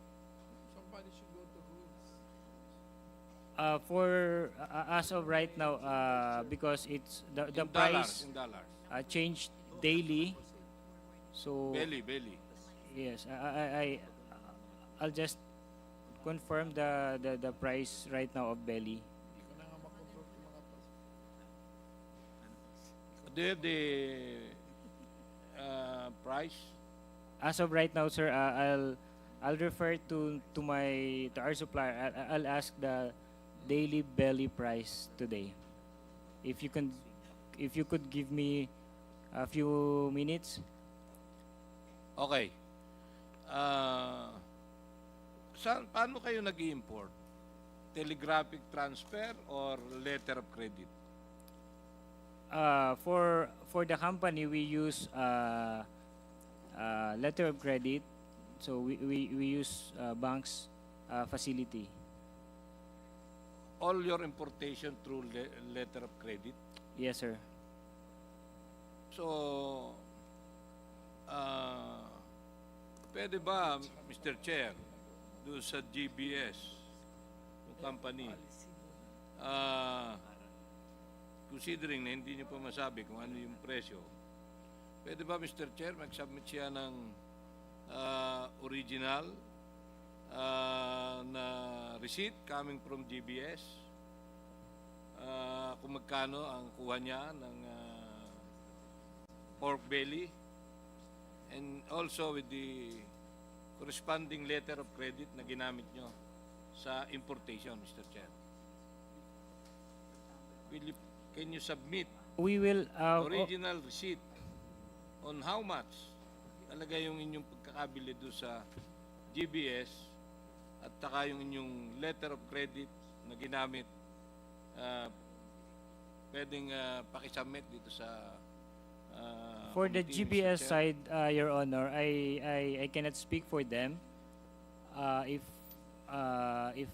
they can give us a copy of the transaction sent by the bank to them. But Definitely, pag nagbayad kayo, kukuha kayo ng receipt coming from your exporter. I think, Mr. Chairman, may I? Yeah. I think Kong Nikki, no, Mr. Atkins, is requesting for your commercial invoice and your letter of credit and the corresponding BOC payment for the dutiable value. I think that's the most important documents that are needed by Congressman Briones. Can you provide? Because that's internal to you. if yes, sir, if that's the case, we'll provide, Your Honor. All right, thank you, Mr. Chair. Thank you.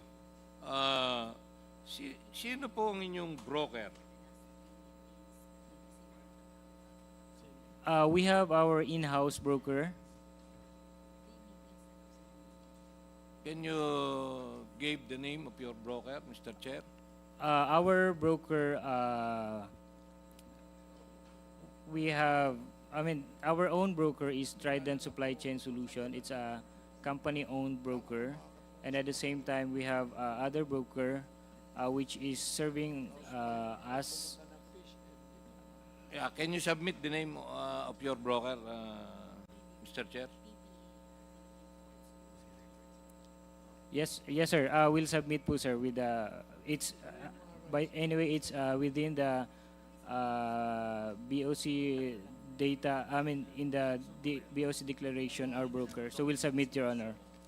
Ba importer, traders, or meat processor? We are a meat importer, Your Honor. So traders kayo? Yes, sir. Okay. Saan ninyo dinadala yung mechanically debone meat na inyong ini-import? For the MDM, Your Honor, we sell it to small processors. At the same time, these small processors, these are the company that cannot import on their own, and they don't have, because they don't have the, the capital requirements for them to import. So we're the one that imports for them, and we sell it to them. And at the same time, we also sell to some of the big processors. We serve as a buffer sometimes of their raw mats, especially when their importation does not align with their timing of production. Yeah, itong 5,585,000 kilos na mechanically deboned meat, supposed to be, ang nag-i-import talaga lang dito ay mga meat processors. Sila lang ang talagang nangangailangan dito. So, pwede ba magkaroon ka ng listahan ng lahat ng pinag-supplyan mo nitong 5,585,000 kilos na mechanically deboned meat?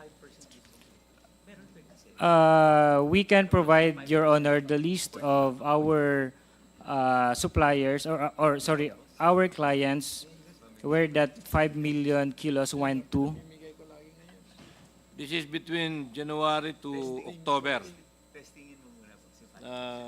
Yes, sir. We can provide the list to whom we sold those amount.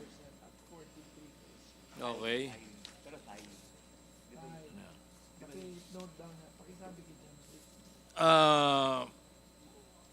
Pagdating naman sa opals, Mr. Chair,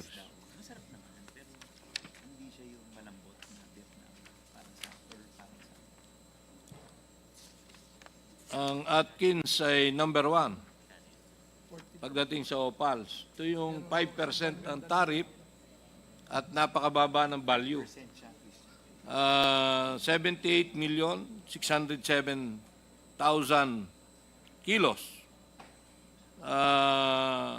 Pag sinabing opals, ano ang pinakamalaking klase ng opals ang ini-import nyo, Mr. Chair?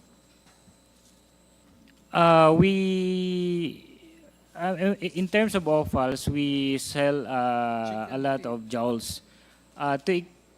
Jowls because with the it's a cheaper. Jowls is a cheaper alternative for a protein requirement of every Filipino. So it can be used for sisig, lechon kawali. Those things. It's a staple pork or staple source of nutrients from pork. Ano yung jowls? Yung mukha? Sir, ito po sir yung jowls. Oh. From here. So, karamihan na sisig, mostly it's a jowls. Paki-explain niya no, jowls. Yung buong leg? Dito po. From here to hanggang dito sa may neck na konti. So it's Kaya batok. talaga nahihirapan ng pork producers, Mr. Chair. Ano yan eh. Dito,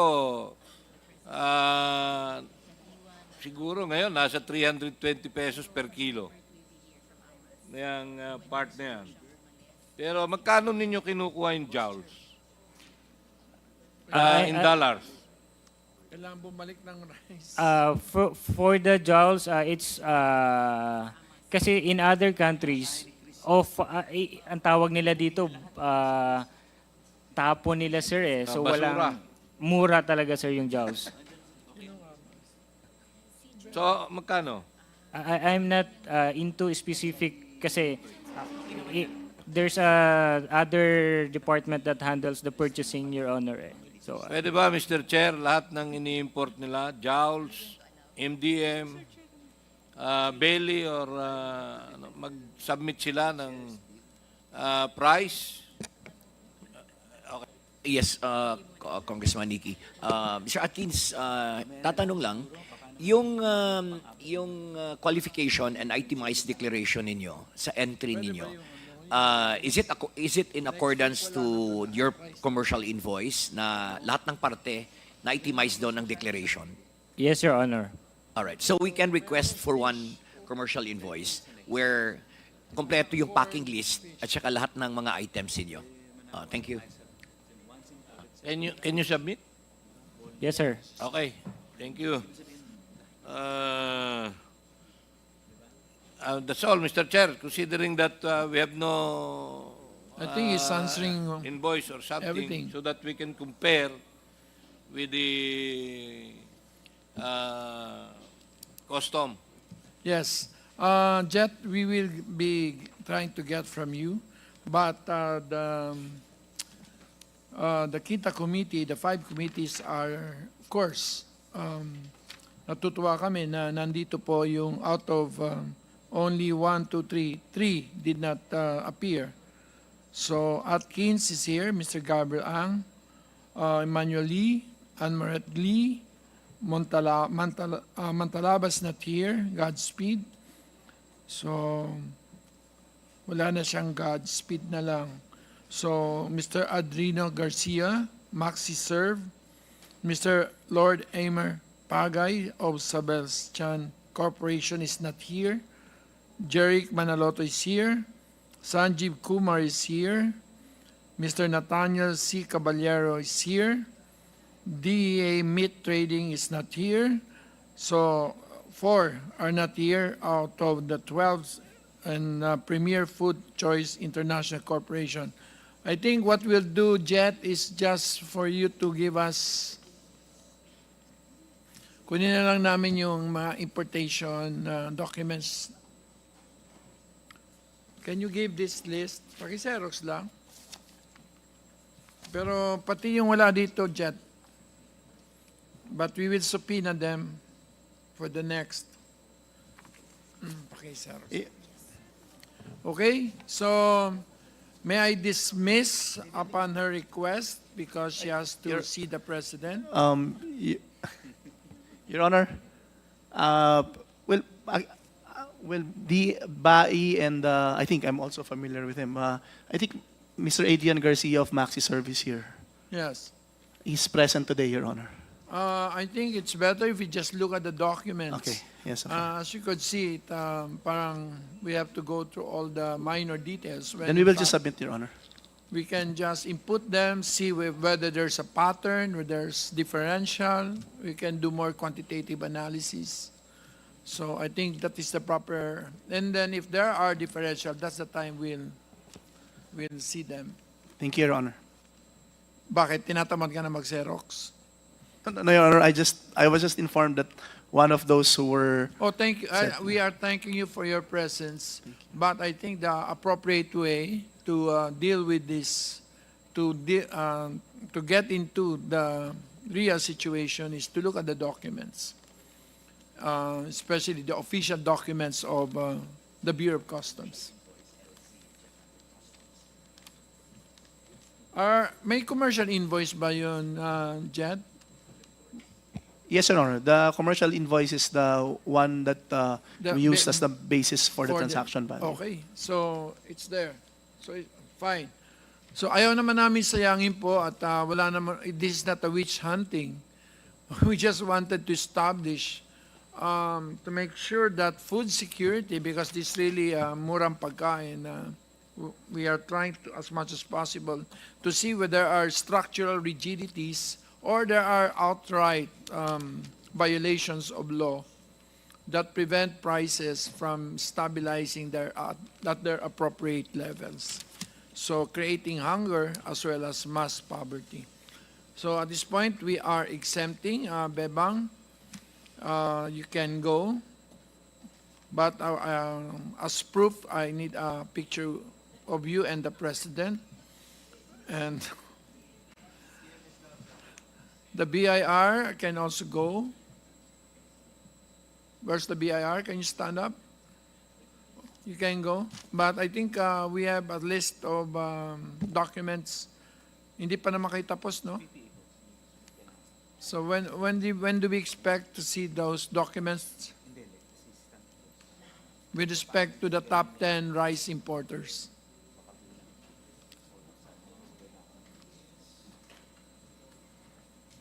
Hindi naman namin hihingin yung ano kasi I know the data privacy. What just we wanted is if they are paying their so i-code mo lang as company A, B, C, D, E, okay?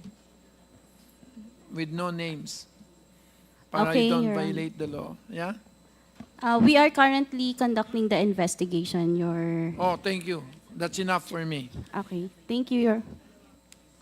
So, any further question? I think the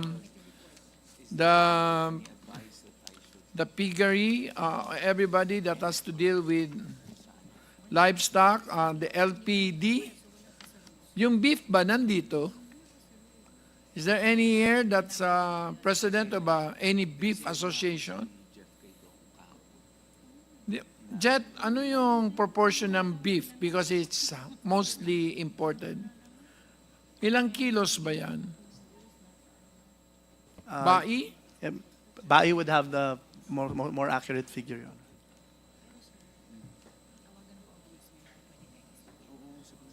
Kahapon naman kausap ko si Joby. Sinabi niya na, sabi ni Jet, instruction niya.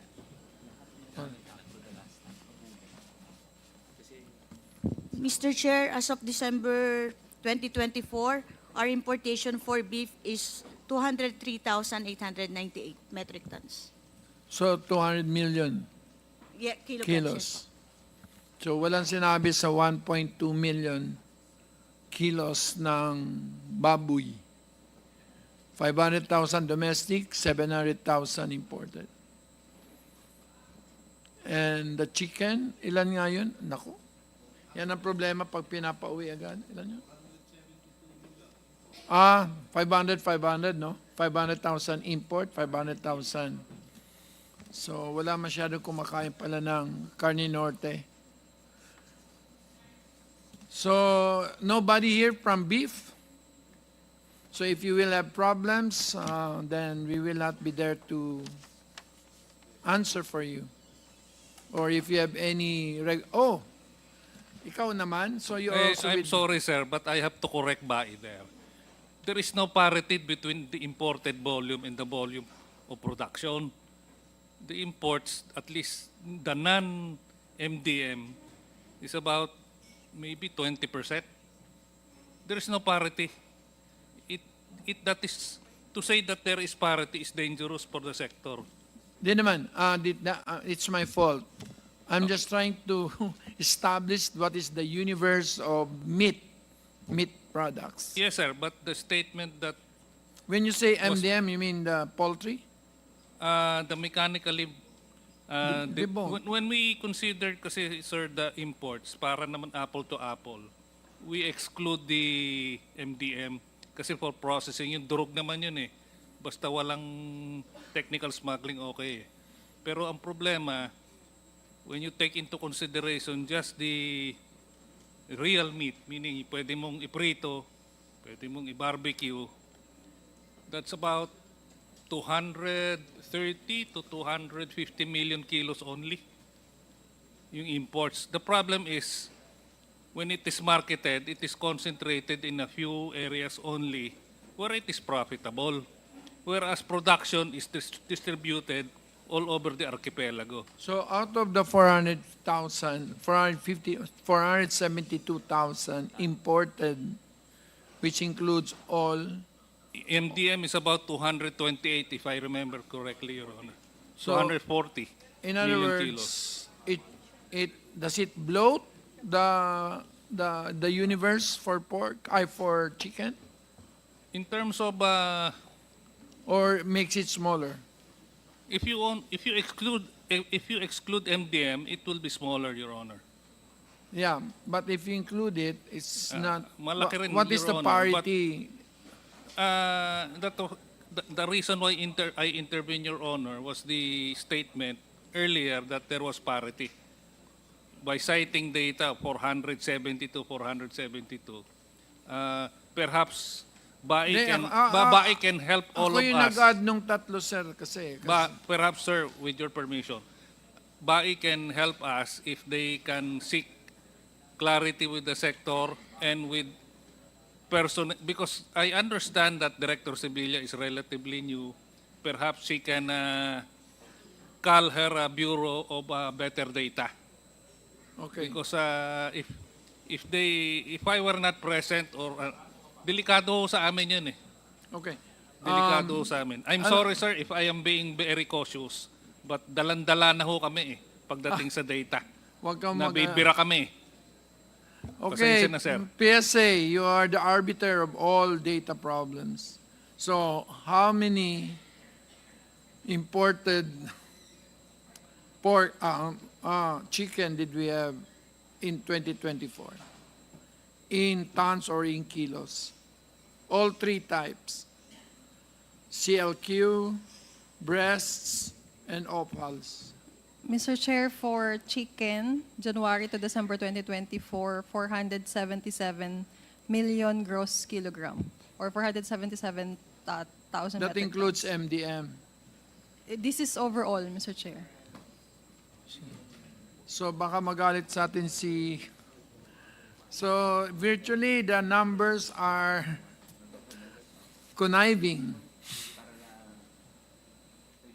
Yes sir. That's the importation, 472. Yeah. But in terms of production, there was a statement that it was more or less in parity. Yes. That is where I object. So the domestic production is smaller? It's bigger. Ah. 80% of supply, probably more.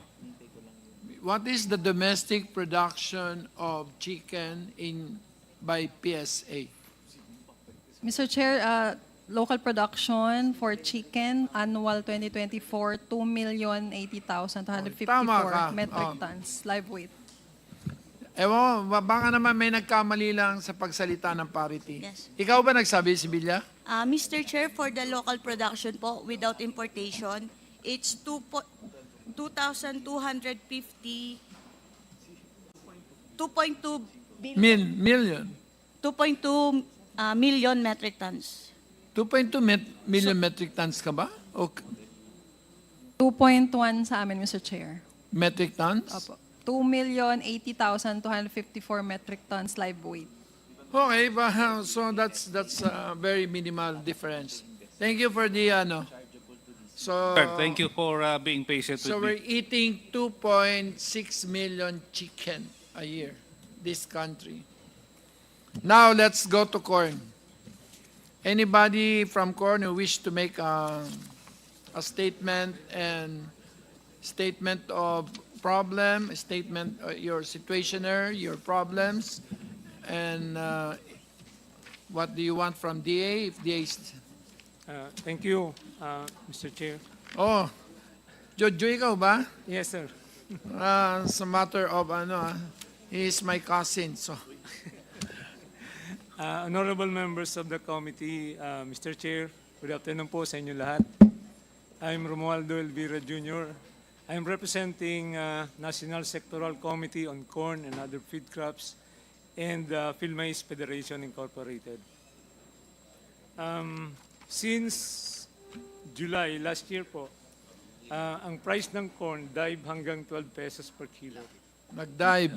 Yeah. Mr. Chair, sir, pwede po makiusap po na lumapit Okay. lang po sa mic para mas malakas. Thank you, sir. So bumaba po siya ng hanggang 12 pesos per kilo since last year. And ayaw na po namin mangyari ito ngayong taon. Magkano ba siya ngayon? We had a meeting with the NFA and we requested po na bumili sila ng 17 pesos per kilo, clean and dry grains, at about 800,000 metric tons for 1 year para masuportahan po natin What yung is the ating total industry production? The local in the production po is about 6 million metric tons per year.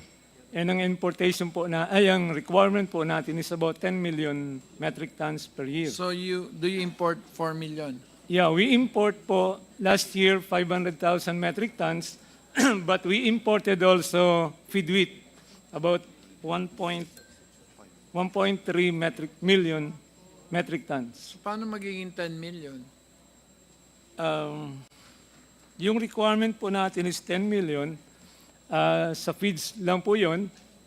And yung ibang requirement is for seeds, for feed grade. Yeah, basically And, others. this year, since mababa po ang demand, bumaba po yung presyo, ang nakikita po namin solution is to build our surplus ngayong taon. Kailangan bumili tayo ng mas maraming mais para during the recovery period na gagawin po ng swine Ano yung industry. shelf life ng corn? Kung nasa silo po siya at controlled yung environment, about 6 months. If we could build our supply during these lean months, during the recovery period, marami tayong stock. And maybe we could stabilize po doon yung price and supply ng corn.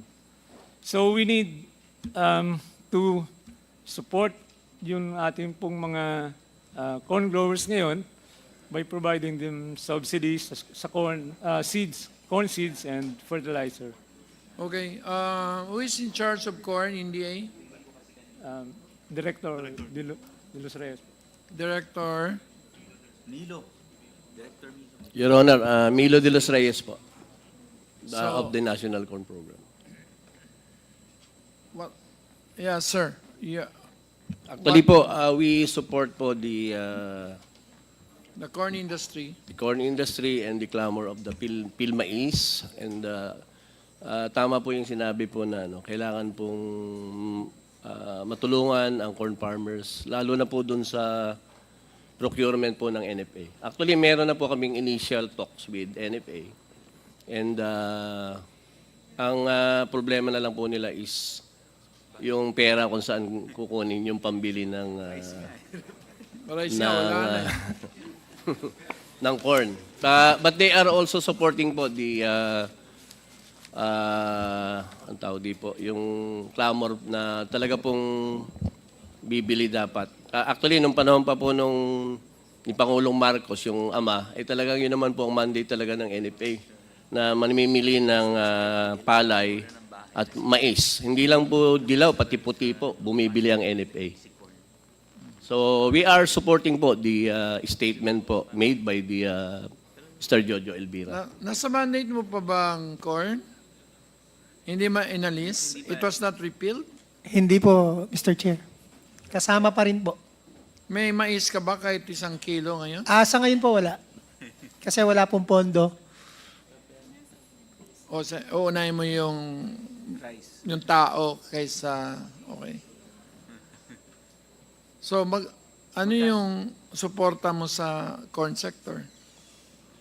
Sa ngayon po, we are providing seeds, fertilizer, and post-harvest facility Magkano equipment. yan? Ang budget po namin ngayon is only 5.3 billion approved by the GAA. Pero maliit po eh. Maliit po yung 5.3 billion. So, you're providing 7 pesos per kilo as subsidy? Hindi lang po. Yung, Yeah, you divide it. Ako ang i-divide po. 7 million divided by 2. Actually po, ang total corn area natin sa yellow is 1.5 billion. Ilan? 1.5 million hectares. Sa white naman, mga 1 million hectares din po. Mga 2.5 million in Yung white total bag, po. ginagamit din sa feeds? Hindi po. Ito po yung pagkain po ng ating mga kababayan ng mga Cebuano sa Visayas and Mindanao. Yung white corn. Pero yung iba rin po, ginagawang mga chicha corn. So, marami rin pong gamit yung white corn. But definitely, ito po yung pagkain po ng Mindanao and Visayas. Yun po ang staple nila. Ang yellow is for feeds po naman.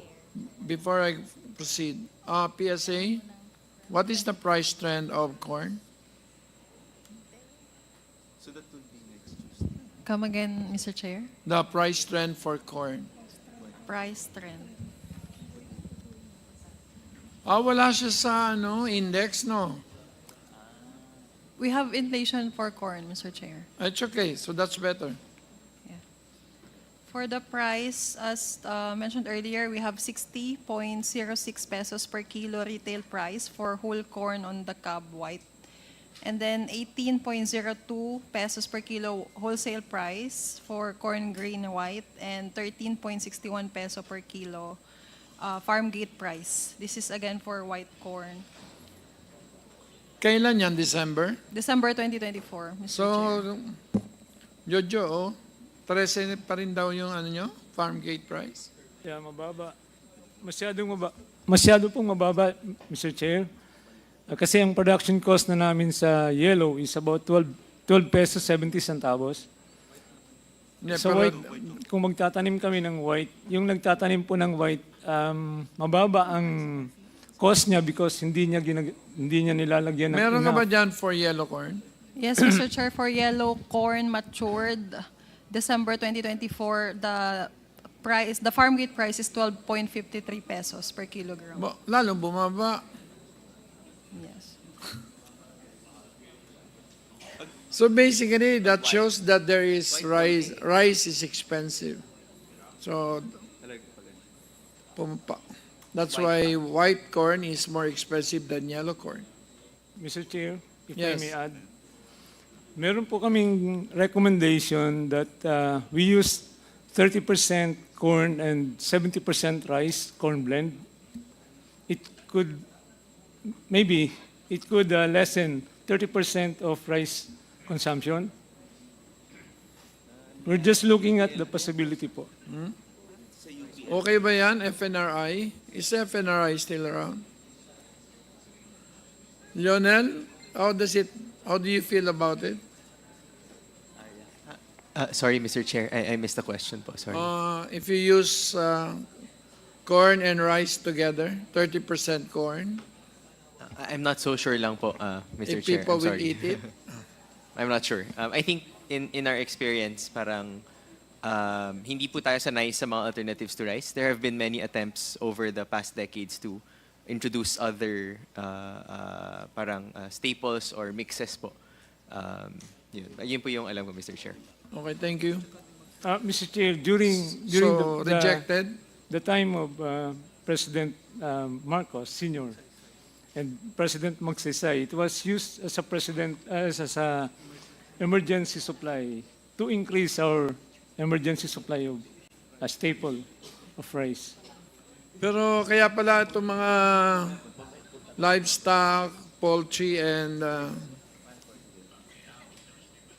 they are not complaining, yung livestock and poultry, because your price is low, no? Disadvantage at our disadvantage po yun, Mr. Chair. Tapos 2 billion lang ang gastos ng DA sa inyo. 5? Mr. Chair. And for rice? Last year, Mr. Chair, it's 31, but this year, 21. But may RCEP naman tayo. But Mr. if Chair. I may, Mr. Chair, we also promote kasi yung demand management sa Masagana Rice Program to ease out yung pressure to produce and ease out also sa pressure ng paggamit ng mga fertilizer so that yung sustainability aspects na andyan. And one of the strategy there is yung sa alternate nga na source ng energy. So isa doon pwede yung yung mix. But the problem will be yung yung marketing and acceptability. But we did try that and I think it can be pwede namang subukan ulit. It's one of the strategy ng Masagana Rice and yung Pero it's to ease out surprising, demand. 1.2 million lang ang imports nyo ng corn. Mr. Chair. Yes. Talagang bumagsak ang consumption ng yellow corn because 50% of our hogs was perished by African swine fever. That's why. Okay. So the cost is virtually can be calculated from the increase in imports, no? Kaya bumagsak yung presyo nyo kasi bumagsak ang local production ng livestock. Makes sense. I did not realize. Kaya ang dami, Mr. Chair, nang naepektuhan noong pagbagsak ng swine industry. So if you have any recommendations, Jojo, you can just send it to me. And thank you, because on my first year as governor, we had the first National Corn Congress in Albay, which you forced me to spend for. First National Congress on Corn. So anyway, so do you have any other, may sasabihin mo pa kayo? Mr. Chair, Ed Mapanaw po sa Philippine Association of Feed Millers Incorporated. Tama po yung sinabi ni Sir Jojo. We are beset with the problem that the feed milling industry has shrunk. That's why we are priming up on the pet food and cattle for dairy and fattening. So these are the two industries we are pushing, hopefully to augment the decline caused by the ASF. Walang aabutan kayo dyan. We don't go for garden variety solutions. We are for plain vanilla solutions. Yes. So we just have to restore our production of our piggery, our swine production. If you want to restore the demand for corn. Mr. Chair, Yes. if I may add, yun sa corn, epekto sa palay, yung darak, wala ng presyo, yung molasses ng sugarcane, yung coconut industry, naubos yung gamit ng coco oil, copra, ganong kalaki ang epekto, yung mga veterinary and supplies, ganong kalaki epekto nung bagsak ng Any further? No more? So everybody with respect to LPDC are hereby discharged, and I would like to welcome my good friend, Congressman Plato, and who else? So, but the DA has to stay. Now we go, is anybody here from the fish BIFAR? Everybody can go, except BIFAR. No, rice will stay. Rice, so BIFAR, we just have to, asan ang BIFAR? Can you, Sino ba, ikaw ba pumalit kay Scotto? Okay, sir? Thank you, Mr. Chair. Well, actually, it was the concern raised by Congressman Imano last time, Mr. Chairman, on the domestic demand against the supply. Director Elizer Salilig, is that correct? Mr. Chair. Yes. How long have you been with BIFAR? Actually, sir, bumalik lang ako. Kahapon pala nag-start. Wow. Kahapon. But you were a career official of BIFAR before? Formerly, sir, Regional Director of BIFAR Mimaropa. Regional Director ng Region 4B. Yes, sir. All right. So how long have you been with BIFAR? Almost 37 years, 3 years contract of service, and 34 years for permanent. So you've been with BIFAR for 37 years. So Yes, Mr. I'm Chair. sure you speak the language of fish. Talagang magaling ka dyan sa isda. All right. So, since you've been with BIFAR for many, many years, for almost 4 decades, ano yung domestic demand natin ngayon? How many kilos? At anong predominant na mga isda ang because fish is a part of the staple diet of Filipinos. So ano yung domestic demand natin against supply? Sir, maybe ibigay ko kay Ma'am Dros kasi siya yung Ikaw yung director Si Yusek Drus is Yusek for Fisheries. So please answer my question. 2025, ma'am. Sir, mayroon, Mr. Chair, 2025 fish supply and demand outlook. Sa first quarter, mayroon kaming 624,834. Medyo taasan mo lang, malapit lang sa microphone, Director. Total annual production, sir. Annual production? Yes, sir. Nasa 2.7 million 790,000. Metric tons. Yes, sir. More or less. 2.7 2.7 approximately. more or less, yes, sir. Metric tons. Ang local production natin. Yes, sir, local yan. Local production. So, does that include the production from fish pond, from brackish water? Kasama na ba yan? Yes, sir. Lahat na. Ano yung percentage produced by fish ponds vis-a-vis what we can get from the ocean? More or less, sir, 50%. 50-50? Yes, sir. 50 sa brackish, 50 din sa ano? Yes, sir, including po yung freshwater. Freshwater? Yes, sir. Ganun ba? All right. So, we have 2.7 million metric tons domestic supply. What is the domestic demand? Domestic demand daw. Meron daw siyang presentation eh. Sino? Director, dapat mastirado mo yan. 40 years ka na sa BFAR. Sir, sorry. Sa national kasi ito, sir, na production, but ang total demand po natin sa... The data that you have with you is, when was that? Anong year yan? 2024? 2023? Anong data ang hinahawakan ninyo, Director? Kailan yun? 2024. 2024? Mr. Chair. That's the latest data. Yes, sir. Yes, sir. All right. So 2.7 million domestic production, 50-50 tayo. Freshwater and brackish water. Yeah. All right. So ano yung domestic requirement? Because doon natin makita kung ano ang demand from imports. 3.2 million. 3.2 million metric tons Yes, sir. ang domestic demand. Yes, sir. So in short, we are importing 500,000 metric tons import. Is that correct? Kasi, iano mo lang bawasan mo lang doon sa domestic supply ang 3.2 na domestic requirement. So, ang difference doon galing from Yes, imports. yes, Is that correct? Yes, yes. All right. Mr. Next Chair. question. Saan galing the bulk of these imports come from which country? Yung ating mga cancer, yung... Yeah, the imported fish. Saan galing yan? Mostly, sir, is from China. China? Sa West Philippine Sea galing? Hindi, sir, yung import, di ba? We import our own fish? Sorry. Ganun ba yun? Sorry. Akala ko, sir, yung import papunta dito. Yeah. That's what I'm trying to ask you, Director.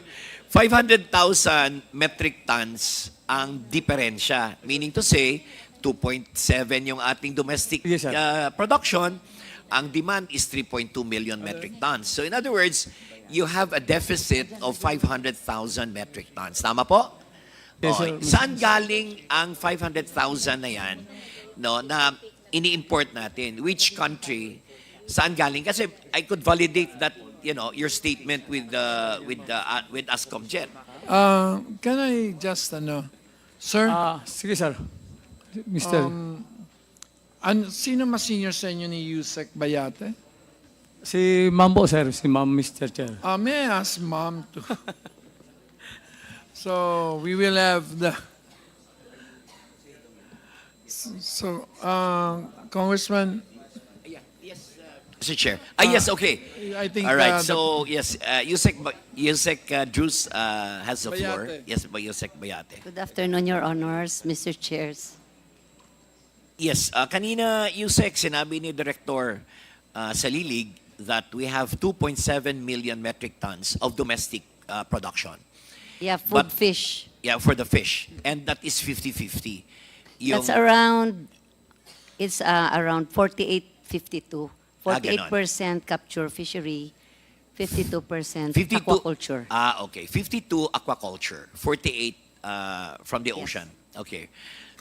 Ngayon, ang sabi ni Director na yung ating total demand is 3.2 million metric tons. So may kulang tayong, may deficit tayo na 500,000 metric tons, more or less. Mga around 413,000. All right, yes, Yusek. So sa 413 na yan na imported fish, saan galing yan? Where do we import the bulk of the imported fish coming to the Philippines?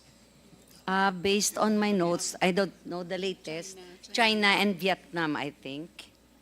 We get it from China, that's 39.3%, Vietnam 18.7%.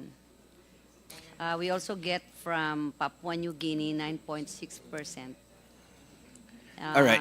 Japan and Thailand 3.8%, and then other countries. So the dominant supplier for imported fish is China. Is that Yeah. correct, Yusek? Around 190,000. 190,000. Almost half of the requirement. Yeah. And then next is Vietnam. Yeah. How many percent is Vietnam, Yusek? It's around 18%. It's 90,000. All right. Okay. 676. So klaro, no? Ang kulang natin, Yusek, is around 413,000 metric tons. Sa bagong director natin sa BFAR, now that you have been reinstated, as director, anong plano ninyo, director, to narrow the gap? Ano plano ninyo for domestic production so that we don't have to import fish? Ironically, we're importing our own fish. Sir, Mr. Chair, mag-increase po kami. Galing yung West Philippine Sea ang ating isda eh. So tayo din ang nag-import ng sariling isda natin, mahal pa. So I think you need to boost domestic production. Anong plano ninyo? Sir, i-increase po namin yung fish production sa local. How do you do that? Sir, mayroon po akong top 5 na agenda. Number 1 po yung aquaculture. And then yung sa law enforcement. Kasi pag makuha natin yung law enforcement, matutukan natin yon, sumawala po yung mga illegalista, so tataas po yung ating production. And then the third is yung livelihood assistance. Tutulungan po natin mga small fishermen natin. Anong program ninyo sa livelihood? How will you help or assist financially our small fishermen? Sa sir, based on during my time as a director, hanggang ngayon, ganun pa rin sa aming ginagawa. Sa mga livelihood assistance natin, ito.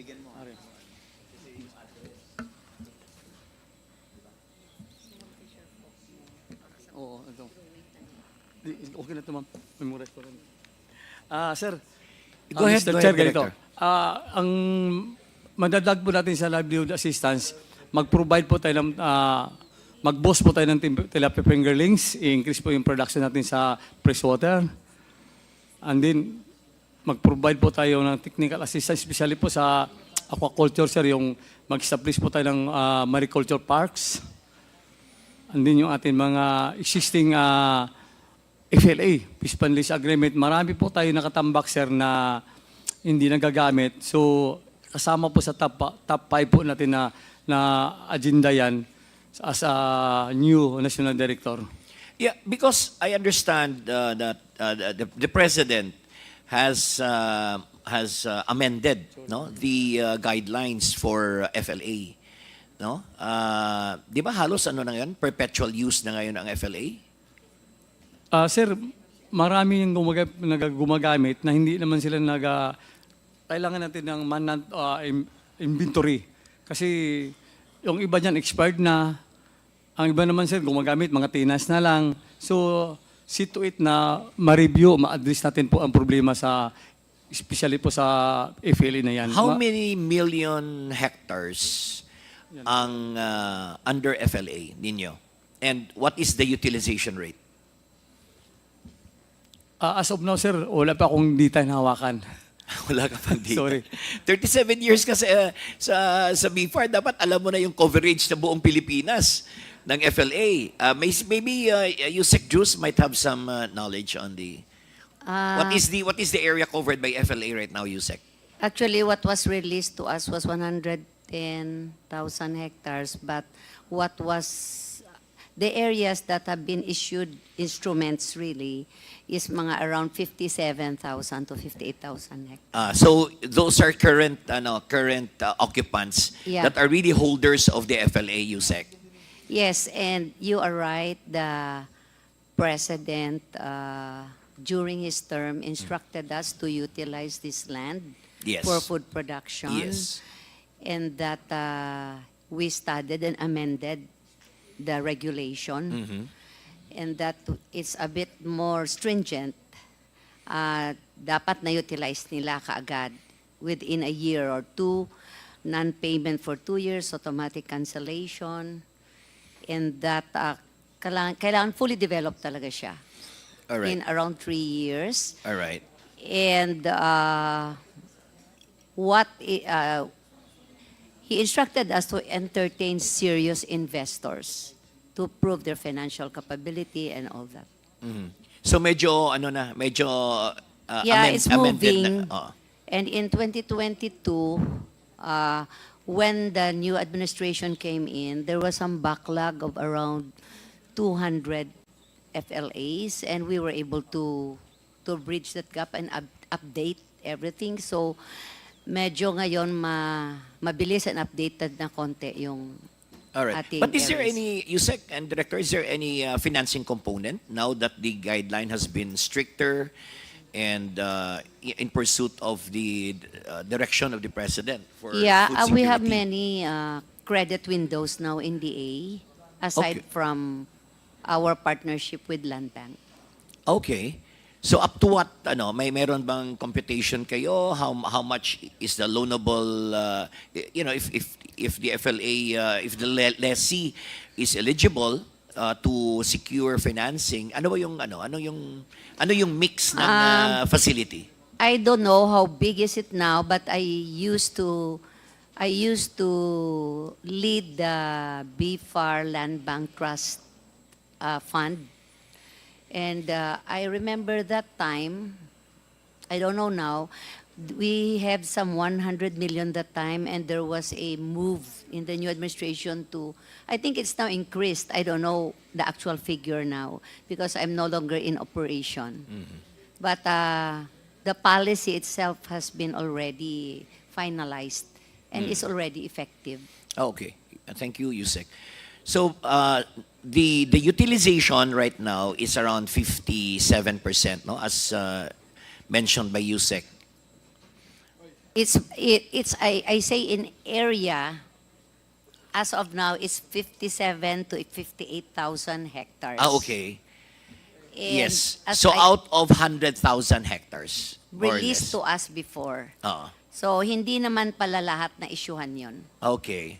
So we focus on those. All right. And So- I so- know there is another program to revive the salt industry, and I think we are again in tandem with DNR to work on an area for salt making. For salt making. Yeah. Okay. Alternative program. Yeah, because the president wants to revive the salt industry. Okay. All right. Sige. So in short, meron pang mga 40 plus thousand hectares that could be made available for other interested parties to engage in aquaculture. There is now an ongoing, I think, inventory All right. by DNR on that. Okay. Thank you, Yusek. Is there anything more you want to say, Director? Mr. Chat, magandang tanong mo kay Ma'am Dos kanina, yung about po doon sa mga anong intervention po namin sa livelihood doon sa mga FLAs. During my leadership in Region 4B, nakarelease po ako, sir, ng 66 million for 2 years. Yan po ay mga soft loan under the DA credit program. So, Soft loan yun, soft loan. Yes, sir, soft loan. Ang tanong, kamusta man ang repayment? Ang repayment, sir, nung umalis naman ako after my term, 5 years, sir, ang allowed siya kanila ni magbayad, but 2% ang interest lang. 2% per annum? Yes, sir, per annum. Hindi pa rin nagbayad kahit 2% Sir, hindi lang? ko na-monitor yung kanilang kwan kasi which include mga sir, commercial kasi, fishing boats, up to 5 million. Wow. So, That's a big, that's a sir. big financial assistance. Mayroon din, sir, na tag 25,000 lang per individual. For small fishermen. Yes, sir. So All right. yearly po siya during 2019, 2020, ay almost 33 million po ang naparelease ko Oo. through... Okay. And then Now that you're the director of BFAR, can you revisit that program? Kasi sayang naman na, you give away 66 million with a very small interest of 2%. Tapos ang repayment mo, nothing. So, that defeats the purpose of providing livelihood programs for these fishermen. Yung iba, commercial operators pa. Eh, sir, kasi sir, mayroon naman silang sir, nag-issue na po sila ng check, yung mga commercial na naglo-loan ng 5 million, mayroon ba yung kanilang amortization, nag-issue sila. Naka-PDC sila? Naka-post-dated payment sila? Sir, hindi ka naman pwede mag-loan ng 5 million dun sa mga commercial fishing vessels kung hindi po sila naka-comply po sa ng Bureau of Fisheries. Yung Ano to, no? License Yung to 5 million na assistance, unsecured ito? Unsecured, meaning to say there's no collateral? Yes, sir. Unsecured, right? It's a clean loan. It's a clean facility. Is that correct? Meaning to say walang collateral. Yes, sir. So it's a clean facility. So Yes, pwede, sir. Yes, pwede yes, nilang sir. takbuhan, walang bayad, okay lang. Hindi naman sir, kasi dumadaan naman tayo sa evaluation, sir. Alright. Oo. So yun Proper ang po. concern natin dito. It's not only the implementation of the financing, but to ensure that repayment is secured. Kasi Yes, sir. paano naman natin Yes, dagdagan yung financing pag hindi Yes, naman Mr. Chair. nagbabayad ang mga nag-loan, di ba? Alright. Yes, Yusek. Yusek Juice. In the case of the BFAR Land Bank Trust Fund, until 2022, I handled it. Mga 100 million lang naman yon, but it was with collateral. Okay. The repayment was quite good. And in fact, when I left, we earned some 15 million in interest. I don't know now. 15 million in how many years, In Yusek? interest. I handled it, I think, from 2014 to Alright. 2022. So very ang spread maliit lang, meaning the interest rate is very low. Is that Yeah, correct? yeah. But the repayment is quite good. Kasi number one, the interest is low. Number two, it's collateralized. So repayment is somehow secured, no? Kasi syempre may collateral sila eh. Normally anong collateral nila? Yung vessel? Yung land for aquaculture. The land it started, itself. But it should be titled land. They can no alright. longer use the leased or public land. Before, it used to be used for collateral with DBP. Before allowed in the yun. 1970s. Ang list, ang FLA before allowed to be Yeah. used as collateral. But but- now wala na yon. They have to have a titled property. All right. Even with the new As a guideline of the collateral. president, Yeah, hindi yeah. pa rin allowed ang to Yeah. use FLA as Yeah. collateral. All right. Okay. So thank you, Mr. Chairman. Thank you, Yusek, and thank you. Mr. Chair. Wait. I actually had instructions. Is the NBI still around? Yes. The Yes, Mr. Chair. AMLA is at my back in the chairman's lounge. And apparently you have an MOA with AMLA, no? Yes, Mr. Chair. So they said that there is still no, I don't know, we have a particular, AAC, I forgot. I'll say it, Mr. Chair. Yeah, that's right. So can you just work with them using your MOA? Yes, Mr. Chair. Okay, so with that, I think I provide them the list for investigation. So the BIR will do its own, and then can you work with AMLA na lang? Okay, thank you. So you are dismissed, sir. You are discharged pala, sir. Thank you. So now we're back to Mr. Chair. rice. No. Mr. Chair. I was informed that the officers of Pacific Sealand Foods Corporation is here due to our subpoena. Wala pa man mga dokumento, sir.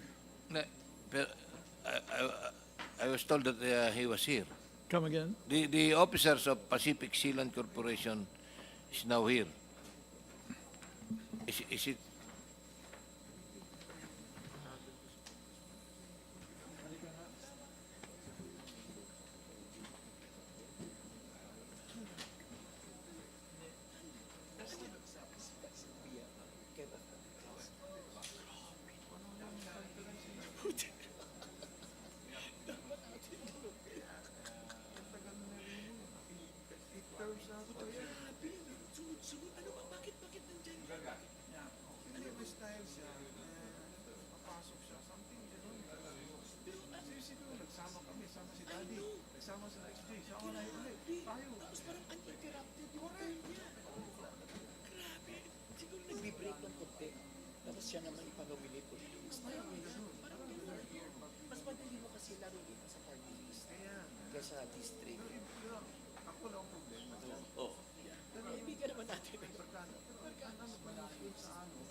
Thank you.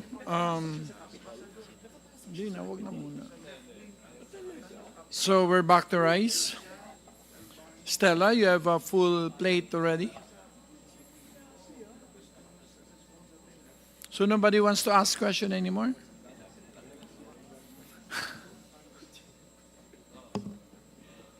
Oh, you want to go first? Mr. Chair.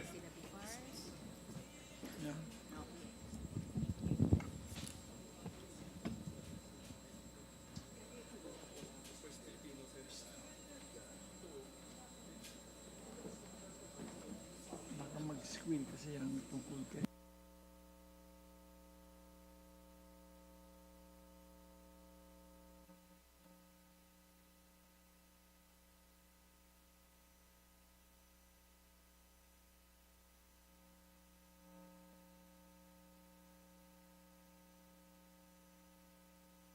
Mr. Chair, can I be recognized, Mr. Chair? Mr. Chair, can I be Okay, ba't biglang umalis kasi si Brio? Actually, we called before rice sana, we would have completed the full range kasi yung on the last meeting, si Congressman Brion wanted the agricultural financing. So now I think instead of rice, would you like to shift to agriculture, to AFRD essentially? We can Rice do muna, rice konti- first and then Rice first. Konti lang, Okay, Mr. Chair. because Land Bank, BSP, yes. DBP are all here. All right. But Yes, rice. Mr. Chair, Oh, just if you... Okay, BFAR is recommendations, here by Mr. Chair. discharged. Mr. Chair.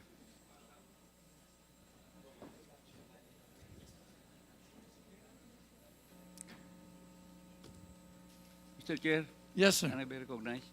Thank you. Sino gusto niyo maganda- pong... Maganda nga po sa atin lahat, sa our colleagues and our guests here. With the perennial problem of high price of rice, Mr. Chair, availability of adequate supply and other related concerns, would it be, Mr. Chair, feasible to amend the rice tariffication law to enable local government units to access RCEF funds, particularly the funds for priority programs, projects, and activities, plus the annual 2 billion pesos of the excess rice tariff collections for the purpose of purchasing palay, milling, and reselling it to their constituents. Kasi po sa kasalukuyan, Mr. Chair, ayon sa batas, ang RCEF fund ay napupunta sa farm mechanization, rice seed development, credit assistance at trainings para po sa ating mga farmers. Maganda naman po ang layunin nito, pero wala pong direct assistance sa ating mga mamimili o yung ating mga consumers. Sa ganitong scheme, Mr. Chair, ang LGU ang magsisilbing palay procurement and marketing arm ng Department of Agriculture. Kung feasible, Mr. Chair, ang panukalang ito, sa tingin ko po ay may empower ang ating mga LGUs na makontrol ang distribution ng bigas sa kanilang nasasakupan. Magkakaroon po ng direktang market ang ating mga magsasaka. Mapagtibay pa po natin ang ating food security sa mga komunidad. Ito lang po, Mr. Chair. Thank you po. Chair. Mr. Chair. Thank you, Mr. Who Chair. wish? Yes, may I? Okay. On rice. Earlier, we highly encouraged the DA to issue the state of emergency within 48 hours, Mr. Chair. And then looking at the law, if that is in place, mukhang ang susunod na hakbang ng DA would be to sell rice. Yun ang lumalabas dito. So yun ang tanong ko sa DA. Anong balak ninyo? So siguro by now, pinag-uusapan nyo na magkano ang pondong meron kayo, basically anong balak? I'll answer, Mr. Chair, on the funds. We have the initial 5 billion funds. But on the distribution, kung sa mga outlets and kadiwa, I'll ask Pwedeng humingi ng konting detalye, like, kasi sa ngayon, 29 pesos, pero for selected sectors, saan nyo ilalagay? Para may konting detalye para sa mga nakikinig. Yes, ma'am. I'll ask our AMAS director to discuss yung details ng plan for the Kadiwa stores.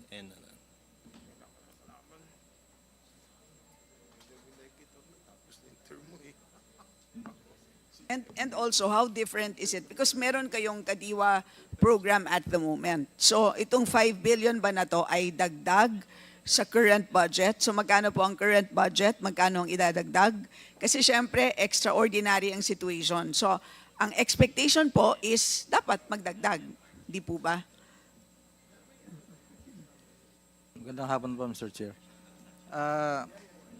Yung agreement po, yung instruction po is kapag meron na yung issuance ng sa emergency, if meron na pong issuance sa emergency food situation, the NFA can sell rice with the local government units and the Kadiwa stores. Yes, maliwanag naman po sa batas. Pero ang gusto natin malaman is, kasi sa ngayon po, nagbebenta na naman po kayo ng bigas sa Kadiwa outlets. So gusto po natin malaman is, pag ma-issue na po ninyo ito, state of emergency, anong karagdagan na hakbang ang gagawin ng DA? So ngayon po, magkano ang current budget ng DA para sa Kadiwa? Sa GAA po, wala pong additional budget. So ngayon, magkano ang ginagastos ngayon?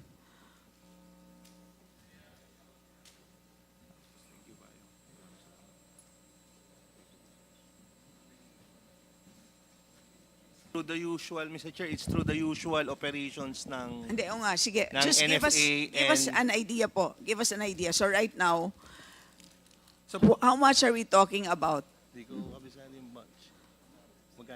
Magkano?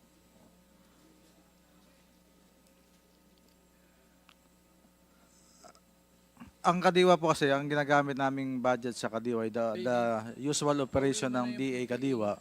But as regards the rice project ng Kadiwa, the source of rice it's from NFA and through FTI po. So ang ginagamit lang po yung Kadiwa stores as venue for the selling. But the Kadiwa per se, wala pong additional budget for the rice. So yung bigas is all NFA rice?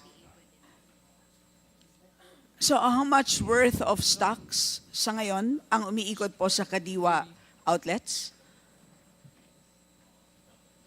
Yung ano na lang, yung financing. Ang nasa Kadiwa outlets po ngayon, nanggagaling po siya through FTI and through NFA. The FTI po, siya po yung bumibili sa... Sige, how do I phrase this? So ngayon ay January, for the month of January, how much worth of rice ang binaba ng DA sa mga Kadiwa outlets? Siguro that's a more specific question. Tama po ba, Yusek Chris? Is that the question that you can answer?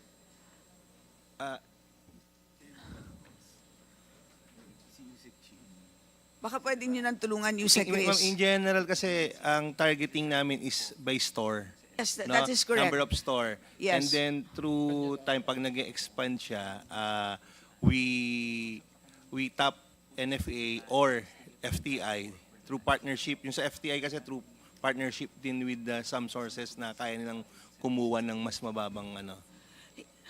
Yes, kasi sir, di ba sinabi ninyo kanina, gagamit po kayo 5 billion. So I want to know how big is this relative to what it is today, di ba po? Kasi, Can you, ano lang yung,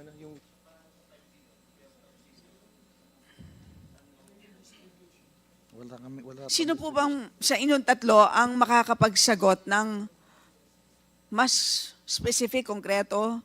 Admin Larry or Yusek Chris? Siguro, let me just share some information. The volume that Kadiwa sells, meron po silang report niyan. Hanapin mo lang yung distribution. But as to the 5 billion provided to DA for this program, na mapababa yung presyo ng bigas sa merkado, 1.5 billion of that will be sourced from NFA. Ito po yung mga aging stocks. And the 3 billion is for sourcing kung saan man mas economical mag-source. It could be sourced locally, bibilhin nila, or it can be imported. Yun nga po, ang tanong ko kasi is, yung actual stocks, di ba? So, January, sa buwan ng Enero, magkano po ang naibenta ng Kadiwa through Kadiwa outlets? Madam Chair, Mr. Chair, meron po kaming report on the actual volume of rice sold. Sige po, so tignan niyo po yung report ninyo, sabihin niyo po sa amin, magkano po?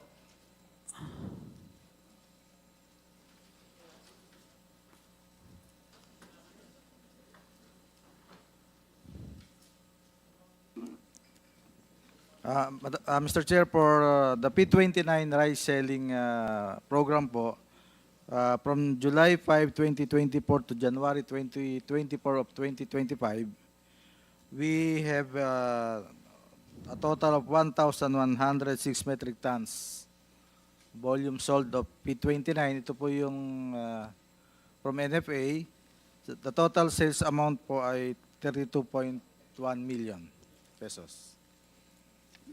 22.1 32.1 million po. 32.1 million. 32.1 M. Yes po. Yan ang total sales. Sales ng from July to January 2025. Okay. Maliit lang pala, no? So, and in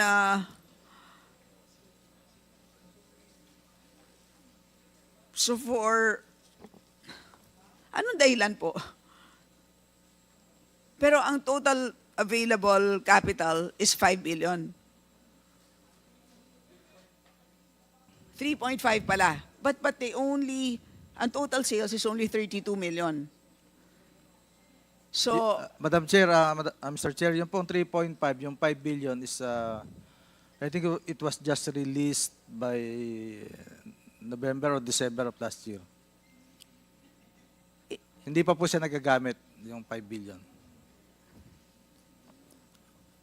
So, okay. So, ibig sabihin, so halos hindi pa nagagalaw ang 5 billion. Yes, Your Honor. Okay. So, kung ano nakikita po namin na Kadiwa operations ay Operating budget pa rin pa po ng DA yan. okay. So, konting-konti pa lang, in short. So just in case ma-issue itong state of emergency, paano po ninyo palalawakin itong current Kadiwa operations ninyo? Mr. Chair, yung mga Kadiwa po, marami naman ng mga Kadiwa stores na nag-i-exist na nationwide. But ang priority po is for the National Capital Region muna. Pag na-release na po pag naging available na po yung 5 billion, portion of that can be used for the logistics. Number one challenge po sa amin ngayon is for the FTI and NFA is yung logistics. So it's hard to move po yung mga bigas from warehouse ng NFA papunta po sa mga Kadiwa stores. And sa ngayon po, yung FTI lang muna ang ginagamit nilang operational fund for the operation ng P29. And may we ask, Admin Larry, Mr. Chair, so yung laman po ng warehouse ninyo is worth how much po? Or how many days? Yun po bang total na laman or yun pong Yes. total Like stocks like na in pwedeng case- hong ibenta? Yes. Ilan ang pwede nyong ibenta in case nga ma-issue In case- yung state of emergency? With the assumption po na ma-declare na po yung food security emergency, meron ho tayong 761,207 bags. Or in terms of days? Bags, in terms of days po ba?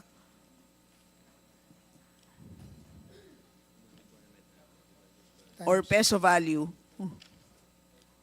Ano po ito? Let's just use the average price of, let's say, 33 pesos per kilo. Ito po ay nasa 1.2 billion. So yan Worth of ay stocks. readily available for sale? Pag na-declare po. Pag ma-declare. So you will go from operations of about 32 M over 6 months, kaya nyo scale up immediately, ganon, to 1.2 billion immediately as long as maibaba nyo yan from your warehouses to all of the Kadiwa outlets. Yes po, readily available ito, worth 1.2 billion. Ito po naman yung operation nitong food security emergency once declared.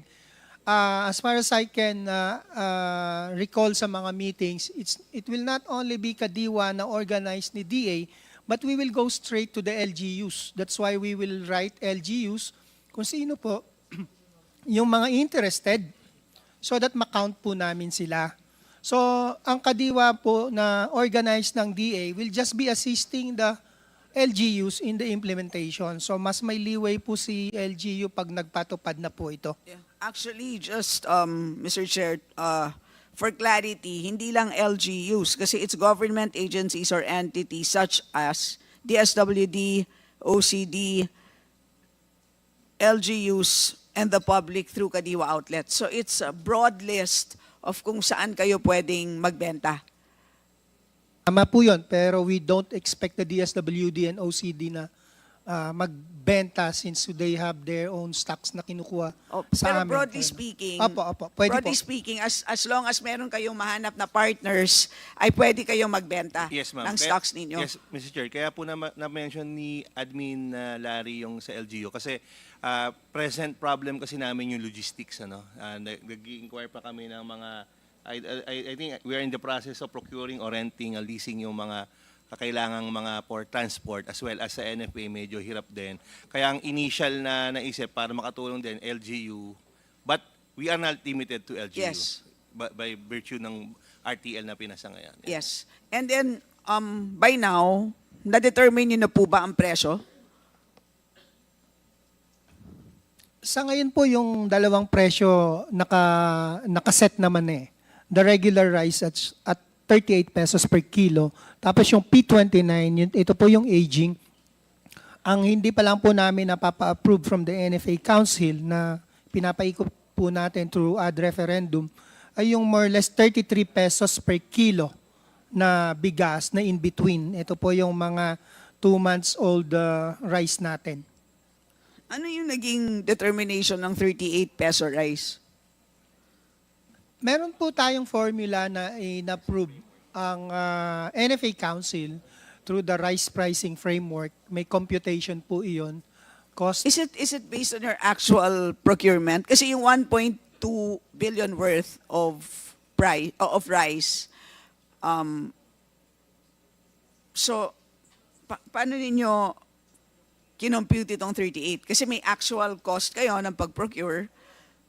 Paano ninyo, how did you arrive at a 38 peso per kilo?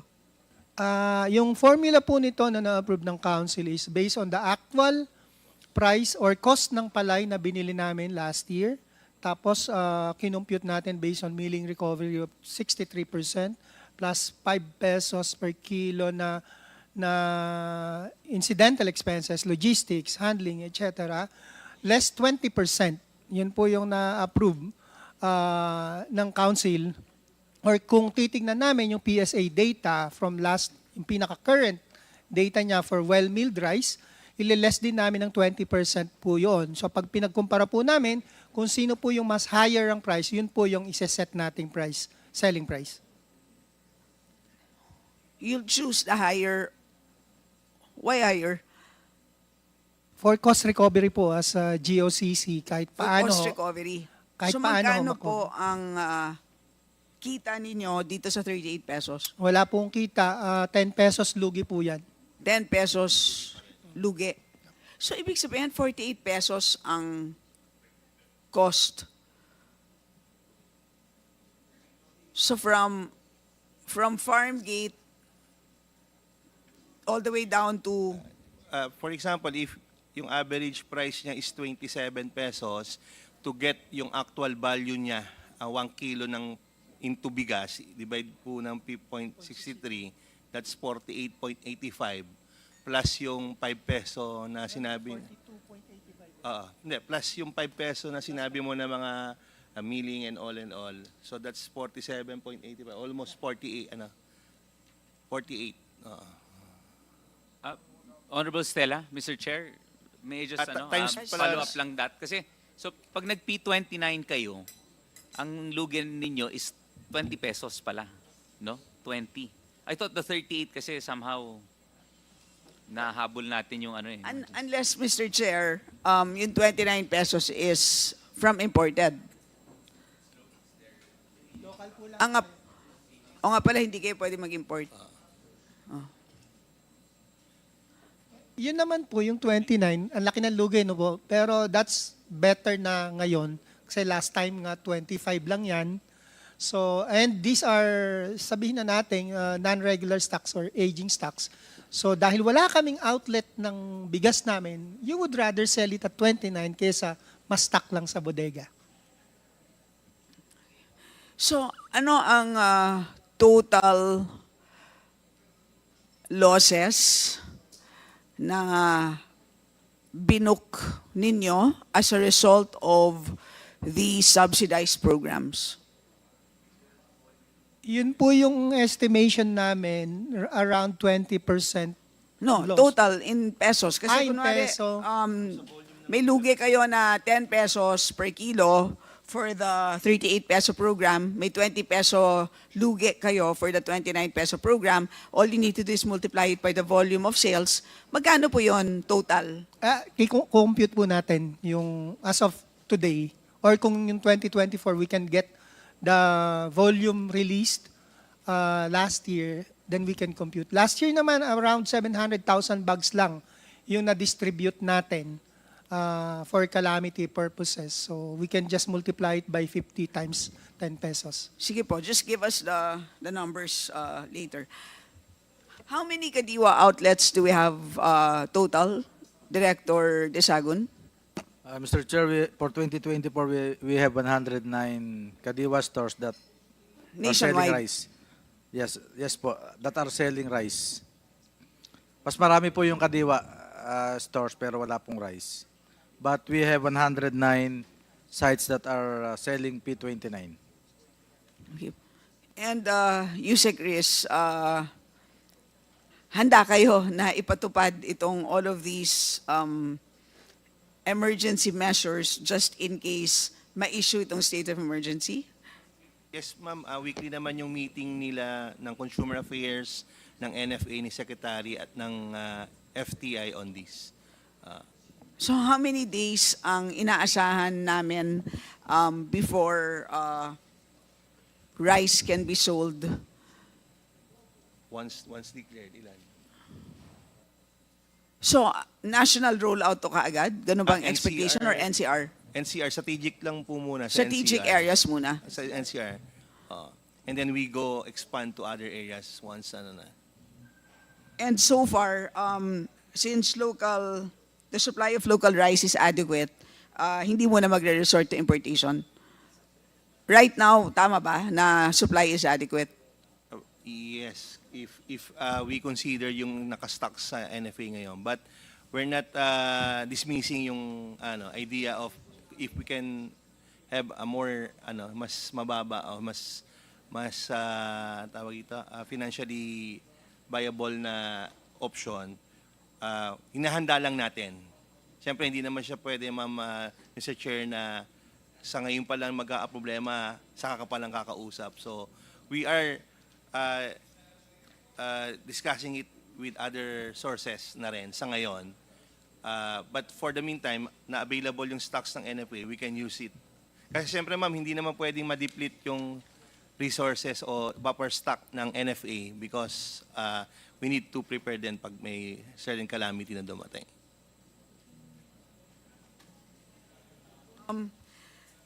Pwede na po ba, Mr. Chair, magtanong sa financing institutions? Yes. Go ahead, Kong Stella. We do have COMSEC. Okay, but before we go to that, as a policy question, again, babalik ako doon sa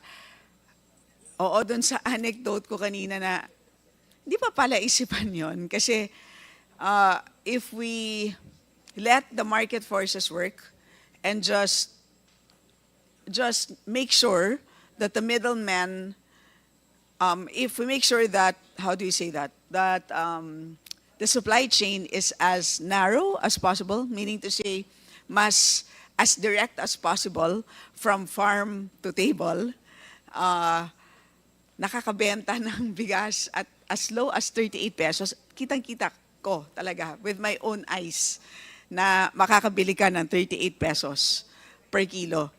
Versus if we do it through the government because of the various subsidies that we need to give, ang lumalabas, 48 pesos per kilo ang pinaka mura. Ay, sorry, 38 pero may subsidiya na 10 pesos. Diba? So, di ba pala isipan yon? Parang, we're better off just giving the 10 pesos as a cash transfer, di ba? Yes, Ma'am, Mr. Chair. Hindi If ba we parang look with- hindi ba parang magandang gawin na lang is to just facilitate that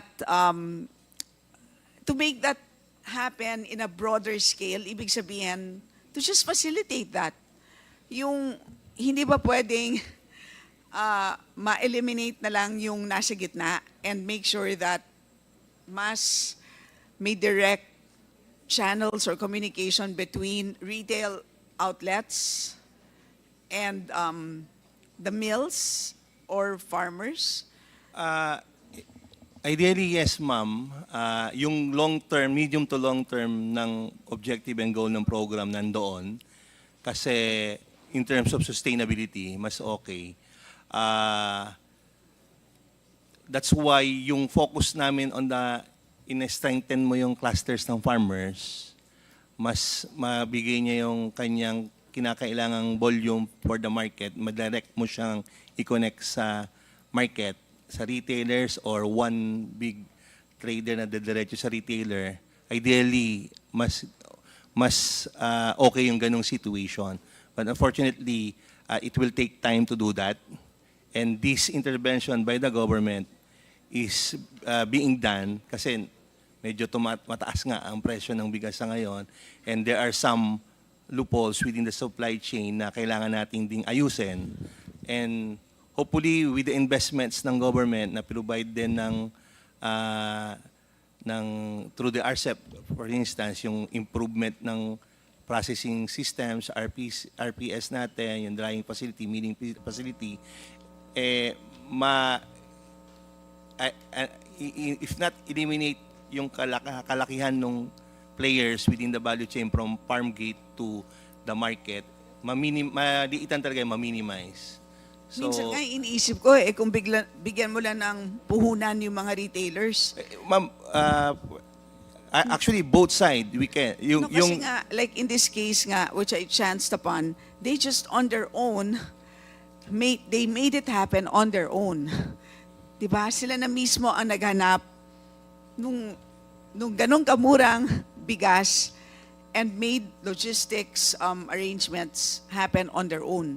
So, It was a matter of Mas ma-expand pa yung ganong klaseng situation. oo, di ba? Parang, yun sinasabi ko, parang ito, pinaghihirapan natin to make all interventions happen with great difficulty through DA, NFA, AMAS, pero sa totoo lang, if you decentralize it, parang hindi ba kaya mas madali? Kaya nga sinasabi ko, through the market na lang, di ba? And then just imbis na magpapakahirap tayo na mag-compute ng SRP, etc., market forces na lang, di ba? Kaya lang, ma'am, we need also some leeway, Mr. Chair. If we need to intervene, the government can do their thing. Yun na nga, but mahirap din intervene- kasing totally market. Hindi, intervene through support. Di ba? Like in okay. this case, tanungin ko yung, nasan ba ang land bank? Mr. Chair, nandito ba ang land bank? Okay. Mr. Chair, di ba tinanong natin the last time, pero wala sila. Nandito si Yusek Asis, who is a board member. So tinanong, kasi magkano po ba ang assets ng land bank sa ngayon? Total assets is, I think, more than 3 trillion pesos. Tama po ba? Nasa 3.4 trillion. 3.4 trillion pesos. Di ba po? And based on Agri-Agra compliance, magkano po dapat of your total assets ang dapat pautang sa ating mga magsasaka and fisher folk combined? Ngayon po, Your Honor, there is this RA 11901. Can you speak closer to the mic? The RA 11901 po directs all banks to allocate 25% of their funds to the AFRD, so Agriculture, Fisheries, and Rural Development. So in the case of land bank po, our loans to the AFRD currently amounts to 825 billion. So that represents... That refers to the entire sector. Opo, sa Agriculture, So Fisheries, how and much is the Rural total in pesos? 825 billion po. So 825 million of the 3.4 trillion is for the entire sector. Pero ang tanong ko is specifically po for the, what do you call that? Small farmers and fishers. That's a special, anong tawag doon sa acronym na yun? SFF po. SFF. Para sa SFF, magkano po ang outstanding loans sa SFF sa ngayon? For the SFF, our outstanding loans amounted to 34 billion as of December 31, 2024. 34 million pesos. Billion po. Billion. 34 billion. So that's 1%. Tama? Mga roughly po. So only 1% of your assets go to SFF. Ilan pong farmers and fishers po yan?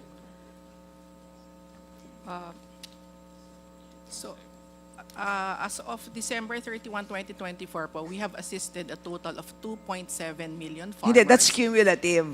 Yung sa ngayon po, siya. ilan po ang ina-assist ninyo at present?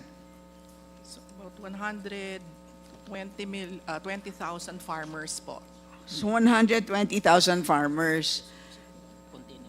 Ilan po ang total, Yusek Chris? Ilan po ang total farmers natin?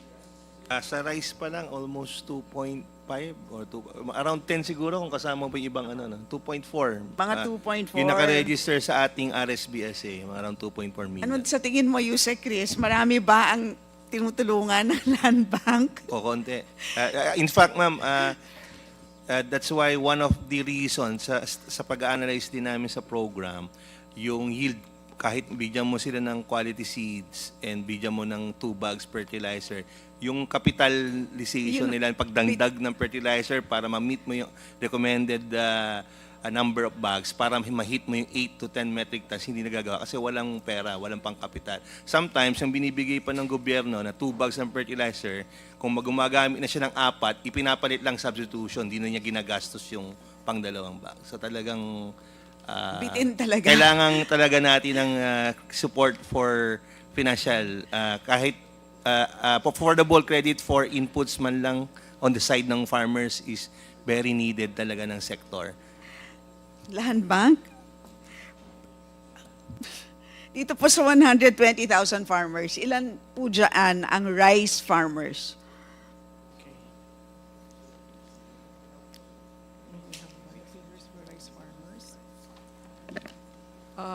Your Honor, I have put the figures for our exposure to rice production, but I don't have now the figures for the Yes, but your number of rice farmers production for rice. pertains to the entire sector. So kasama dyan, Apo, yung for crop logistics, production po etc. No po. This is only for rice production. So our Yes, but rice exposure- production could mean yung pag may-ari ka ng warehouse, ganon? Hindi po. Storage, Yung pagtatanim po. pagtatanim lang. Apo. Pero you can be a big farmer. So it can be Pwede farmers po. kang labas sa kategory ng SFF. Apo. Ang hinahanap po natin yung SFF. Bakit? Kasi ito yung mga vulnerable sa use loans, di ba? Ang gusto nga natin is mapababa ang presyo ng bigas, kasama dyan kasi yung cost of capital. Yusek, Chris, sa pag-analyze po ninyo ng cost of production, magkano po ba doon sa 48 pesos ang attributable to cost of credit? Kasi for sure, may portion dyan ay binabayad po sa pinagkakautangan nila, di ba? At the data, ma'am, hindi pa namin... Hindi. Ako, Pero marami sa kanila ang nagbabayad ng utang. Tama ba? Yes. Sa pagkakaalam ninyo, marami sa kanila ay talagang nangangailangan umutang, di ba? Kasi to front load their capital at the start of planting season. Yes, Tama ba yes, yon? yes, That's a ma'am. typical farmer, di po ba? Especially through, kung dadaan naman ng land bank through the cooperatives, yung success rate of prepayment mas mataas. Meron po ba dito na resource person ang may alam kung magkano doon sa cost of production ng rice ang attributable to credit? So ilang porsyento doon sa cost of rice ang ibinabayad po sa pinagkakautangan nila? Walang may alam. 76%. 7, sir? How much? 76%. 76? Yeah. Attributed to loan. So around 56,000 ang gastos dun sa total of 65,000 ang cost per hectare. Sir Sendo, these are through informal channels. Sa labas. Sa labas, di ba? Yeah. Yung parang trader. Sorry, please explain the 76%. Yan yung ginamit na cash flow. Oo, dun sa Yeah. cash flow niya, for every Pero 100 kung pesos na nilalabas niya, 76% Pero is yung inuutang. cost nun, siguro mga 7,600 sa 10%. So about 10% of your Basically, cost. basically 7,600. Yeah. Servicing interest payments, basically. Yeah, so how much is that service? 10%. Yes. So of the 48 pesos, roughly 5 pesos, 4 pesos 80 centavos is for debt Correct. service, about 10%. Cost of production, Yes, of cost of production. Not percent of revenues. Ang 48 pesos is at cost of production of rice? Ano bang cost of production per kilo? 40. So 4 pesos, 40. 1.4. Oh, but that's palay. Hindi, pero rice, yung milled rice. Times 2, 28. So, Mataas, 10. 20%. 10%. So, 25%. yeah. Okay. So, malaking bagay, di ba? Kung Malaking bagay talaga ang credit. Malaking bagay ang credit, land bank. Ang konti-konti naman ang pinapautang natin sa ating rice farmers. Pwede bang, Your wala Honor, ba tayong pwedeng gawin? Parang, hindi ba yan ang ating primary mandate? Ano, pwede nyo bang sabihin sa amin? Ano bang primary mandate ng land bank? our primary mandate po is to support the agricultural sector, Ayun. particularly the small farmers and O ulitin, fishers. to support the agricultural sector and Particularly po the small farmers and fishers and the particularly, ARBs. with emphasis on the word you said, Chris, particularly the SFF. Opo. Okay, but only 120,000 farmers benefit from your 3.4 trillion pesos. May we know what's the total number of, how many borrowers do you have total? You mean the entire portfolio, Your Honor? Dun sa lahat ng pinapautang ninyo, magkano lahat total? Ang pinapautang ninyo sa SFF ay 34 billion. Magkano ang total loans ng land bank? For our sector, the National Development Lending Sector, our total loans is at 1.196 trillion. 1.196 or close to 1.2 trillion. Close to 1.2 trillion. So of the 1.2 trillion, 34B ang napupunta sa inyong primary beneficiary. Ma'am, ano pang... Your Honor, may I explain? Chair, this is a serious concern. 1.2 trillion ang pautang ng land bank. Ang primary mandate nila is magpautang or sumuporta sa SFF. Pero, ang total utang sa SFF ay 34 billion lamang of the 1.2 trillion pesos. So, kanino po ninyo pinapautang ang balanse? Meaning ang more than 1.1 trillion pesos. So, for the entire agricultural sector, yun po nga po, as I mentioned earlier, yung AFRD po, it's 825 billion. So the balance po goes to the other key priority sectors of the national government, so which we are supporting like infrastructure, health, tourism, education, and other priority projects po. So yun po, that's the Priority projects as defined of the national by? government. Pero, hindi pa, ayon sa batas, ang priority niyo po dapat ay magsasaka. So, sino po ang nag-determine ng inyong bagong priority? Hindi po. Kasi po, ang loans to Hindi, small pero di ba farmers- tama?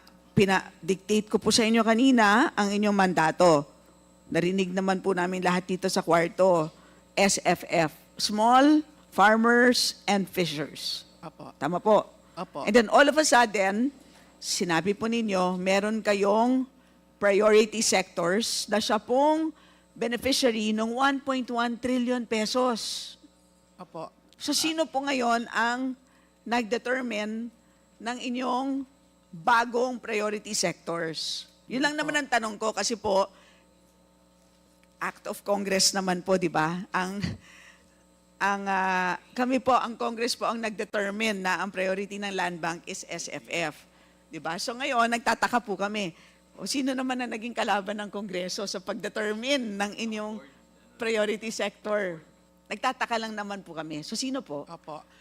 Kasi po yung loans po, yung support po namin is to the entire agri-sector. But of course, with focus po on the small farmers and fishers. But your focus is only 34 billion. Opo. But let me explain po that ito po kasi because the farmers po have limited absorptive capacity. You always say that.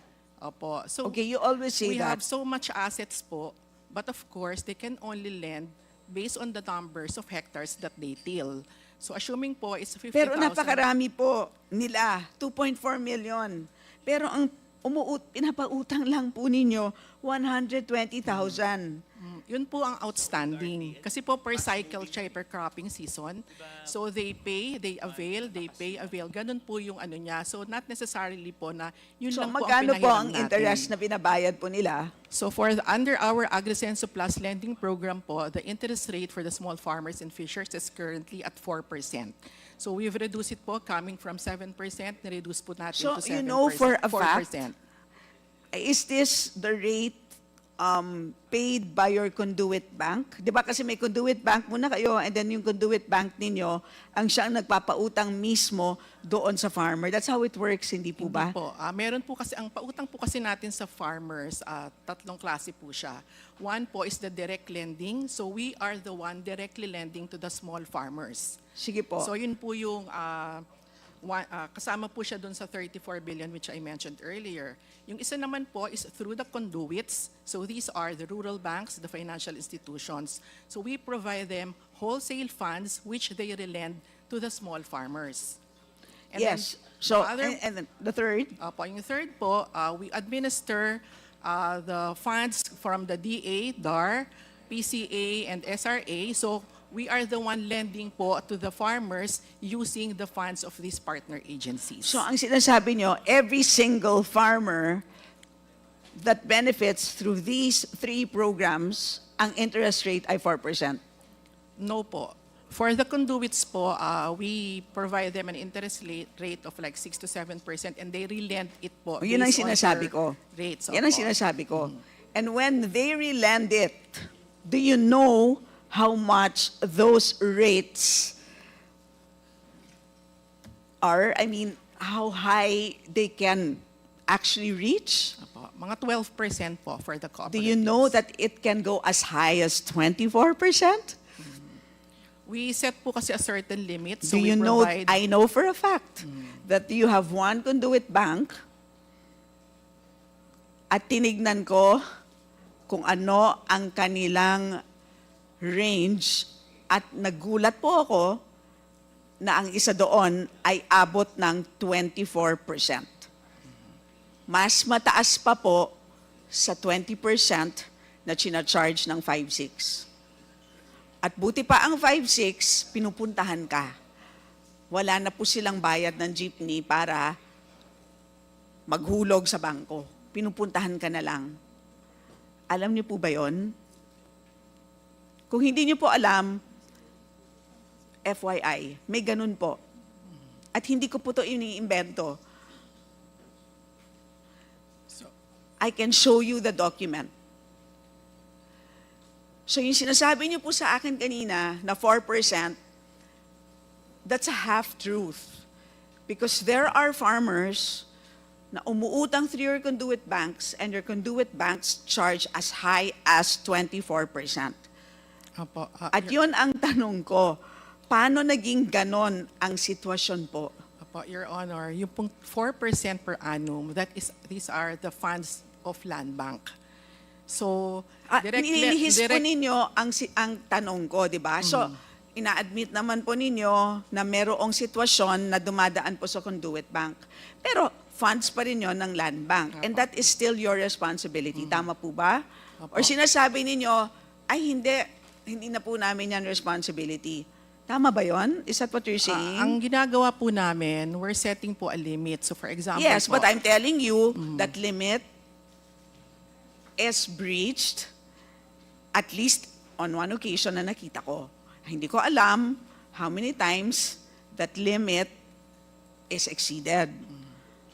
So sinasabi ko, may ganon. Diba? So kung na-exceed siya in one instance, yan ang tanong ko, how many times does that limit get galing po breached? kaya sa land bank yung funds na pinahiram nila, Yes, Congressman? I am sure, I am certain.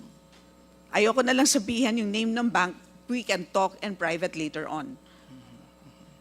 But I am certain it is your conduit bank. So, pwede pong ipaliwanag. At I am sure you know this. So, tignan po ninyo sa inyong records. Ilan ang conduit banks ninyo? At magkano ang pondo pumapasok sa conduit banks ninyo? Ilan ang borrowers na sakop ng conduit banks ninyo? Ano ang average rates dito sa mga conduit banks ninyo? So, ano ang effective interest rates pag nagpapautang ang conduit banks ninyo? Yun ang tanong. Para malaman natin, ano po talaga ang kalidad ng suporta na binibigay ng isang land bank? Okay, so for the financial institutions po, we have 205 borrowers. And for the Sandali lang po. cooperatives, 205 conduit banks? Opo, mga financial institutions po that we lend to, and then for And the cooperatives, total funds? ang outstanding balances of Total this- loans to your Opo, conduit banks? 65 billion po. And would you know how many borrowers through these 65 banks? You mean po how many borrowers they Ilan lend to? ang, syempre, pinautang ninyo to 65 banks. Each of these 65 banks, in turn, ay nagpapautang sa inyong ultimate beneficiary, which would be the SFF. Di ba po? Huwag niyo pong sabihin sa amin na hindi ninyo alam kung ilan yan. I don't have the data po. Kasi po, when we lend Mr. po to... Chair, when hindi we tayo lend- papayag na hindi nila alam yun because that is their mandate. Di ba po, Mr. Chair? Hindi naman nila mandate na kumita from the business of lending to SFF. Ang mandato nila is supportahan sila. So, dapat ninyo malaman ilan ang umuutang na SFF through the 65 conduit banks. Tama ba ako, ma'am? Naka-aggregate na po. Ganun ang pag-intindi ko po ha sa mandato ninyo. Tama ba ako, Mr. Chair? Diba? Ultimately, bangko po kayo. Bangko kayo, nagpapautang dapat kayo sa SFF. Di ba po? Para matulungan sila sa kanilang pagsasaka. Yun ang intindi ko sa mandato ninyo. Opo, yun Hindi yung kumita kayo, magkaroon kayo ng tubo sa pagpapautang sa kanila. Hindi ganon. Opo, kaya nga po kami nagpapautang sa Yes, so agri-sectors therefore, para po dapat- ma-support namin ang agri-sector. Dahan-dahan lang po Opo. ha. And please, Yes. sa chair po ang inyong Yes. pagsagot po. Ma'am, can we please allow the, my the apologies Honorable po. Stella Kimbo to finish, and please always address the chair when you respond. Okay. So, Chair, pakitanon na lang po, siguro naman, sa sobrang yaman ng Land Bank, marami po kayong technical staff, pwede niyo pong alamin sa inyong staff, ilan pong sinoservice na magsasaka, ilan loans ang in-issue ng inyong 65 conduit banks. At ano ang average interest rate, ano ang average loan amounts.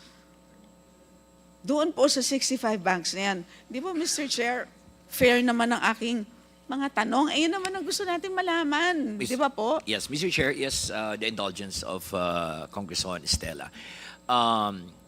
The committee wants to know, Ma'am EVP, Ma'am Burgos, ano ba ang parameters, no? Because I'm sure you have guidelines on how much, up to what extent can Land Bank extend, no? Credit facility, depending kung ano kalaki yung lupa niya, although we know that, they're not collateralized, I suppose.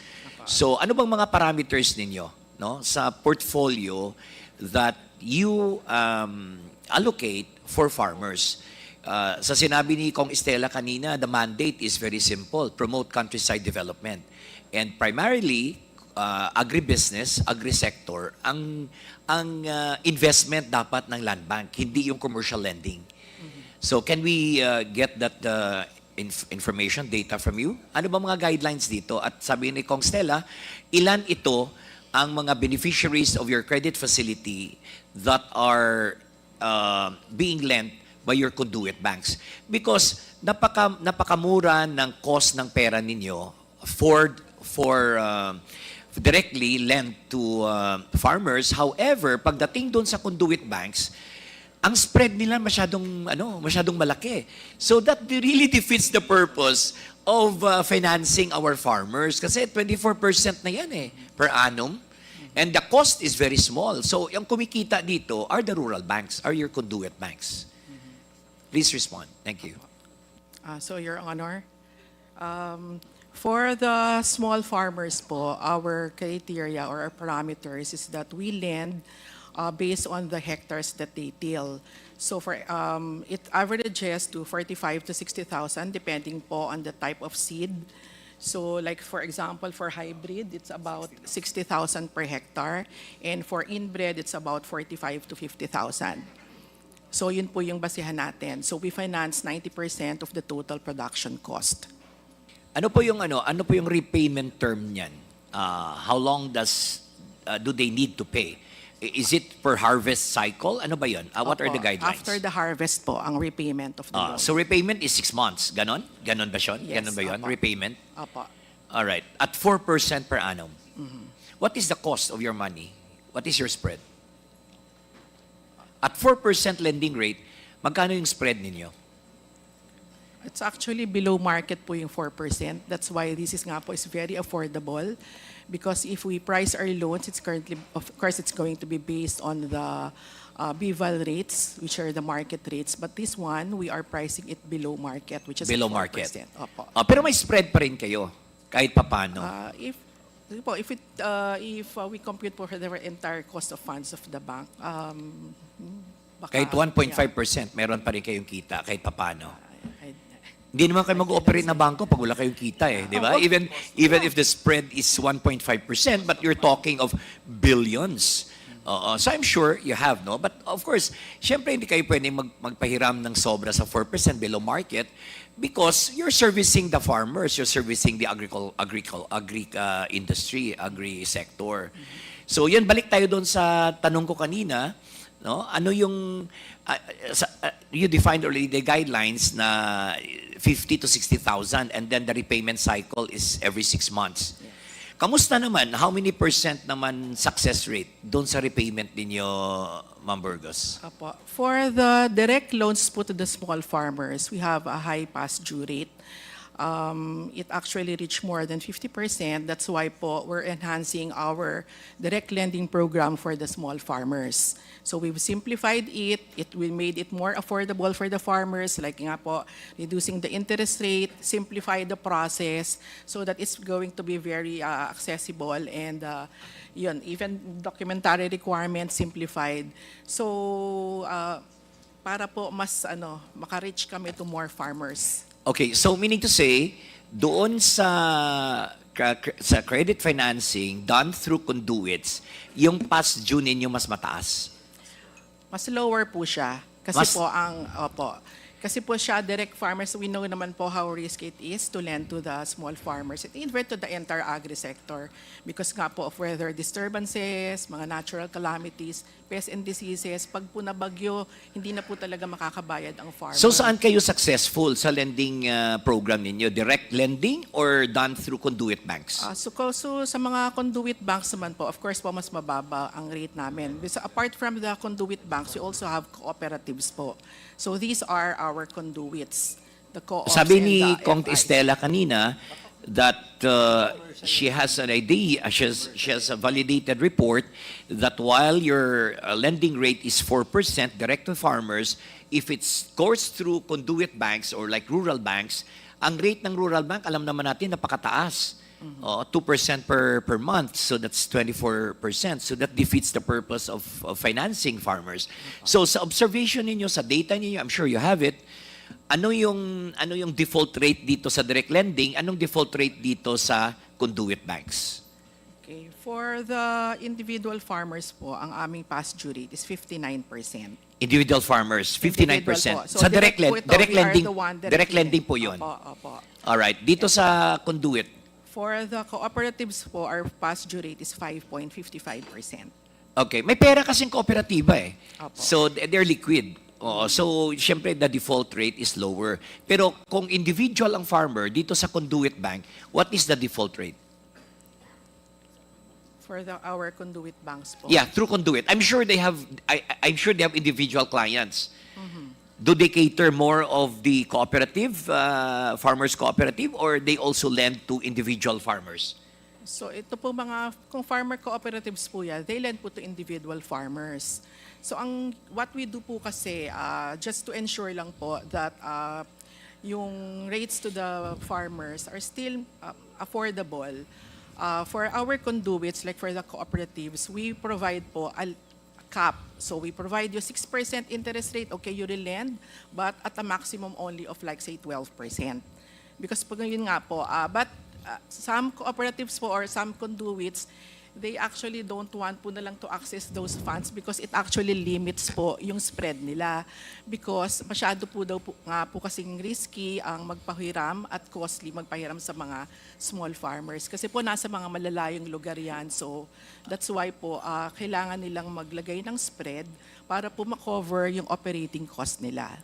Alright. So, klaro, Kong Stella, na, okay, dito for direct lending.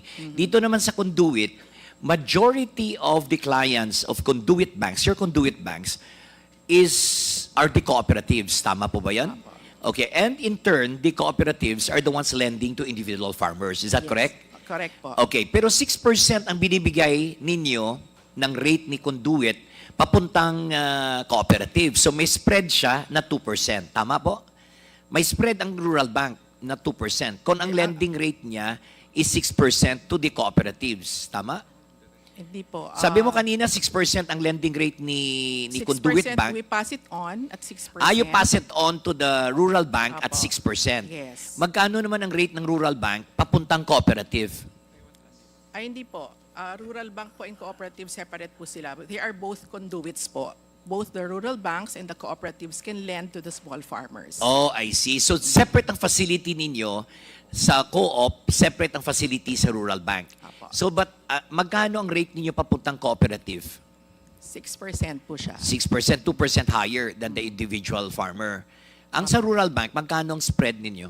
Mga nasa ganung level din po. 6% It din. actually depends din po on the credit rating of the borrower.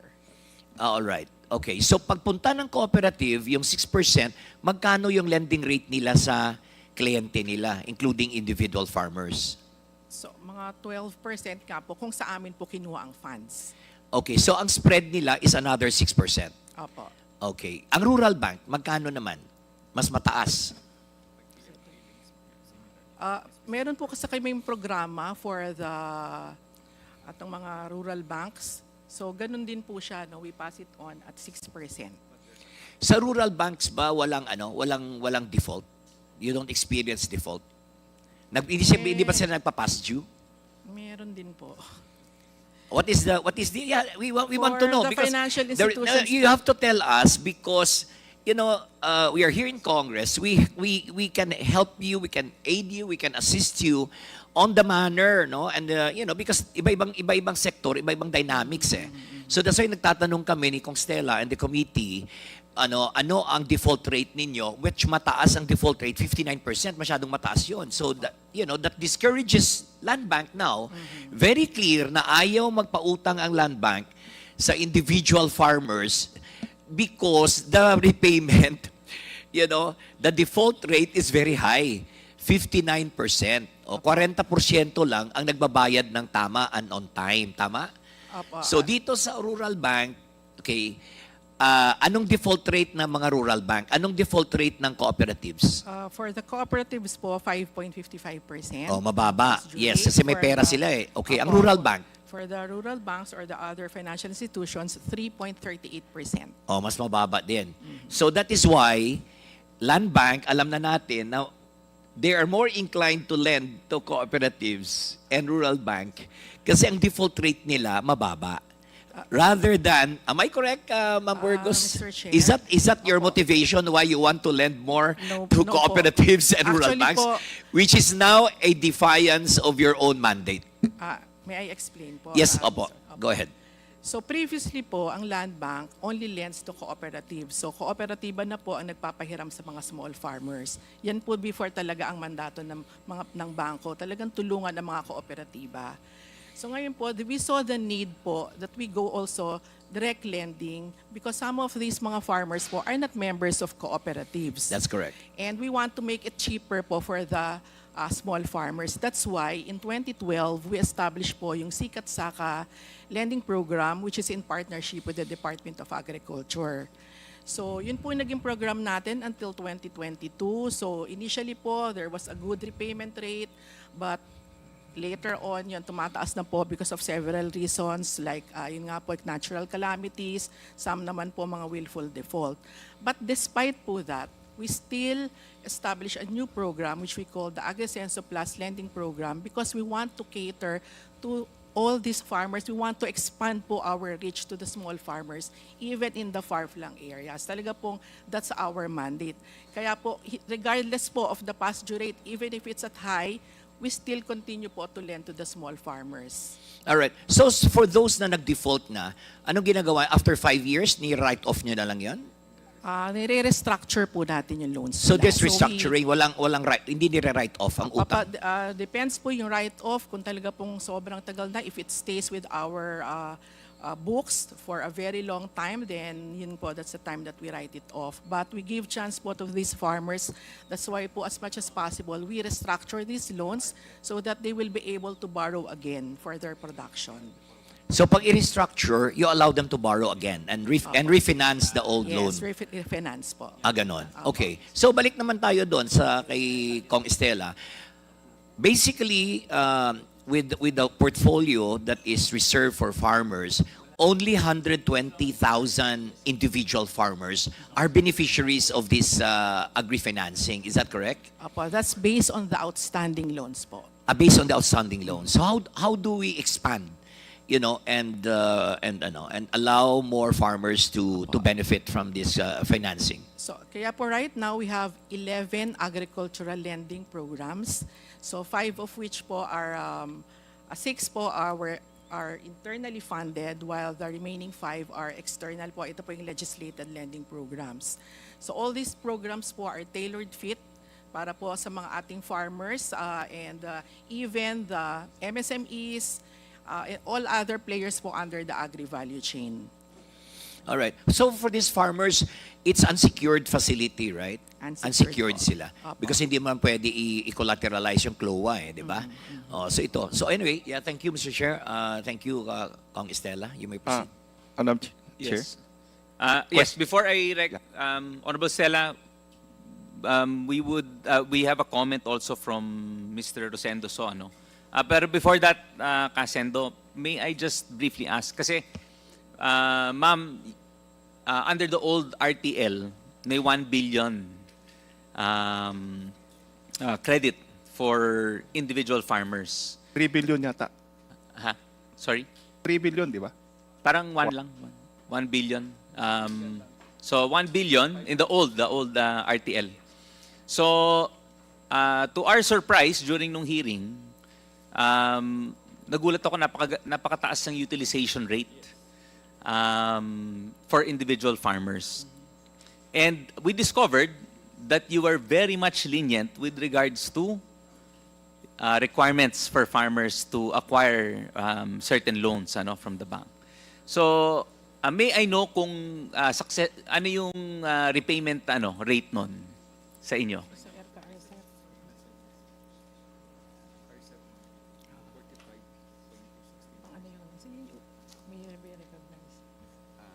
Mr. Chair. Apart Yes. From Land Bank, nandito din ba si DBP? DBP, yes. Okay. DBP is okay. Next in line. Mr. Chair, for the RCEP program, the pasture rate is 45%. 45%. 45% pa. Though there's a higher utilization of the fund, that's why Ma'am Tel said that in the event that the farmer is being hit by a typhoon, and then it's a valid reason for us to restructure the loan and even to refinance. So that's why we keep on assisting the farmers so that they be able to access the funds from even using the internal funds of the bank and other funds such as from DA po. So mababa rin pala repayment? Yes sir, for individual. Most of this kasi po are individual farmers po. It's based on our experience talaga. Consistent po yon. Even if you're using the internal funds or using the legislated funds coming from our partner agencies, pag individual farmers po, medyo mataas po talaga ang pasture rate. Okay. Kasi I think the reason why is that for co-ops kasi they have established and they have their monitoring systems on the ground, and these are actually members, and the co-ops kasi has its own policy that sometimes it's being connected to the amount of patronage refund which they receive from the co-ops. That's why the members are actually encouraged to repay their loans with the co-op. Okay, so anyway, established yung same experience with Land Bank. May we hear just comment from Casendo? Yun din tatanungin ko. Kasi yung 1 billion, mga 15,000 hectares yun di ba? More or less kung 65,000 ang loan. How many % naman ang babayad ng farmers? Kasi binigay yan as zero interest May charge bang Land Bank? Sir, ang pautang po sa legislated under RCEP is 2% per annum po ang interest rate. That's actually agreed between DA and Land Bank and even with DBP. So similar po ang interest rate among the two financial institutions. Yeah, okay. Anyway, Casendo, pa-address ng chair pagka may mga katanungan. Please, thank you. Kong Stella, we have Dr. Frontuna who would like to comment with your indulgence. Okay, thank you. Yes. Doc, please proceed. Yeah, thank you, Your Honor. Yung, ma'am, nung nakaraan, nagkaroon kayo ng program. Doc, can you please speak closer po sa mic para mas malakas po? Sorry. Nagkaroon tayo ng program na you are giving... Doc, can you please address the chair po with regards to your question? Yes. Padirect na lang po sa chair. Okay. Ang question ko dito, Mr. Chair, is that last time, during the outbreak ng ASF, so that we can more repopulate, they have a program of about 4%. Totoo po ba yun? 4% ang ating interest given to those who will avail. Doc, is that yung for the recovery? Yes, for the recovery loans? Yeah. A program ng DA rin po. Yes, Ma'am Burgos? Mr. Chair, are you referring po ba to swine? Yes, sa lending swine. program? Yes, Opo, yeah. previously po, we had a swine lending program. During the time po yan ng pandemic, at 3% po yung interest rate at that time. Ang tanong ko dito, Mr. Chair, is that how many did avail, doon sa program na yun? I mean, for the purpose of increasing, repopulating swine, how many farms did avail of this interest?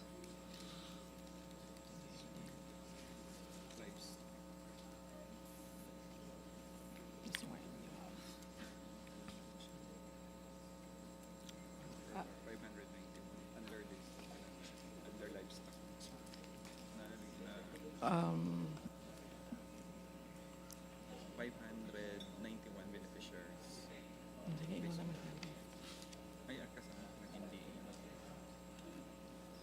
So, Mr. Chair, we Yes, just don't ma'am. have po the exact figure now for the specific for the swine lending program, but we have po not really a number of borrowers po under that program. So it's 3%. 3%. At that time po. At the but, time, yes, apo. at that time. Anyway, ma'am, may we please request that the committee be furnished a copy of the lending program for the swine repopulation. Will do po. Although it's actually po siya as poultry and livestock lending program na po siya. So it's not just specific to swine. Pero for swine, ma'am, I understand that you have a 4 billion, I think it's 4 billion pesos, which is available to small farms. I mean, just to repopulate the swine industry. Yes. So ma'am, this is still in existence yung program po. Opo. Sige po. Pahingin na lang po kami ng copy nung utilization and so at least we can get a picture kung how the program is faring sa for the swine industry. We will provide, Mr. Chair. Yes, thank you. Kong Stella, would you like to proceed with your questions? Okay. Mr. Chair, so earlier when I was asking questions, it appeared to me that Land Bank is not seriously monitoring the actual number of borrowers that are actually able to benefit from the 3 programs, particularly those that go through conduits. Tama ba ako, Ma'am EVP? Ma'am, Your Honor, bali po for the, what we have po kasi right now are the number of farmers that we've assisted through the years. So in terms of lending po, that's about 2.75 Hindi, yung tinatanong ko nga, at any million. point in time, halimbawa, so kung gusto ko malaman, ilan ang ina-assist nyo ngayon through all your programs, whether directly or indirectly, hindi nyo kasi po alam eh. So, and I just raised that as a concern.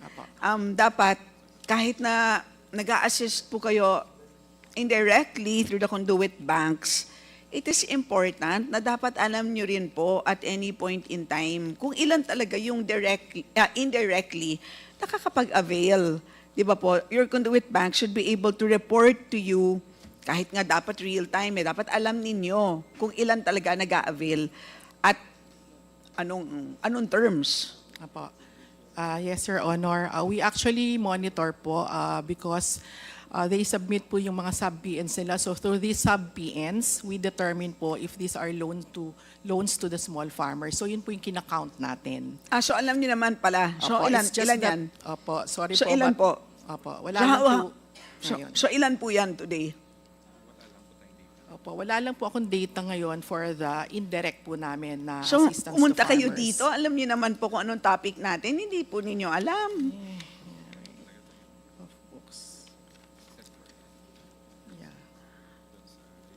So sige po, hanapin po ninyo. That's important to us because I would like to know nga. So, yun. And then, ano yung terms? Okay, so hanapin ninyo. And then, so siguro naman po, alam ninyo yung data tungkol sa direct borrowers. Alam po ninyo? Yun nga. So alam, ang hindi nyo alam ngayon, yung indirect, right? Apo. Pero yung direct, alam po ninyo. Opo. Sa O direct- ilan po yaan ngayon? For the direct borrowers po,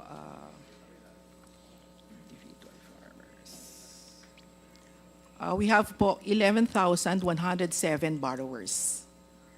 So that amounts po to 1.3 billion. So maliit lang pala talaga. So, and what would be the, if we divide 1.3 billion by 11.7 thousand, what is the average? 100,000 po 100,000 ang average per farmer po. per farmer.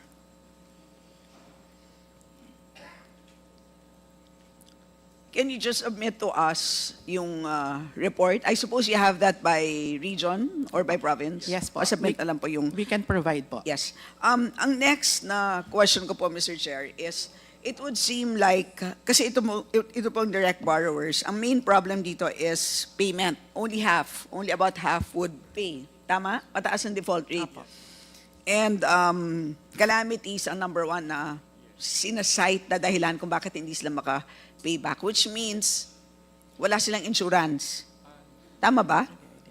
For the rice farmers po and other production loans, for as long as they're listed on the RSBSA, there's a free insurance provided by PCIC po. Oh, insure naman pala sila. Mr. Chair, Yes. may we ask you, Sir Chris? You, Sir Chris, sige please, can you please further explain? Yes, sir. The Nakalagay parameters? naman po sa GAA, under the special provision na under sa PCIC, those 2 hectares and below for rice are free automatically. Pero Since may process pa rin yun, sir. Pero na, since 2019, yun na? Tama ba? I think so. Meron sir. silang libreng insurance. Nung 20, yes, ma'am. Pero may process pa rin na kailangan nila mag-apply and kasi kailangan i-geotag yung mga farmlands and all.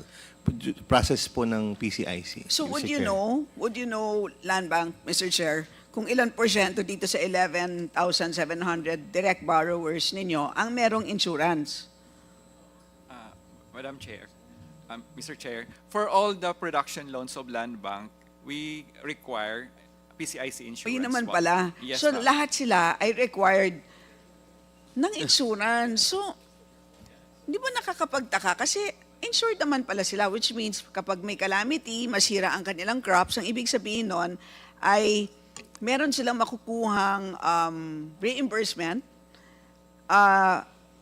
which I suppose is some amount that is proportional to the value of the crops destroyed, di ba? So, ibig sabihin nun, meron sila dapat, at least on paper or in theory, kakayahan na makapagbayad pa rin ng utang. Mr. Chair, if I may. Actually, ma'am, nakakabayad po kasi the insurance indemnity po kasi is naka-assign po sa land bank or sa DBP for that matter. So sa inyo napupunta? Yes, pumupunta po sa amin. It's just that the indemnity is not enough to pay off the loan. Because like for example, if the cost of production is already 60,000, nabuhos na po lahat, about to harvest na po sila, tapos biglang tinamaan ng bagyo, kunti lang kasi ang marirecover doon eh. Or So ibig sabihin nun, insufficient, Mr. Chair, yung insurance cover. Tama ba yun? O so hindi ba dapat policy yon ng land bank na dapat i-reassess? We're not the one po kasi it's actually PCIC who handles the cover So po kasi. wala na kayong magagawa doon? Yeah, we are just seeking their for the coverage of the farmers. And in fact, before the RSBSA was being implemented, the subsidy for the farmers, it's part of the insurance premium is being subsidized by the bank po before. Okay, Just so to have so, an so insurance in which coverage. case, kunwari, let's say 100,000, tapos na calamity, so syempre, wala na siyang pambayad kasi nasira lahat. Tapos let's say ang insurance cover is only 15,000, you get that 15,000, pero however, booked na siya as a bad loan. Kasi syempre, hindi nyo fully na collect ang 100,000. Tama ba yun? Not necessarily, ma'am, kasi as I've said kanina po, if the borrower warrants for a restructuring and refinancing, Yun na nga yung 50%. Yun yung 50%. But pretty much, most of them, syempre, Yes, nasira na kasi yung, na-damage na kasi yung crops, malamang ay talagang magda-default na sila. So Yes, yun ang dahilan kung bakit 50% na lang. Opo. Okay. Sige. Yes, Kong Stella, may I acknowledge the presence of the Honorable Deputy Majority Leader Janet Garin. Welcome once again. Thank you, ma'am. Pwede ba, yes. Yes, Kong Stella, go ahead. Pwede ba natin malaman kay Yusek Chris? Kasi sinight po kayo, Yusek Chris, na partner ng Land Bank dito sa one of their programs. And nabanggit nila na at the start of the program, they were successful. But then subsequently, ay hindi na sila naging successful, particularly doon sa pag-kolekta ng mga loans. Pwede ba namin malaman ang inyong comment dito sa sinabi ng Land Bank? Kasi syempre gusto naman namin dito is how can we ensure that mapapagpatuloy natin? Kasi ang dami nilang pondo. Tapos ang problema naman ninyo is ang dami ninyong farmers na gusto ninyong tulungan, hindi natin matulungan. Di ba? Paano natin pagsasama kayong dalawa? Siguro, Mr. Chair, kasi pag yung uptake ng loans, kasi may different interest rates na pinapatong ang Land Bank. If it's coming from DA or RCEP per se, mas mababa eh. So 4%. Yun yung I think mas successful yung I don't know kung i-ano ng Land Bank ito. Pero pag yung sa regular funds nila, corporate funds nila, yung mas mataas sa interest. But in terms of doon sa repayment, kadalasan kasi ng reason nga, yung pagka binagyo na, yung amount cannot cover doon sa sa amount ng amortization. So lalo na kung talagang totally devastated. And it's enough only to cover yung quick turnaround ng kanilang planting.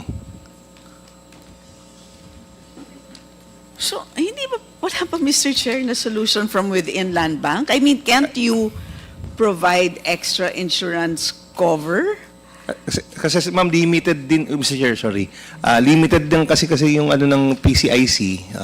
I don't know kung how much is ang exact amount, hindi lang ako familiar. Pero nga, yung 2 hectares and below lang yung kino-cover nila, and considering yung kalakihan ng area, so tingin ko it's yung coverage ng PCIC will not be enough, yung amount na meron sila to cover all yung insurance, lahat ng areas na at risk in different types of calamities.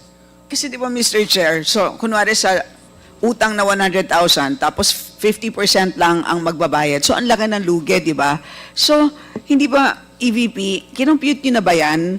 Kasi kung 50% lang ang magbabayad, you're better off actually shelling out a little bit more for insurance cover to supplement yung sa PCIC?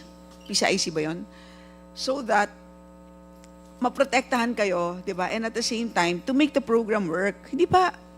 And at the same, di ba? Para na ma-mitigate lang din yung losses ninyo. Hindi, wala bang ganon? Wala bang ganong pag-aaral so that the program will work better? Mr. Chair. Yes, sir. I think PCIC is currently actually exploring for another way of, like kasi ngayon that's the way they cover, but ang kasi is pwede din po kasing yield approach. So PCIC is currently studying on the yield approach so that it would be more, I think, equitable to the farmers, because like for example, if there's a guaranteed yield of 5 tons per hectare, and in the event that their harvest would be lower than that certain amount, the variance will be compensated by PCIC, but it's still under study, I guess. So right now it's the traditional, because land bank kasi is not, it's not part of our mandate po kasi na ng insurance, and it's only PCIC po kasi who's accepting crop insurance. No other private institution accepts crop insurance kasi. Yes, but I understand, Mr. Chair, that it doesn't seem to be your mandate, meaning to provide insurance. However, it is clearly the obstacle, diba? Kasi talagang hindi makakapagbayad, di ba, ang inyong borrower. At kapag hindi makakapagbayad ang inyong borrower, mahihirapan naman kayo na magpalago ng inyong lending programs. I mean, that is the direct link between insurance and your lending programs. Kaya po tayo dito nagtatalo-talo, di ba? Nagtataka kami, ang dami-dami ninyong pera, at na-frustrate kami, bakit ang konti-konti ng inyong pinapautang. So, tapos, ang dami ninyong pera, di ba? Yun ang aming palaisipan. But on your end, sinasabi ninyo, hindi naman namin mandato yun. Tapos, ang konti-konti ng insurance cover. Nire-remind namin kayo, di ba? But precisely, the problem has to do with that limited insurance cover. Di ba po? Kaya, ang tanungan namin is, can't you think creatively out of the box and think, di ba? Baka naman, is there flexibility within the land bank, AGOCC, di ba, sa halip na sa ngayon, ang dami niyong pondo, pinapautang ninyo for commercial purposes, at alam ko, nalulugi pa nga kayo sa iba, hirap kayong sumingil, di ba po?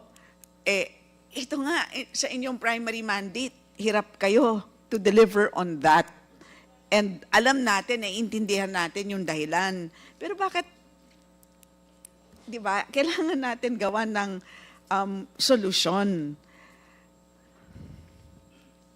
Yes. Ma'am, can we get a response, and then I will just ask also kay DA. Yung, for the insurance po kasi, it's really the call po of PCIC kung how much lang they are willing to insure. Kasi as I mentioned po ng my colleague, si Eden, they are studying now yung pong based on the yield.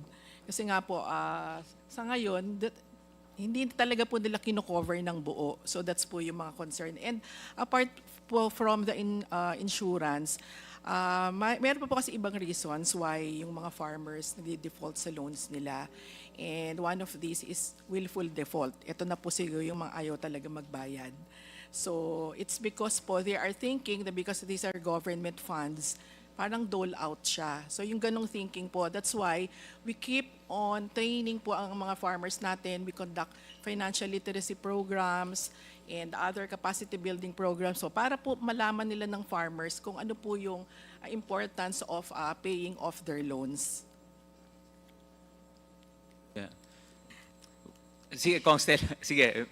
I think you have a reaction. Do you now have the data na hinihingi ko earlier on your borrowers and the spread and the interest rates? Kasi di ba sinabi ko earlier, magkano ba talaga ang average interest rates? Kasi sabi ko, meron ako nakita na umabot as high as 24% na charge po ng conduit banks ninyo sa actual borrower. Meron na po kayo na data. Nasabi ninyo, titignan po ninyo. Hindi ninyo hinanap. We have yet po to get the data. Hindi po ako I am serious. We will not let you go until you report to this committee kung ilan ang sinaserve ninyo na indirect borrowers at magkano po ang sinacharge ng conduit banks na yan sa borrowers mo nila. We will not let you go until you report to us, ma'am. Apo. So, Your Honor, as mentioned po kanina. Kasi nga po, di ba, if you really work mostly through these conduit banks, and I believe that that's the way you're doing it, conduit banks, meaning including co-ops, kasi nga I see the logic behind it, kasi nga hirap nga po kayo to collect from your direct borrowers, hindi po ba? Kasi mas mataas ang risk. Kaya mas maigi sa inyo na you do it through your partners. Tama po? We do it both po kasi. Yes, I understand. Pero para mas mababa kasi ang risk, di ba? Mas mataas ang payment rates through your conduit banks. Tama? Opo. Yes, but however, we want to know kung magkano nga ang rates.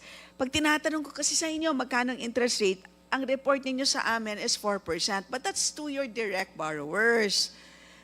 Natatago po yung totoong interest rate na charge doon po sa farmer kasi it is through the conduit banks. Kaya po, pasensya na po pero that's the only way that we will know kung magkano ba talaga ang interest rate if you report to us kung magkano ang charge ng conduit banks ninyo.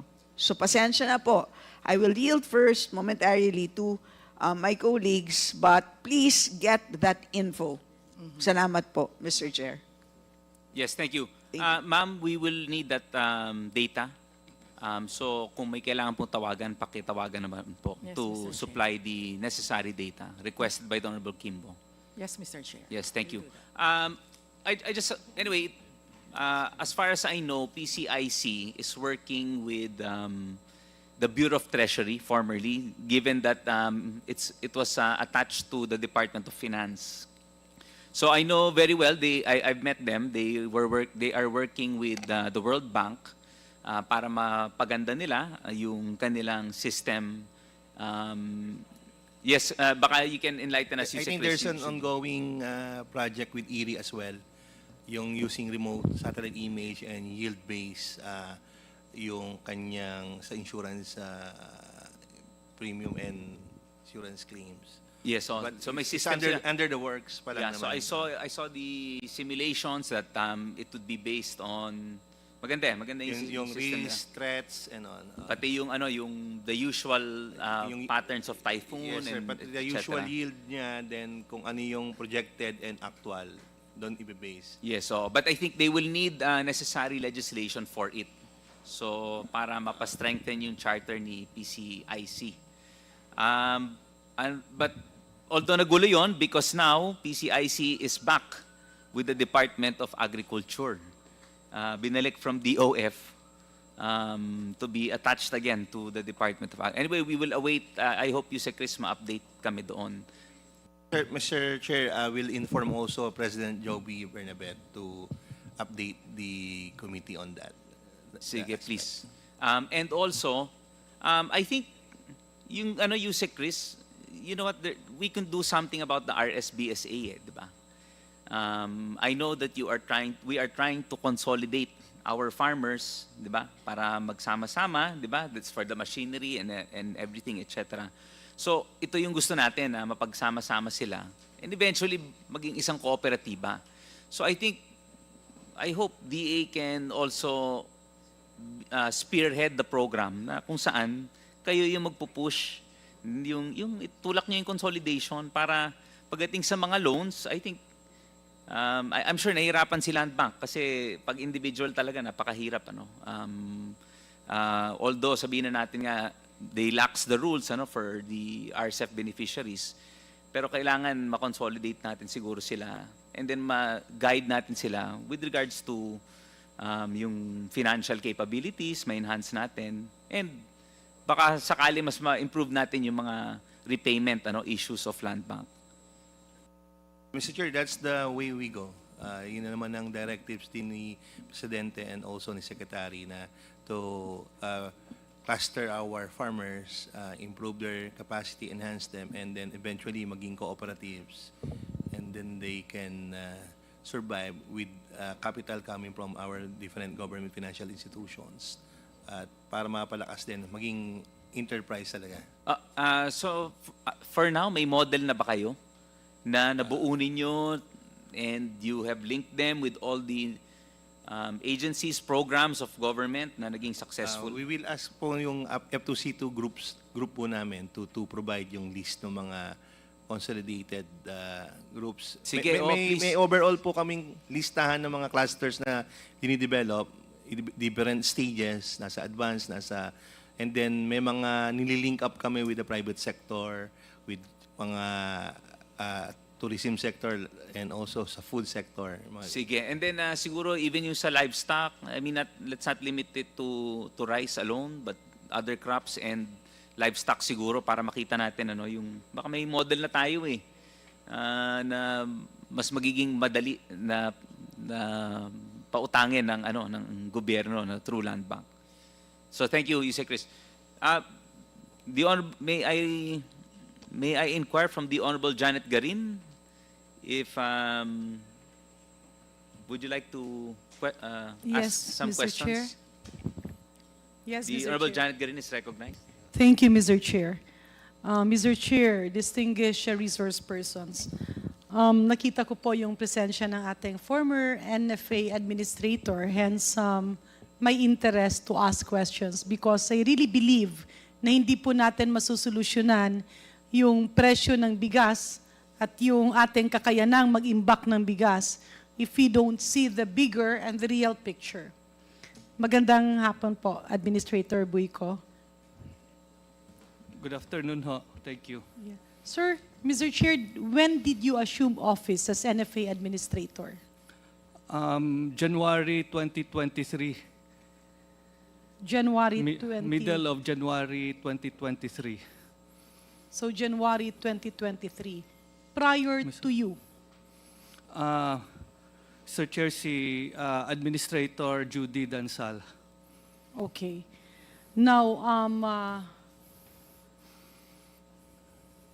so you stayed for a little over a year.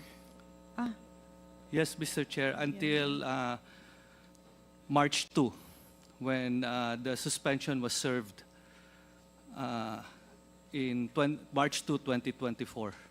Okay. Mr. Chair, can we request Administrator Buico to Bioko, sorry.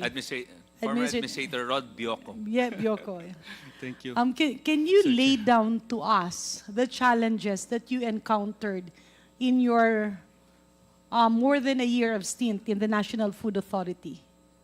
Mr. Chair, if I may, I've been in the industry, for grains industry for practically whole of my adult life. Ibig po sabihin, Mr. Chair, just to lay down the parameters, career po kayo? Hindi, from the private sector. Okay. So, but basically, I run a grain company, with a mechanical post-harvest facility and modern And this bulk is your storage. first entry to the government, or you have been with government before?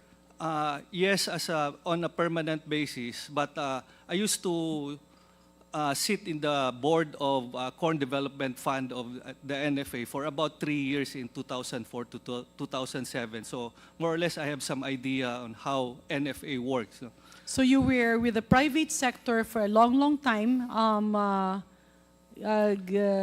grain retailer or? Basically, we're post-harvest operator. No? Post-harvest And operators. So mainly for corn. No?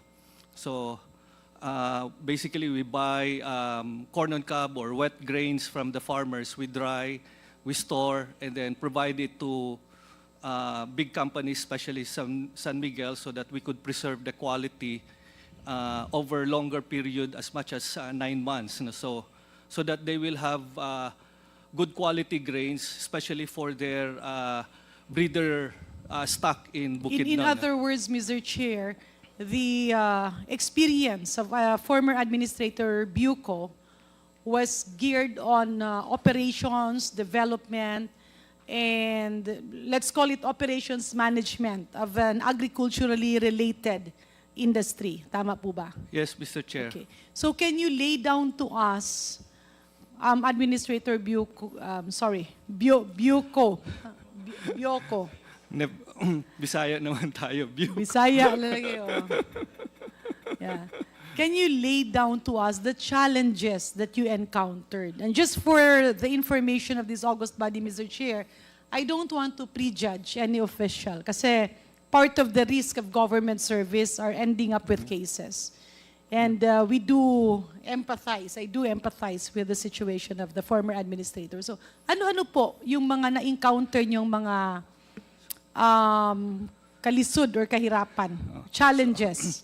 Let me go direct na lang sa issues, challenges of NFA. You know, when I came in and I applied for a job to our president and laid down the programs for transformation of NFA. You know, given the new mandate under the Rice Tariffication Law 11203. You know.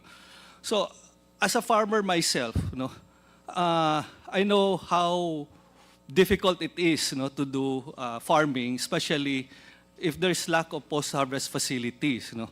And as a farmer, it's not my job to dry my corn on the highway. You know. So much of our corn is dried on the highway, and quality is very low, and aflatoxin levels are very high. You know. And most of the time, especially during the wet season, distress selling palagi yung farmer. No? Kasi hindi niya kayang i-dry properly.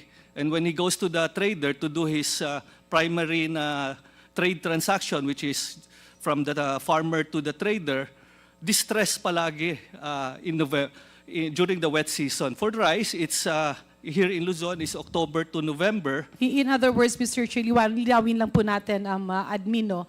Ang ibig niyo pong sabihin, ang nakita niyong malaking problema ng ating mga farmers, you're referring to corn, but it's also related to palay. Tama po ba? Yes. Okay. Ang nakita niyong problema ay yung post-harvest facilities. Yes, Mr. Chair. I'm also the founding chairman of Philippine Maize Federation. So in since other 2000. words, you identified 3 problems. Yung distressed ka, parang mapipilitan kang magbenta dahil sa panahong tag-ulan at wala kang mataguan.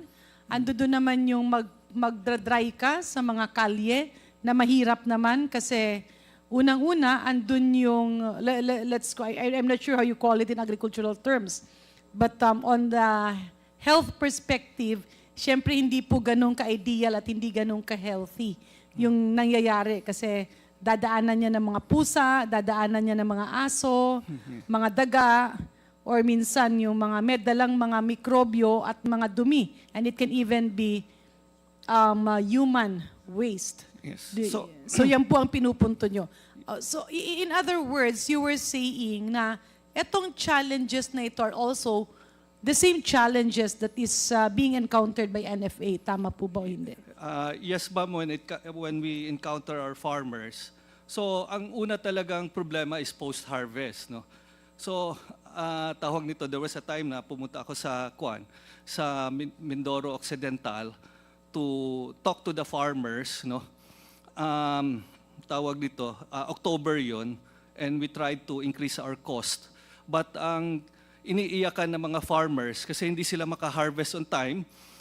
Especially sa rice, kailangan mo within 2 weeks ma-harvest mo yan. Otherwise, you will have precocious germination. No? Tumutubo, in the panicle pa lang yung palay. Tapos sa NFA, ang tawag namin dyan, kung mag-deliver sila, kahit ma-dry mo pa yan, PD3 na yan. No? Kasi hindi mo siya ma-store. Tapos kung Sir, imimil just siya, to align, admin, meron po ba kayong timing ng pagbili ng palay or wala naman? yes, that's actually what I'm saying is prelude pa lang. But yung buffering cycle ng NFA, that's what I wanted to explain, no? And as part of our transformation program. Now, yung role ng NFA kasi dalawa yung balancing act na gagawin niya, 'di ba? Meron siyang consumer wherein you want to sell at a low price yung bigas, and then you also have a responsibility to make sure that your farmers are also happy, no?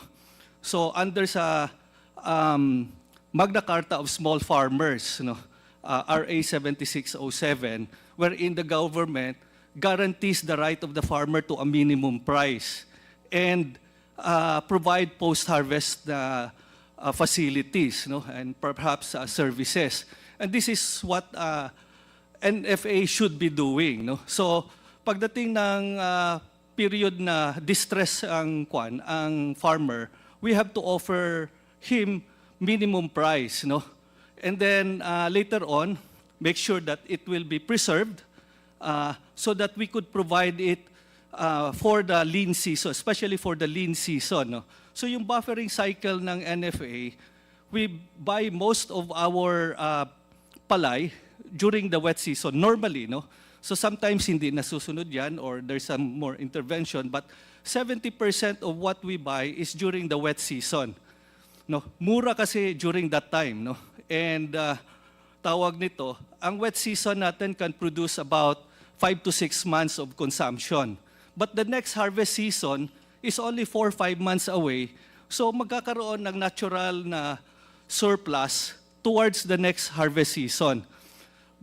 And that's the subject supposedly of what NFA is going to map out in the market, yung excess na yan, kasi aabot yan lalampas sa next season. Especially na meron pang importation in between na around 2 million metric tons, no, from October to early March, no.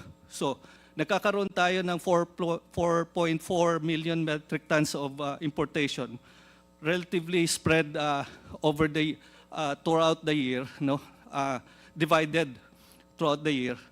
So total of 4.4, which is about mga 1.1 million tons per quarter, no? Mr. Chair, per month. pasensya na po, Sorry, Admino. We need to go straight to the point. Kasi Yeah, okay. para po maintindihan ng mga namin at ng mga nakikinig at ng taong bayan, ano ang mga problema sa NFA na kailangang solusyonan. Okay. So I do understand your wisdom of pointing out the difficulties in post-harvest facilities. Pero balik po tayo.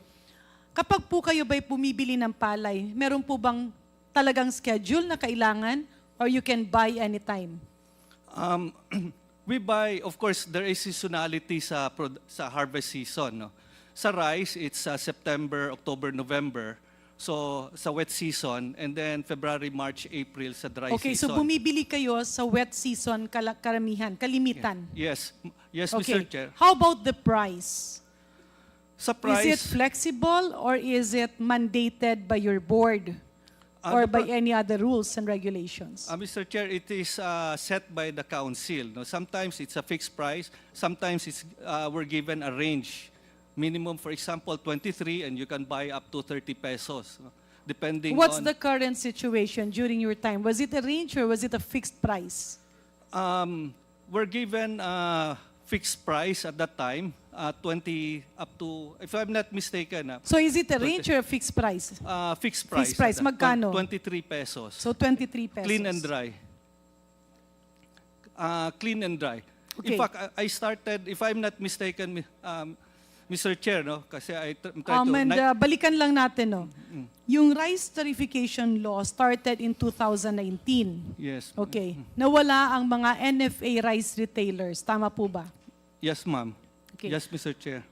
although you were not yet there as administrator during that time, sa mga nakahalubilo mo at sa experience mo, what were the challenges when the rice tariffication law removed the NFA rice retailers in the public markets? Well, If we can go direct to the point, sir. No? we're basically, by law kasi, we're basically supposed to limit to calamity relief, no? Ang buffer stock ng NFA. That's why it was defined as equivalent to 9 days of consumption. And that is equivalent to how many kilos? That's about 330,000 tons or 330 million kilos, no? Or So 6.6. ang buffer nyo is 300, let's talk about kilos kasi para mas madaling maintindihan ng masa. 330 million You're talking about 330 million kilos. Ano po yung duration? At a certain point of time o yan na yung total annual buffer stock nyo? Supposedly in the law it is at any given time, but in practice that is the total that more or less that are being Annual. targeted annual. Okay. Then in So yung terms- binibili nyo is 330 million kilos equivalent of rice, not Yes. the palay kasi Yeah. iba yun. Okay. Palay is about 475,000 tons in terms of palay, or 475 million kilos of palay. Okay. And you only procure locally produced rice or you also import rice? We're not allowed under 11203, Mr. Chair. Okay. You're not Madam. allowed to import, you buy from our local producers or local farmers. And your price is fixed at 23 pesos per kilo for rice. Ganito kasi yan, for palay, Mr. Chair, it's actually 19 pesos plus may buffer stock incentive na 4 pesos, up to 4 pesos. That's why it's 23. No? So, but, Okay. So moving forward, ano po ang diferensya nung wala pang rice tariffication law at meron ng RTL? Sa pananaw nyo po, no? Balansin natin, meron kayong buffer stock and you're talking about 330 million kilos of rice in a year. Okay. Okay. At ang sinabi mo nga doon nga sa batas ay para na lang siya sa calamity-stricken areas kung merong mga kalamidad na nangyayari. Pre-RTL, ang mandate ng NFA is to provide buffer stock not just for calamity relief but also for price stabilization. No? So mag-intervene siya sa market at a certain price, subsidized price. So, And- Mr. Chair, I'll just cut you very quickly, Mr. Administrator. Malinaw po, no, ulitin ko lang. Ang sinasabi ni Administrator, pre-RTL, nung wala pa yung rice tariffication law, dalawa ang mandato ng NFA. Ang magkaroon ng buffer at at the same time, price regulation. Na kapag masyadong mahal ang bigas, papasok ang NFA as a competitor sa possible collusion or rice cartel, kung meron man, para yung presyo ay bumagsak. Hindi naman totally bagsak, pero hindi naman siya masyadong mahal. Are we reading you clear, Admin? Yes, Mr. Chair. So if I may, ang mandate ng NFA specific to PD4, no, as amended, it should maintain before the throughout the year 15-day buffer stock, no. But during the lean season, at the onset of the lean season, it has to have 30 Mr. days. Chair, if I 30 may, days. Admin, sorry ha, it's really good that you will go into the details, but for interest of time, Okay. we have to focus on the macro information needed so that we can initiate reforms in NFA if ever. Kung okay lang po sa inyo. Yeah. We can have time on the nitty-gritty details, but as of this point of time, we just need the needed knowledge. No? So ang sinasabi nyo, dalawa ang obligasyon ng National Food Authority. Una, buffer stock. Ibig sabihin, para pagka may mga kalamidad or may mangyari, hindi mawawala ng bigas ang Pilipinas. Tama po ba? Yes, Mr. Chair. Okay. Pangalawa, ang inyong obligasyon ay maging players sa market na kung sakasakaling nagsasabwatan ang ating mga traders o yung mga stakeholders sa bigas, kagaya ng nangyayari ngayon, at nagiging mahal ang bigas, nakakapasok ang NFA sa merkado to stabilize the presyo. Laymanizing it, ang NFA ay palaging handa na maging competitor ng mga nagbebenta na bigas na kung sakasakaling nagkaroon sila ng usap-usapan at agreement na maging mahal ang presyo, ay papasok kayo para kahit papano ay mababa at maibsan yung presyo. Do we get that right, Mr. Chair? Yes, Mr. Chair. And Okay. if I may add If lang I a may little- move forward, ano ang natanggal nung nagkaroon ng rice tarification law? So ang natanggal yung price stabilization. And normally, Ibig sabihin, sa dalawang obligasyon nyo, andun pa rin yung pag-provide ng buffer, pero yung pagpasok sa merkado, kung sakasakaling mahal ang bigas, ay tinanggal sa inyo. Tama po ba? yes, Mr. Chair. Okay. With this, Mr. Chair, ipinarating niyo po ba itong mga observation niyo sa ating mga opisyales sa Department of Agriculture? Yes, yes, Mr. Chair. Nakarating ito sa kanila? Yes, even to our former secretary, the Yes. president himself, no. In fact, Mr. Chair, that's the reason why there were really extreme measures taken to amend the law. Subalit, ginawa na nga ng lahat sa Kongreso, hindi pa natin alam bakit sa Senado ay walang nangyari. And that is why we are in this situation now. Let's move forward, Mr. Chair, dun sa kaso na nadamay nga si admin at ilan po kayo, sir? 143 lahat yung kinasuhan. Yeah, so we have 143 government officials. Kasama dyan, Mr. Chair, yung mga matagal nang nagtatrabaho sa gobyerno. Is it okay? Yung mga bodegero yung iba, no? Yes, Mr. Chair. Okay, can you give us a rundown of the 143? Including many of our top officials in the central office, department heads, no, acting assistant administrator. How many are career and how many were presidential appointees? No, all of them are career except me. So itong 143 accused government officials ay nagtrabaho sa gobyerno ng matagal ng panahon. Yes, Mr. Chair. Can you give us, partly okay lang po bang magtanong doon sa details ng kaso? Are you at liberty to inform us? I'm sorry, Mr. Chair, kasi it's still under investigation and up for resolution. So Maybe there we might can be- ask the current NFA administrator, ano po ba yung circumstances dito sa kaso ng ating 143 NFA officials? Yes, Admin Larry. Thank you, Mr. Chair.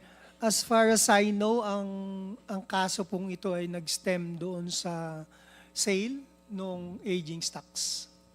Sa pagbebenta, di ba pinalitan na natin yung pangalan? Anong pangalan? Non-regular stocks. Okay. Sa pagbebenta ng non-regular stocks.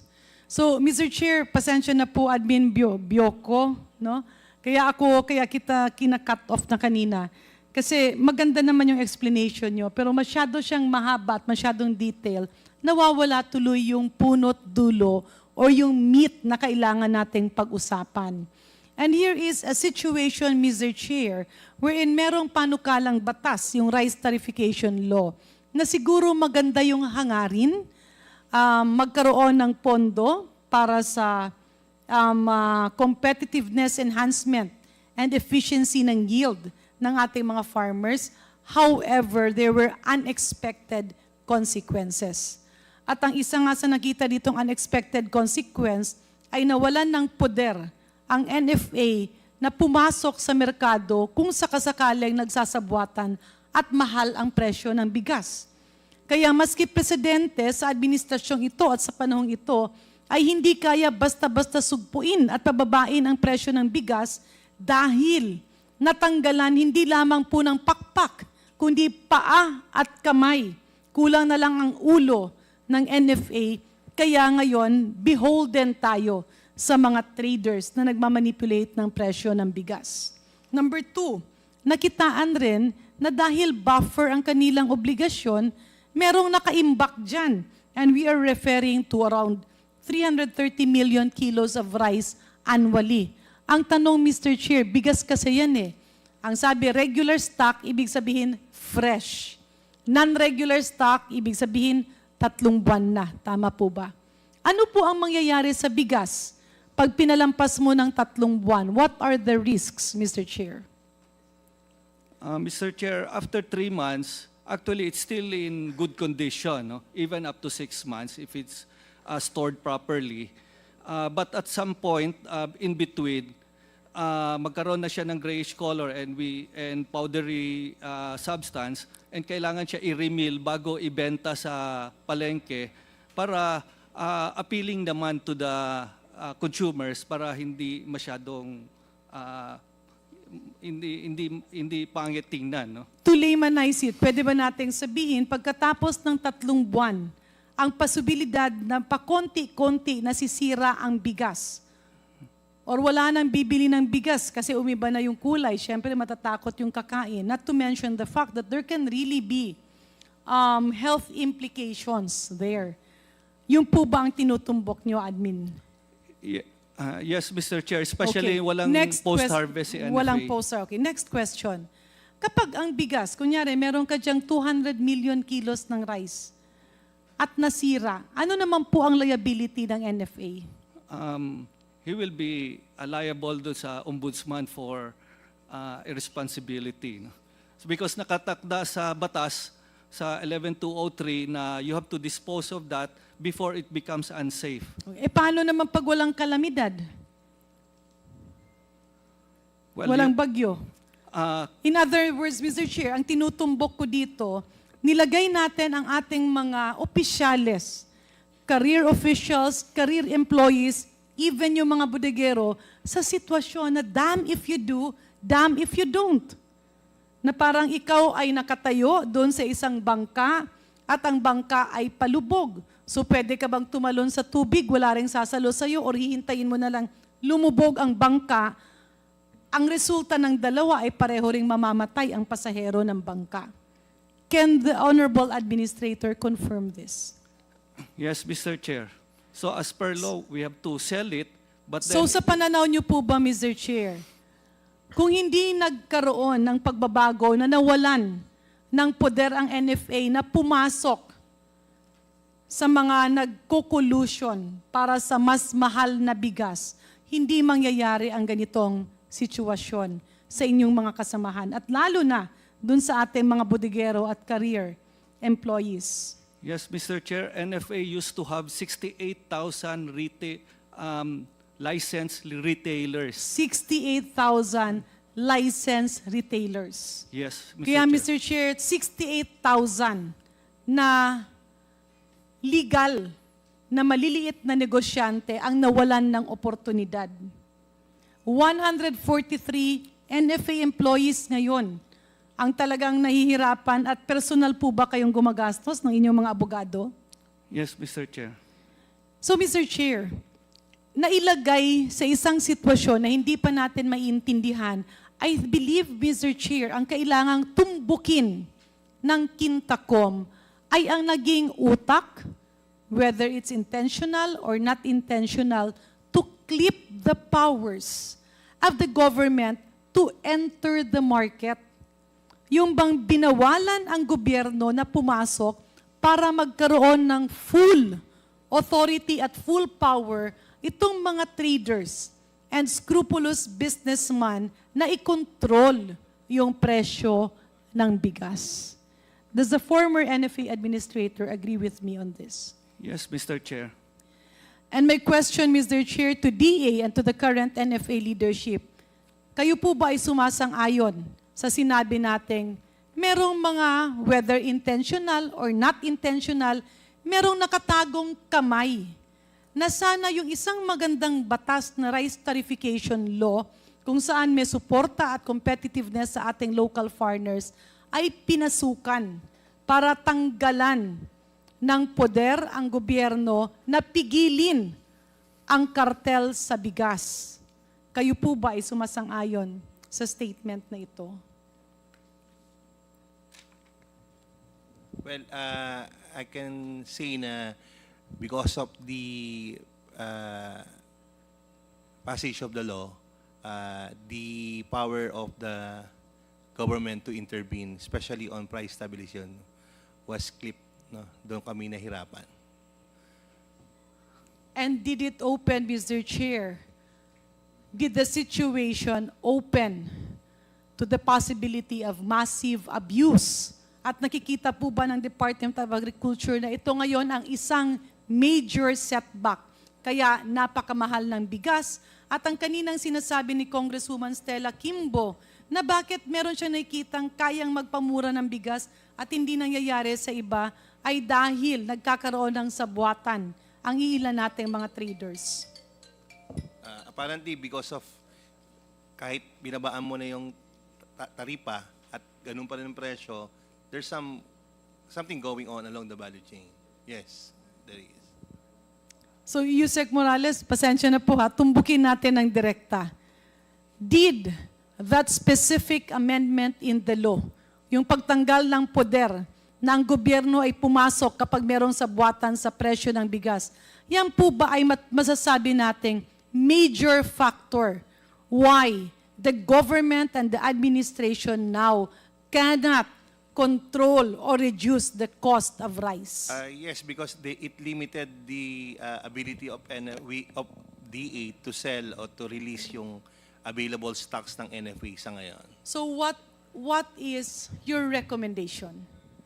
I think the department, to the leadership of the secretary, has already requested or provided the president his recommendation of providing or ibalik po yung yung powers of NFA specifically for two things. One is to be able to do market intervention, yung mailabas yung stocks nila at mai-replenish at makabili pa lalo ng makaikot, no? Hindi kumbaga hindi na hahantong sa sitwasyon na sasabihin ng NFA hindi na pwedeng bumili ng palay sa mga farmers natin kasi puno na ang bodega. Second is magkakaroon pa rin yung power na ma-regulate yung mga retailers natin through registration, certification, accreditation at the same time. Mas talakas yung yung regulatory power ng NFA Sa tingin niyo po, market. Yusek Morales, saan po mahirap? Ano po ang obstacle para hindi po maibalik itong power ng NFA? So, Mr. Chair, it's the RTL. It's the amended Hindi, RTL. kaya nga, you already mentioned that it's needed. We have to bring back the power of NFA to be a player in the market to reduce the price of rice. Kaya ang tanong ko, alam na natin ang problema, alam na rin natin ang solusyon. Ano ang pinakamalaki o sino ang sagabal para hindi ito matugunan? Both houses of Congress have the powers to amend the law. Mr. Chair, is Yusek Morales aware of the Congress version on the Agricultural Tariffication Act? And I'm referring to Section 6, where it mentions the Secretary of the Department of Agriculture, upon recommendation of NPCC or the Local Price Coordinating Council. I won't go into the details kasi medyo marami siya. Pero nakasaad po dito, use existing inventory primarily intended for buffer stocking to supply areas where the extraordinary increase in prices or acute shortages in supply occur. Ang ibig po sabihin dito sa panakalang batas na ipinasa ng Kongreso, kapag merong exceptional or kaduda-duda na pagsasabwatan sa presyo ng bigas at nagiging mahal ito, binibigyan ng power ang DA na gamitin ang existing inventory, and that is through NFA, para isupply ito, ibenta, at aksyonan yung acute shortages. Are you aware of this, Yusek Morales? Yes, ma'am. There's some move naman of the government na through the NPCC. Bakit po hindi ito bakit po natanggal ito sa pagkakaalam nyo? Kasi ako, I'm not sure, no? Because at the level of Congress, ipinasa na namin to last year. Mr. Chair, it's in the approved or the signed RTL. But we can release stocks of NFA, but during certain food security emergency. Ang iniintay na lang po ng DA is makuha ni Secretary ng recommendation ng NPCC. No, Mr. Chair, I believe the USEC is not answering my question. Napakasimple po ng tanong ko, USEC. Ma'am, it's in the law. So it is in the law that was passed. Yung Section 6. Pero DA, yes, Honorable Janet Garin. Okay. Sorry. Yes. It's in the law, but it's DA, not NFA. Okay. So you have to convene. The NPCC. Okay. It's In not, other words, DA ang gagalaw at hindi yung NFA. Ma'am, it's, Yeah. if I may, Mr. Chair, it's not an actively na pwedeng i-release ng NFA. Kailangan it's either calamity pa rin or meron food Ibig security sabihin, emergency. Yusek, correct me if I'm wrong, no? Andun nagsasabuatan yung mga traders. Inakyat nila yung presyo ng bigas sa 60 or 58 pesos, where in fact, kaya naman sana sa 45. Ngayon, pupunta pa sa DA, tatagal pa yan, ilang mga meeting, syempre makakaalis na or makakatago or iibahin. By the time na maging epektibo na yung gagawin nyo, wala na yung sindikato doon. Yan po ba ang ini-imply nyo? No, ma'am. We're just stating what is written in the law. Yeah, precisely. Kasi nga hindi NFA. Kung NFA yung empowered, kapag kagaya nung Congress version, nung lower house version, kapag nakita natin na mahal, talagang makakapasok na agad yung NFA. Dito, binago siya, ginawang DA, kaya pag DA, magko-convene ka muna ng National Price Coordinating Council. Parang itong nangyayari ngayon, na last year pa natin pinag-usapan, hanggang ngayon hindi kayo matapos-tapos dahil nakatali kayo. By the time that you are going to recommend the reduction of price of rice, ay harvest time na. So it defeats the purpose. Tama po ba, Yusek? Ma'am, kahit... Yes, sige, Yusek, Chris.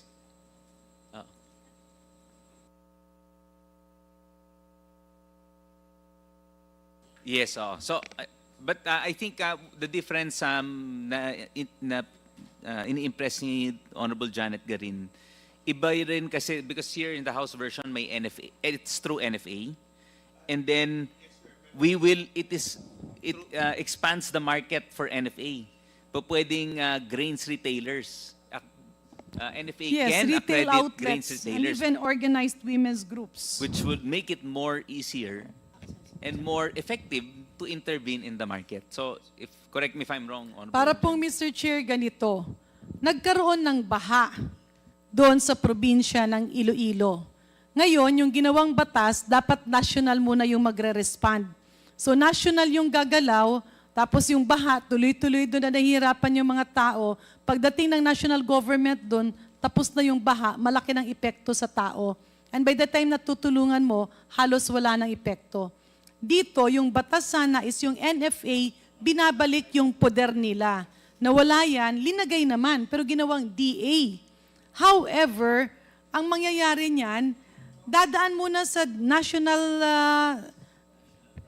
National Price Coordinating Council or Local Price Coordinating Council, magko-convene ka pa sa katutak na meeting, tapos hindi pa available minsan yung iba, by the time na nagkaroon na ng difference or galaw, wala na. Parang babalik tayo dun sa anin mo pang damo kung patay ng kabayo. If I may, Chair. Yes. Ma'am, the only difference that I can see in the House version and the Act is, one, powers of NFA as against powers of DA.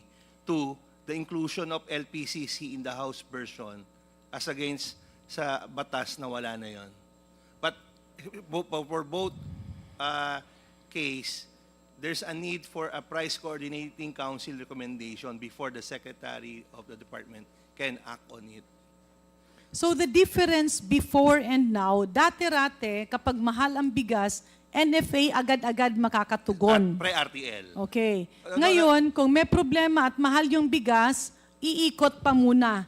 At yung desisyon ay masyadong delayed at mahirap gawin dahil sa maraming legal Mga impediments. food emergency, yes, ma'am. Tama Yes, po Mr. ba? Chair, before every day merong available NFA rice. Just for the purpose of price stabilization. Okay.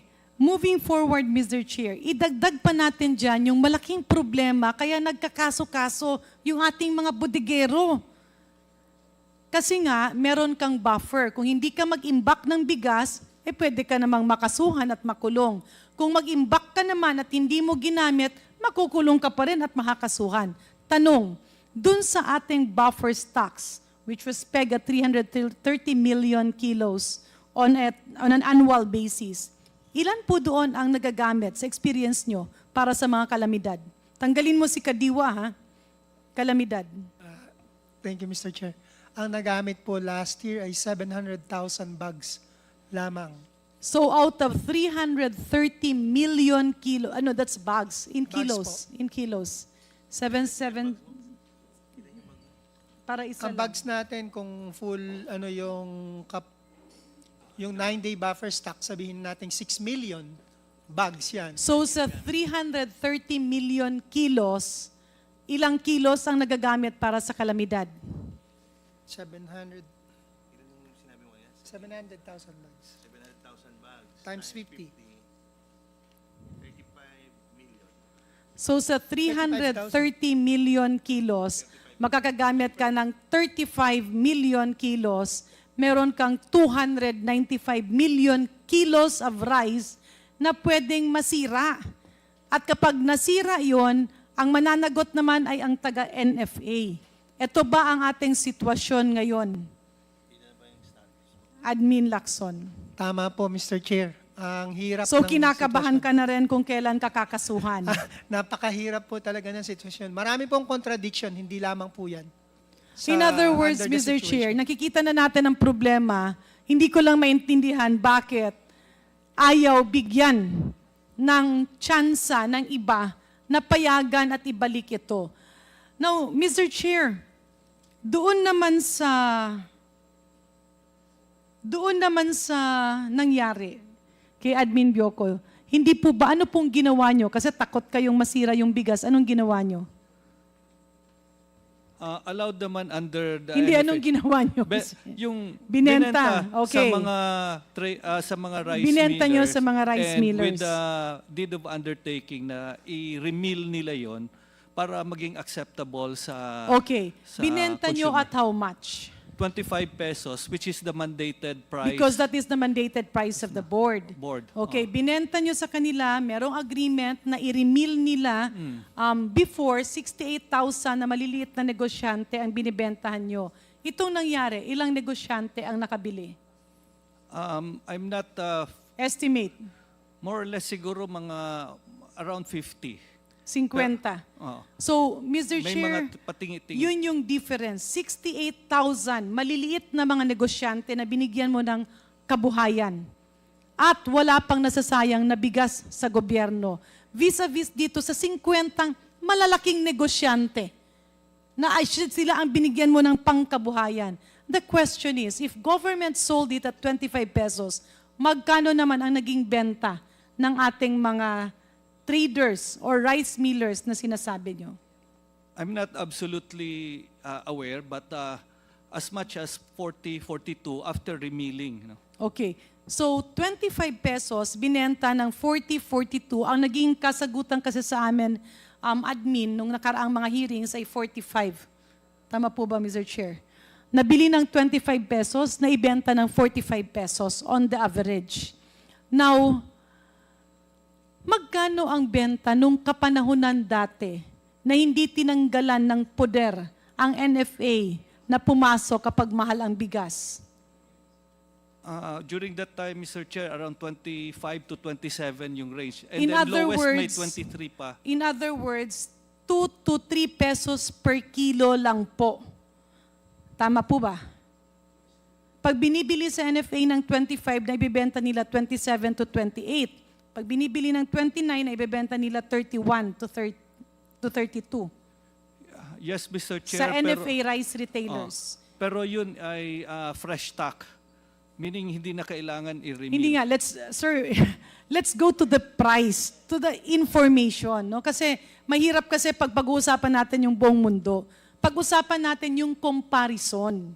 So dati-rate, nung hindi pa kayo tinanggalan ng poder, ang benta nyo ng bigas ay 25 or 29 pesos. Ang benta naman ng retailer is 27 to 28 or 30 to 31. Ibig sabihin, plus 2 or 3 pesos per kilo. Tama po ba? Yes, Mr. Chair, usually Nung 2 pesos. pumasok ang batas at pinigilan ang NFA na maging controller ng presyo, wala naman kayong magawa kasi masisira ang bigas. Yun ngang 330 million kilos, ang pinakamataas na ginagamit para sa kalamidad is only 35 million kilos. Kaya yung 295 million kilos, alangan namang ipakain natin sa baboy kasi makukuha kayo. Pero ang ginawa nyo, because damn if you do, damn if you don't, kung hindi nyo ibenta, patay naman kayo sa kaso dahil masisira. Kung ibenta nyo naman, wala kayong hawak dun sa presyo kasi hindi sila NFA rice retailer. Tama po ba? Yes, Mr. Chair. Kaya binenta nyo ng 25 pero sila binenta ng 45. Sa pananaw nyo po ba, makatarungan po ba ito? I'm not in a position to judge, but that is based on the guidelines. No? But Maybe I can ask the current administrator, Mr. Chair. Sa pananaw niyo po ba, Admin Larry Lacson, makatarungan po bang bilhin ng mga malalaking negosyante ng 25 pesos sa gobyerno at ibenta ng 45 pesos, maski 43 pesos?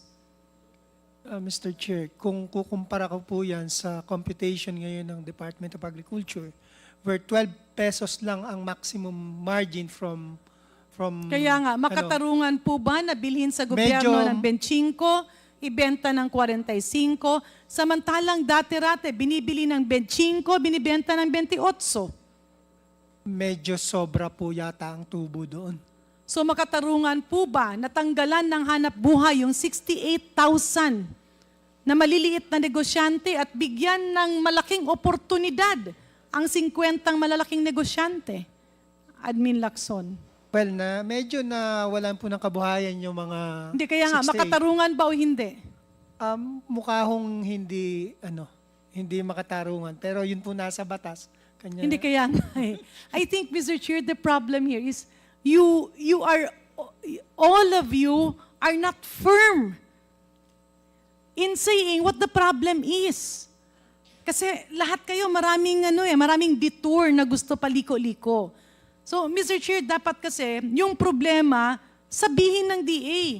Yung problema tugunan ng DA. And if we have to name names of who or what groups are hindering to bring back the power of NFA na pumasok sa presyo ng bigas, dapat gawin ito ng DA and even NFA. Because Mr. Chair, kung makikita natin na parang maski DA at NFA ay takot na sabihin ang totoong pinagsisimulan ng problema, then we have a problem. Kaliwat kanan lang kayong makakasuhan dahil hindi natin linalabas yung totoong problema. And if you will always live in fear, then you cannot do service to the Filipino people. Mahal ang bigas, klaro yan. Tinanggalan ng poder ang gobyerno, pinagbigyan ang mga pribadong sektor na laruin sa merkado. Nagkanda kaso-kaso na at pwede pang makulong yung ating 143 NFA officials. And hindi po ba, admin, nung nasuspend kayo, ang daming palay ng ating local farmers ang nasira. Kasi sarado ang mga bodega. Walang bibili, wala namang mga bodega yung ating farmers. Can you confirm this? I'm not aware, Mr. Chair, pero Can DA confirm this, Mr. Chair?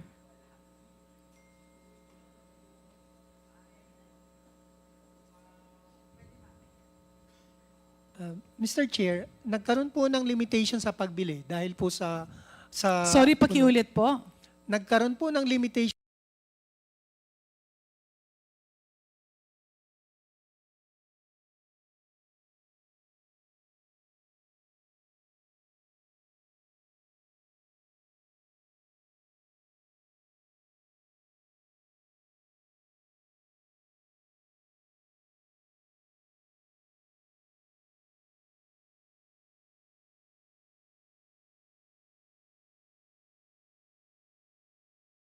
ma-predict yung panahon. Ngayon, nagkanda-sira-sira yung kanilang produkto. It's a simple yes or no, Mr. Chair. Mr. Chair, tama Yes, po yun. Hindi po nakapagbenta yung ating mga magsasaka dahil nakasarado po yung mga warehouses nung mga nasuspend. Kasi po At pinapadlock. halos lahat sila yun. Marami I mean, po yun. halos lahat ng NFA official yun. Kaya nga, Mr. Chair, Admin Bioco, bakit po hindi nyo maamin na ganyan ang sitwasyon? Mr. Chair, at that time, April-May 2023, nakabili ng halos 9 million bags of palay ang NFA. So marami ho yun, significant ho yun. So that's why I cannot immediately qualify. No? Maybe some areas, dahil sirado ang NFA, that are affected, but almost 90% ng target ng NFA with the hard work of our administrator, we were able, NFA was able to buy close to its target. How long was the suspension, Mr. Chair? 6 months. 6 months. Ang ibig nyo ba sabihin, Admin Boyko, dahil sa isang taon, 6 na buwan lang kayo namili ng bigas? Paano naman yung inani ng ating mga farmers? Tila hindi naman po kasi tugma sa katotohanan nangyayari yung mga sinasagot nyo. Mr. Chair, I'm only aware of what was reported publicly that na-meet yung target na 9 million, more or less almost 9 million Let's talk bags. about the actual situation on the grounds. Kasi wala na yun sa record nyo eh. Pero kasi kami, lumapit yung mga farmers, hindi sila makapagbenta dahil sarado yung NFA. Kaya napilitan na lang silang maghanap kung sino yung pwede. And yun na yung sinasabi mo, distress selling. Ibenta mo na lang kahit kanino dyan kasi ulan ng ulan, wala ka namang covered court na mapaglalagyan. Or kung sa covered court mo naman ilagay, syempre, piyepiestahan naman yan ni Mickey Mouse. Mr. Chair, if NFA was able to buy 9 million bags in April, May, dapat by June, July, minimil na yan para ready na yan for calamity relief. Kaya for nga ang July tanong nga to kasi nasuspend nga September. kayo lahat eh. You're talking about the ideal situation.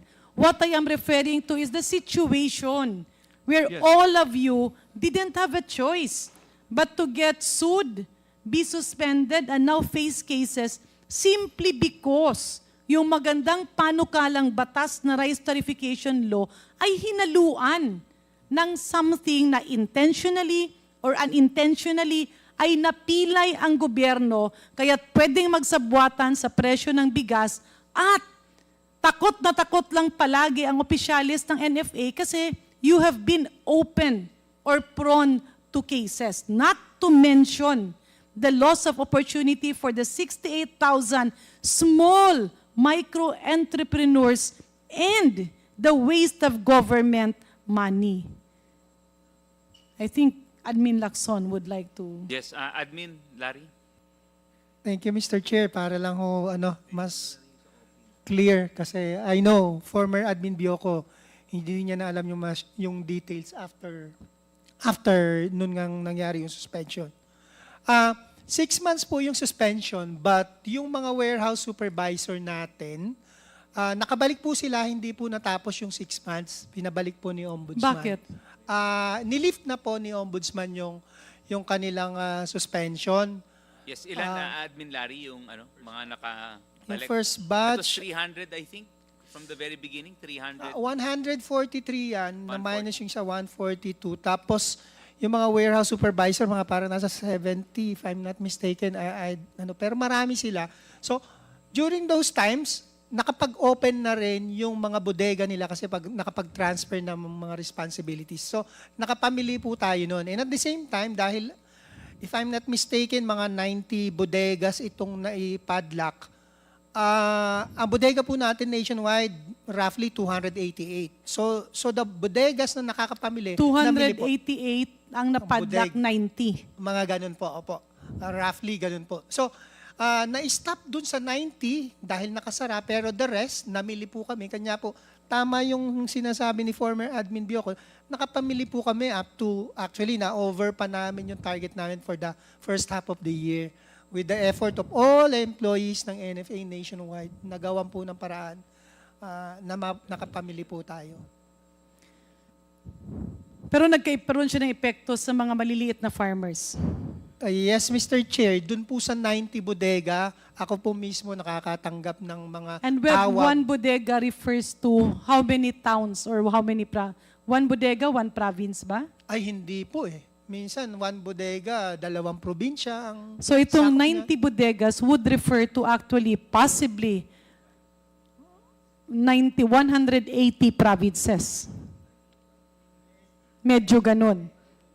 Hindi, 80 lang yung probinsya eh.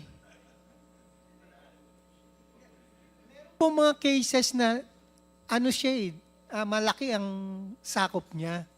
Pero of course, Depende sa geographical location.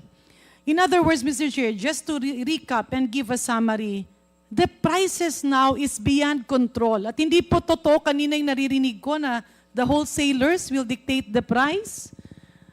No. Parang ang nangyari dyan, nawala yung nanay, nawala yung tatay, parang bahala sila lahat dyan. Kumbaga, bahala na si Batman, wala nang pakialam ang taas-taas ng presyo ng bigas at hindi yan mapababa dahil hindi lamang po tinanggalan ng pakpak yung gobyerno, pinilay pa. At talagang tinanggal permanently yung 2 paa, 2 kamay at pati muntikan yung ulo. In other words, Mr. Chair, DA has to aggressively address this.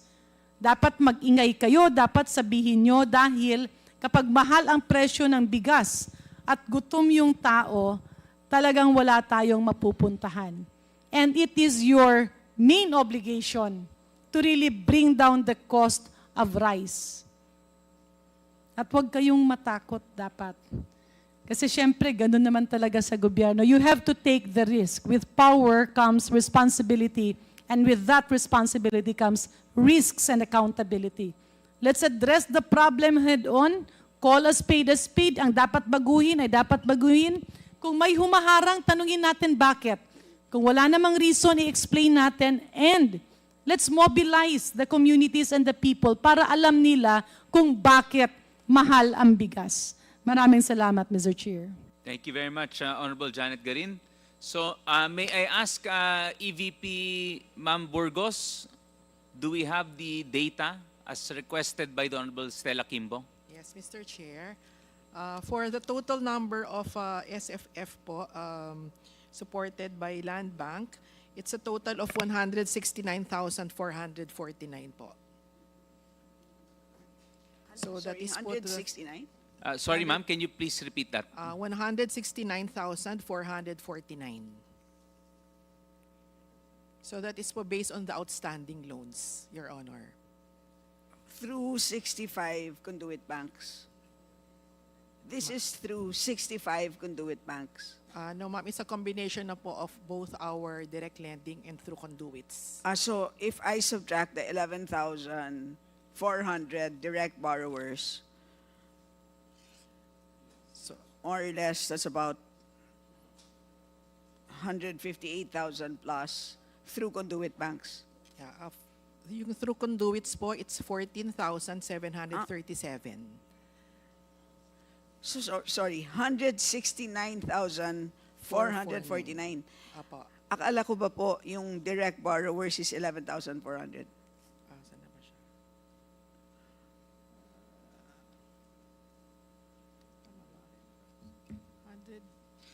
169,449. Tama ba?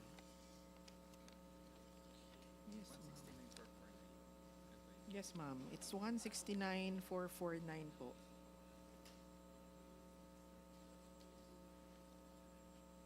So that's the total number of farmers assisted. And for those po for through conduits, this represents po Sorry, can you speak louder, Mr. Chair? Ma'am, can you please speak closer to the mic? May we request Ma'am in page to please assist EVP Ma'am Burgos? So for Sige po, ma'am. Go ahead. Apo, as mentioned po earlier, so it's 169,449. So the breakdown of this po, 14,737 are through conduits, which are the rural banks or the cooperatives po, wherein we set a limit of 12% as pass-on rate. Those are for agri-loans po. So it means po, their lending rate should not go beyond 12%. So yung nakita ko po na may isang bangko at nakita ko yung actual na policy niya na nakita ko 24%. Anong paliwanag po doon? Opo, we have to distinguish po kasi if it's agri or non-agri. Agri po. Opo.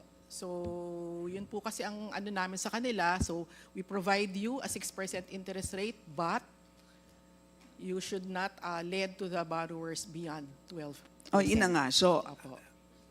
as a policy. Apo. Pero hindi ninyo alam if there are policy breaches. Apo, kasi po we look po at the sub-PNs to validate also if they are charging 12% to the sub-borrowers.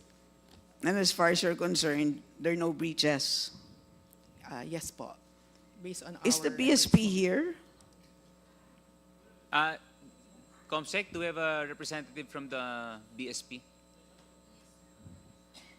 Sige, tatanungin natin ang BSP mamaya. Ayusin lang natin ang data. 169,449 total borrowers. Akala ko po kasi kanina, ang narinig ko, doon sa direct borrowers ninyo, about 11,000. Apo. Akala ko, meron lang po kayong direct at indirect. So, paano po magiging total 169 kung ang indirect is 14,000 at ang direct is 11,000? Opo. Kasama na rin po dito yung through our yung legislated lending programs wherein we lend po using the funds of DA, DAR, SRA, and ano ba isa? PCA. Oh, ilan po yun?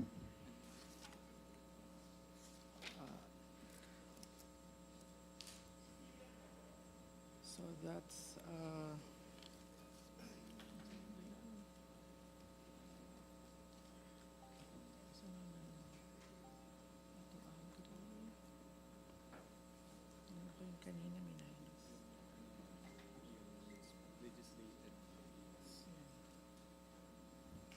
So, yun ang pinakamarami, over 100,000.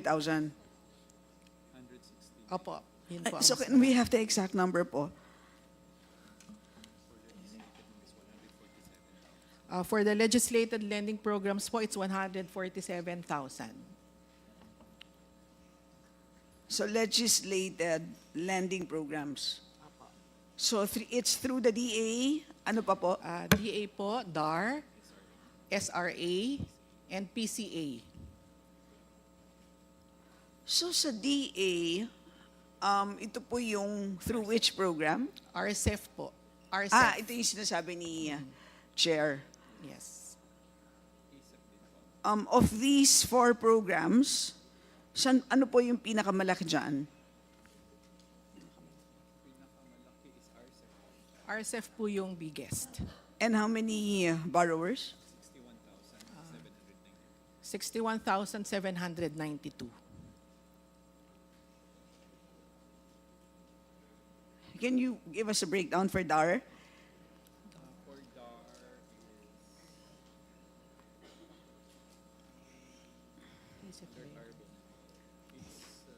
For DAR po, under the program, which is the Alert Arbos, it's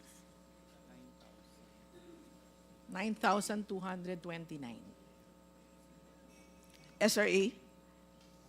Sorry po, 9,289. And for SRA?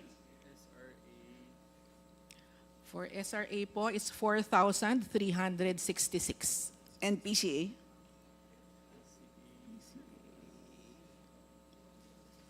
32,593. And the lending rates? 2% po for all the legislated lending programs. 2%. 2%. And your BVAL? Right now po, the 3-month BVAL, 5 point.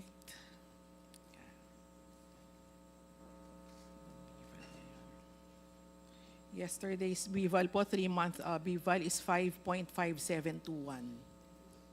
So, dito po, lugi kayo ng mga 3.5 as of today, parang ganon, more or less. Is that how you look at it? Yung sa legislated lending programs po, these are funded naman po by these agencies, so wala po kaming cost of funds. These are all funded through the GAA. Apa.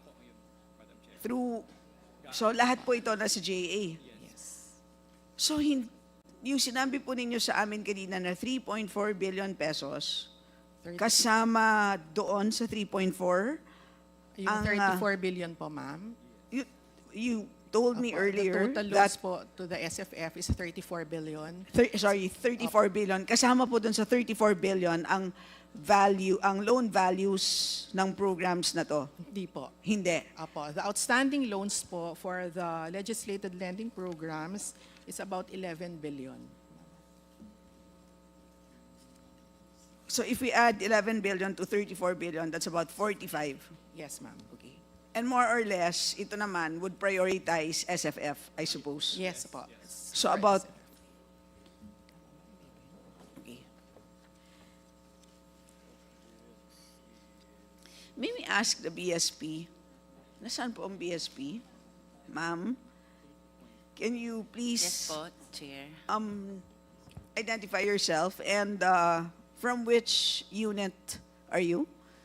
I'm Amelia Bidamian from Bangko Sentral ng Pilipinas, Financial Supervision Sector, from the Policy Group.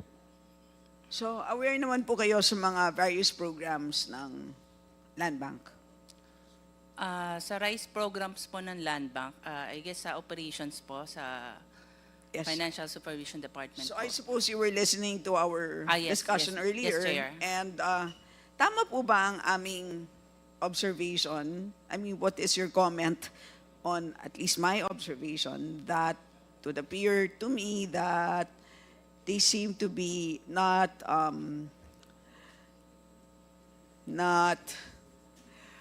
focusing on their primary mandate, which is to support the SFFs, at least on the basis of the amounts that they put into their lending programs for the SFFs, considering that 34 billion of the 1.2 trillion pesos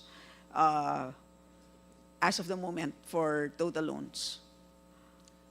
May mga observations po ba kayo na ganyan? I guess, can I ask the help of the Financial Supervision Department po that handles the supervision of the Land Bank? They are Hindi more po ba kayo knowledgeable. yun? Yes. O sige po, kung I'm sino more po on the ang policy side po. Sige, so on what the can you... AFRD. Ano pong pwede ninyo makontribute dito sa discussion po, ma'am? Since you are seated already, ma'am. I was just called because of the AFRD policy, ma'am, yung law implementation.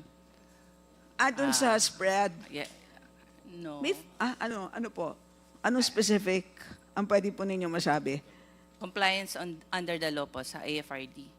Ano Which yung they are IFRD? required, agricultural, yung financing po, yung the new law, that they are required for the 25% to set loan from their loanable funds. The new law po. On compliance of the banks from that po. Sige po. Is this Agri-Agra? Yes po. Yung old na Agri-Agra, now it's the new law po, yung Sige AFRD. po. Anong findings po ninyo on the compliance? On aggregate po na data of the banks sa industry, right now po, complied naman po yung mga banks po natin. So, Mostly. compliant sila. Yes, ma'am. Kasi po, 800 billion naman. Kasi it's the way, tama po. Kasi sabi naman nila, if, ito yung understanding ko, di ba? 800 plus billion ang nakalaan for agri-sector. If you look at it broadly, di ba? Kasi it's broadly defined. But if you look only at SFF, yun yung sinasabi ko na 300, tama ba? 34 billion lang. Yun yung sinasabi ko, ma'am. Pag sinabi natin broadly defined, it's the entire supply chain. Tama po, ma'am? Yes, ma'am. So, ibig sabihin, pag shipping po, kapag may umutang po na shipping company, kinoconsider niyo po ba na agri? It's under transportation po, but it's not under the agri-sector. So, pag may umutang po para mag-build ng warehouse, kasama po. Pwede po siya, depende po siya if the warehouse will be used for rice. Mga inventory po ng palay. Yes, I mean, yes, an agri-warehouse. So, kasama po, right? So, yun ang sinasabi ko. So, for the entire supply chain, or kung nasa logistics, if yung logistics is for agri-products, di ba po? So, yun ang sinasabi ko. Broadly speaking, as long as you're in a company that is somehow, that participates in the agri-supply chain, even if, kunwari, may conglomerate ako, and let's say 50% of my operations would be, let's say, part would be agri, part would be non-agri. Can I qualify for, I mean, and I take out a loan from you, would my loan be considered agri? Oo, segregated po sila. Kasi No, po, my loan, I take out a loan. Pero ang company ko, I participate in both agri and non-agri.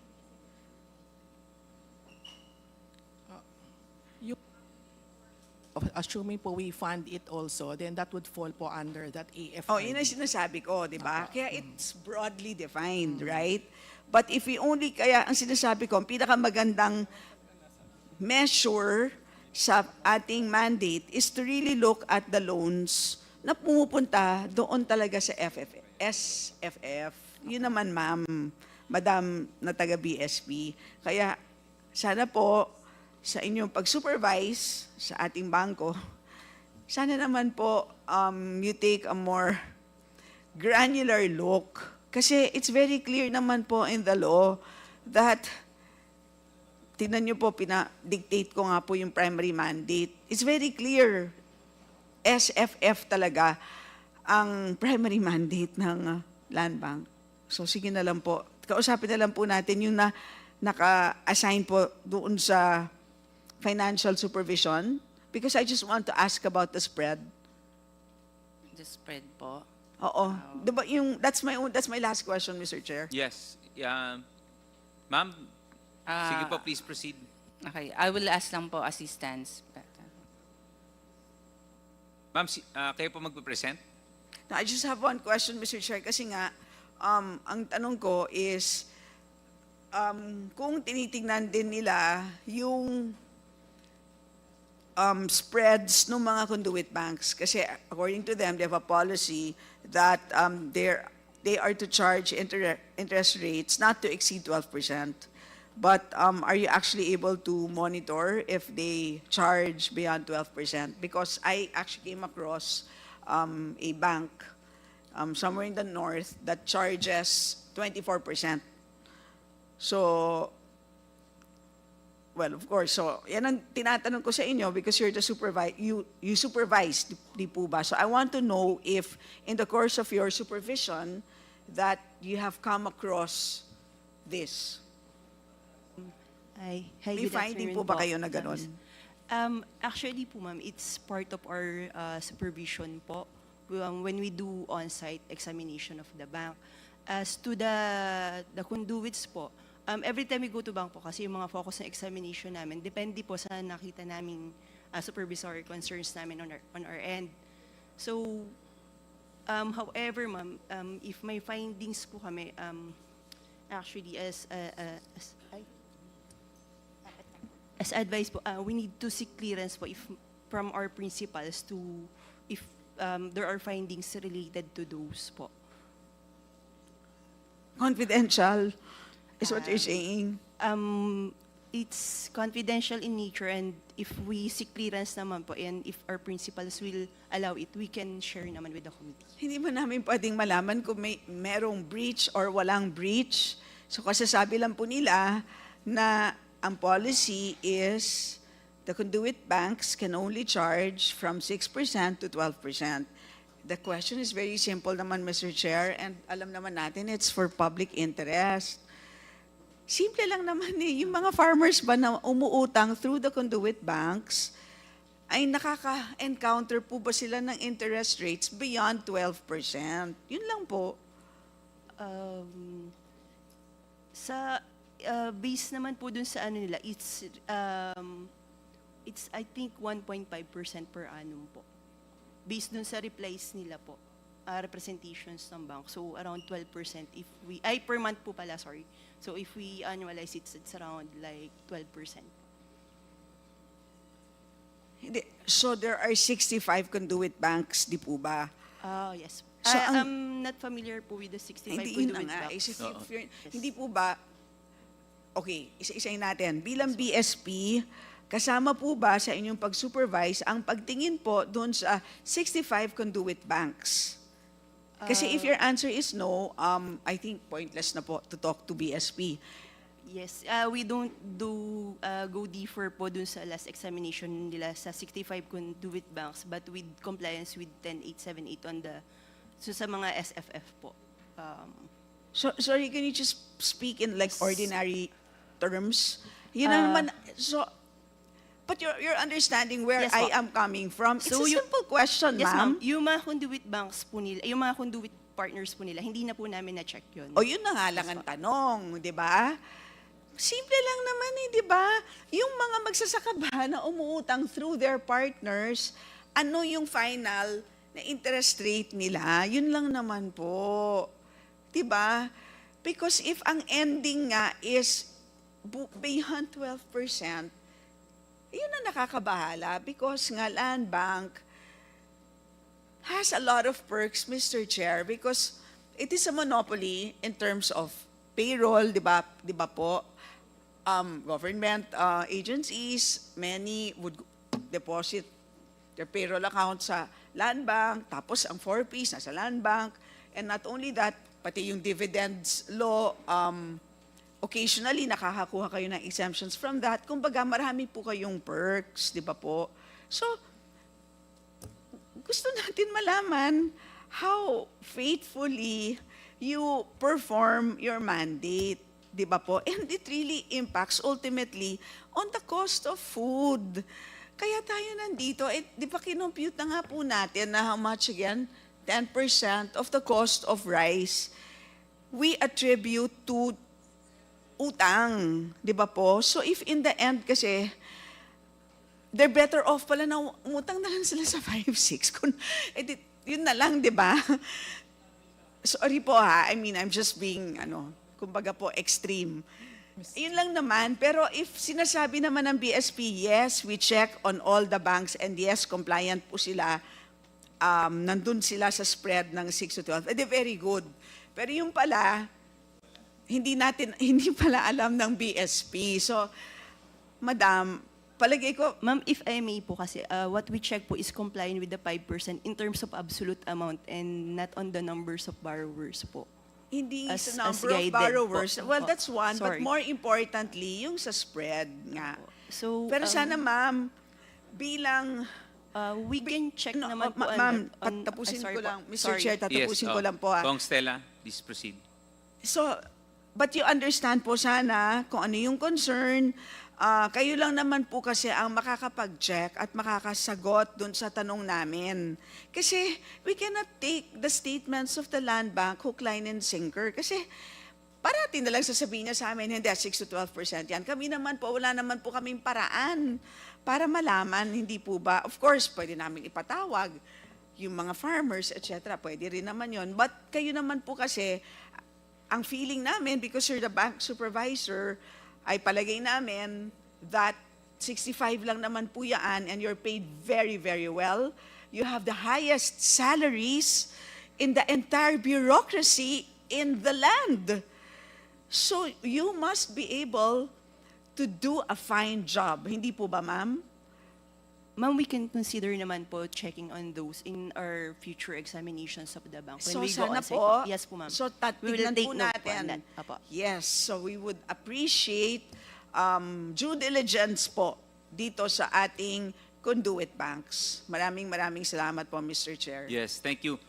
Ma'am, actually, it's a very good point because, of course, just like the Honorable Kimbo mentioned, may kailangan kaming taga-validate. So, of course, tama nga. As a supervisor, kayo ang dapat sigurong nagbibigay sa amin ng impormasyon tungkol dito. So I think it's an easy thing that that the BSP can do. So we hope in the next hearing we could get a feedback. I'm sure you will be relaying this to your peers and your superiors probably. So may we get at least a comment or a reaction and possible plans of BSP on this matter. Yes, sir. We will relate this to our principals po para ma-consider po yung concerns ng committee regarding on the supervision on compliance with the mandates of LBP. Yes, thank you. So anyway, with that also, siguro kung Stella, we could formally write BSP to raise this concern, di ba? Para to give enough justification. Yes, please. Yeah, so ComSec, may we request to draft the proposed letter on the matter raised by the Honorable Stella Kimbo. Yes, thank you. Salamat, Mr. Yes, Chair. thank you. So briefly, thank you for your patience, sir. Kasendo, meron na mahalagang presentation on the updates on the price of rice. I believe it would be very interesting for everyone here na ma-present. But Kasendo, pwede bang yung brief na lang tayo? Oo. May we ask the Secretariat to please assist Mr. Rosendo So to put up his presentation.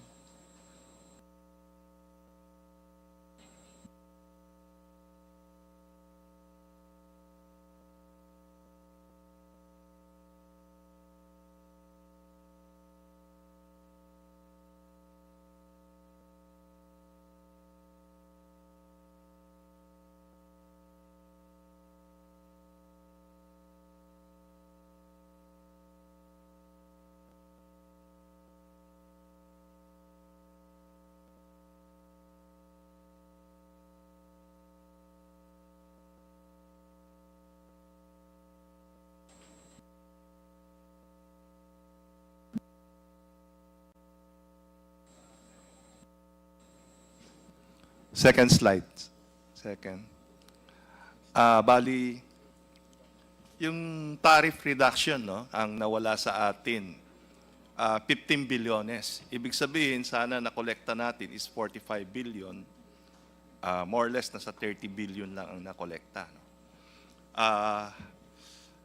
Kung yung 15 billion na yon, additional collection, may bigay sa ating mga magsasaka na 1.5 million hectare, around 10,000 pesos ang mabibigay per hectare.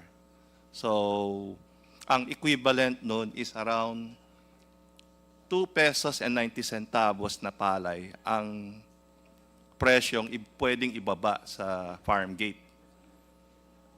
Ibig sabihin, kung ito is maging bigas, around 5 pesos ang pwedeng i-deduct dun sa rice, local rice. Next slide. Ang global market price ngayon is nag-drop na, no? Nung January 18 is $422 per metric tons from July 10, 2024, $568. So ang bilaba na is $146 per metric tons. Ang ibig sabihin nun is outside dun sa tariff reduction na 6 to 7 pesos, around 8 pesos and 54 centavos ang decrease ng global market price.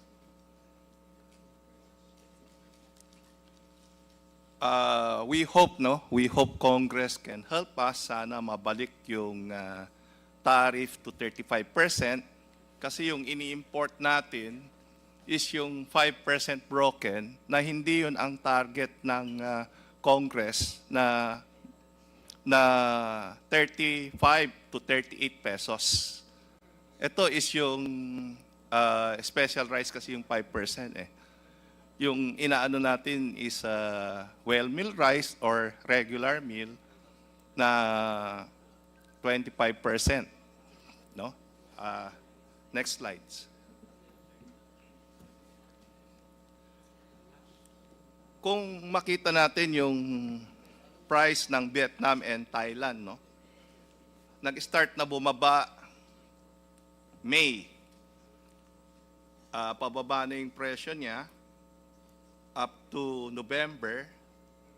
Pababa yung trend ng price, no? So, in spite of bumaba yung world market price, kung makita natin yung July, ang presyo ng Vietnam is next slides. I-zoom yung sa first bandang taas sana. Makita ba?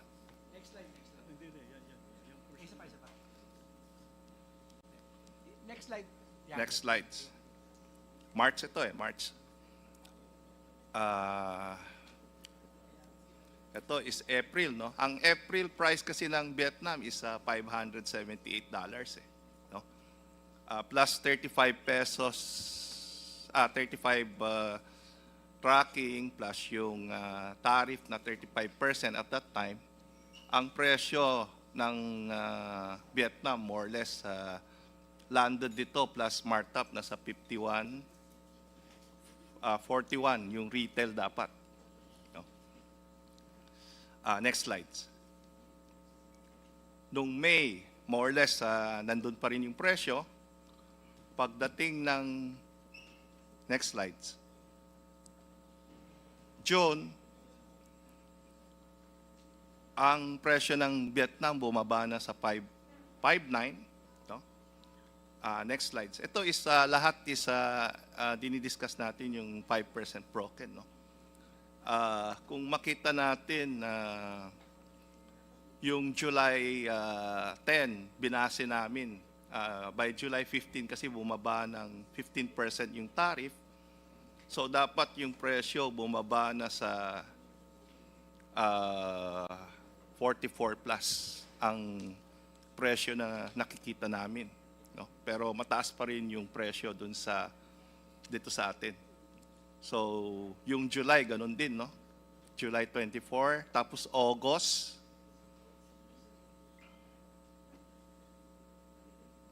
August, same pa rin. Pagdating ng November, ang Vietnam nasa $520 per metric tons. So, December, nasa more or less $520 per metric tons. Pagdating ng December, next slides. Next slides. Pagdating ng January, nasa $460 na lang ang Vietnam per metric tons. Kasi kung on this assumption na January, kailan dumating yan, more or less? So, we have that supply now. Nandito na yan. Malamang. Etong 10, mayroon na dumating No? So, meron? Yeah, may dumating na itong more or less 2 weeks time, nandito na yan So, yes. ang BOC siguro... Sige, Ascomjet, are you familiar kung meron ng mga dumating na itong late January? Within January, Your Honor, I'm sure may dumating na. I'm just not sure about the volume. Okay, But sige. I'll verify with the volume. Sige, please, thank you. Go ahead, Casendo. Yeah, kung makita natin, 460 plus $30 ang freight, no? So, 490 times 1.45, sabihin, 1.15, no?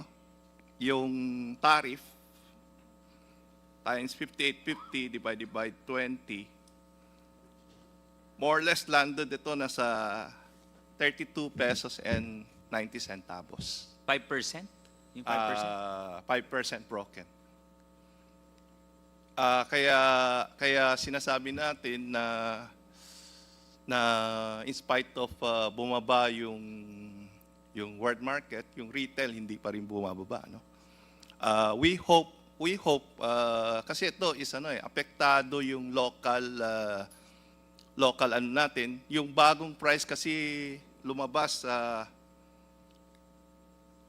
January 22 is $415 na lang per metric tons yung 5% broken.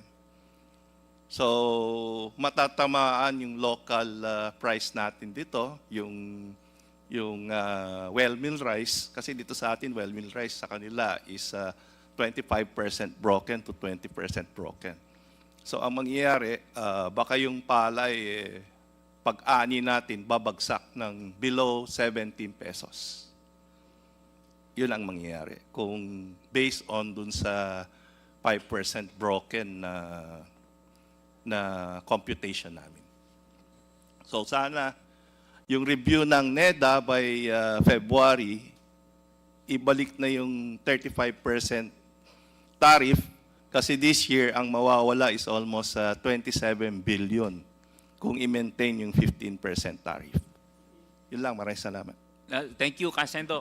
DA, ano ba, do you have this data? I think the Secretary, Mr. Chair, and Sendong, I think nag-usap sila, magkaiba sila ng figures no? This is from internet to, Sendong?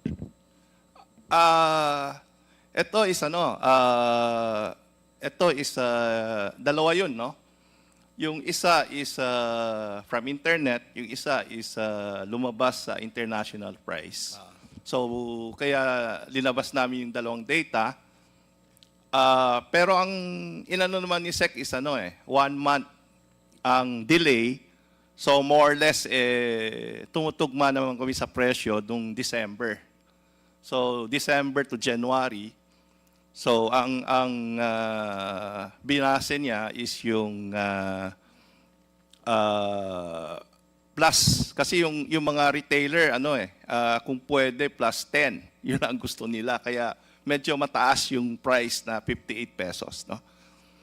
Pero ang adjustment is within 2 weeks time bababa at bababa, and by February, ang target is 40 plus pesos. Yun ang napag-usapan namin ni Secretary. Okay, sige, thank you. Anyway, can we also request DA yung simulation ninyo and your can you give us the data as well na based on your observations and your sources? Sige. And last question to Land Bank. Ma'am, mayroon pong mga importers pong naglo-loan po sa inyo? For rice po? Any agricultural? Yes po, we have po. Magkano po, ma'am, ang spread or the exposure for importation? For the interest rate po kasi, it depends on the credit rating of the borrower. So it's actually arranged po. So we put a spread over the benchmark rate, which is the BVAL. So, but as to the amount po of yung sa mga importations, kasi I don't have po the figures right now. Sige ma'am, but I would be very interested to see and understand yung kung gaano kalaki ang nakaka-tap ng Land Bank to import, di ba? Siyempre, Land Bank is there to support local production. So, ma'am, please, in the next hearing, can you please submit more or less the spread? Kong Stella, would you want to add to that? And perhaps, Mr. Chair, what redacted information can you provide to us with respect to rice importers? I mean, meaning, of course, of course, there is confidentiality. We understand that. So, but you've been listening to us the whole day, right? So maybe what, like if you take away the names, for example, are you able to give us the loan values?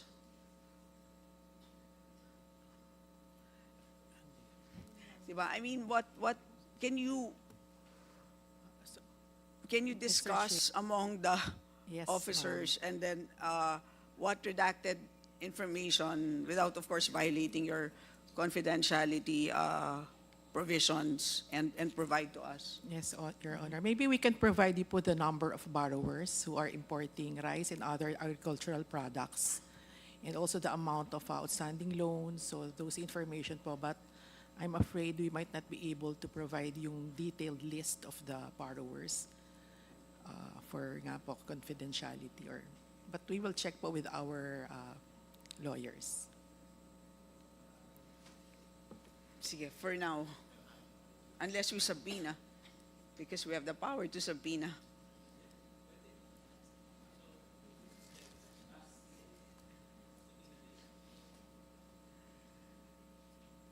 Sige, so anyway, probably we could see the spread first and then we could proceed Yeah, let's from... look at the first pass. Yeah. Let's look at whatever redacted Yeah, information oo. that you feel like you may submit to us. Maximize whatever you can submit to us on the basis of your interpretation of your confidentiality provisions. Yes, ma'am. And then we will take it from there. Okay, thank you, Mr. Chair. Sige, thank you. Thank you very much for that. Anyway, just for just a few requests from some of our members, may we just follow up kay Director Junibert. Nag-request kami nung lahat ng supply chain analysis for all crops, tsaka yung harvest period dun sa mga high value crops, pa-relay na lang kay Yusek Ching. And also from Congressman Emano, his follow-up dun sa BAI. Yusek Chris, na lang, kay BAI please. Yung request niya ng,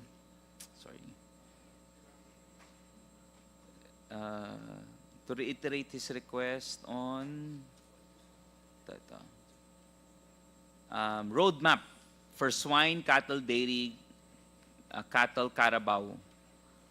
So, familiar naman si Bae doon sa request ni Kong Emano the last time. So, can we just follow up on this?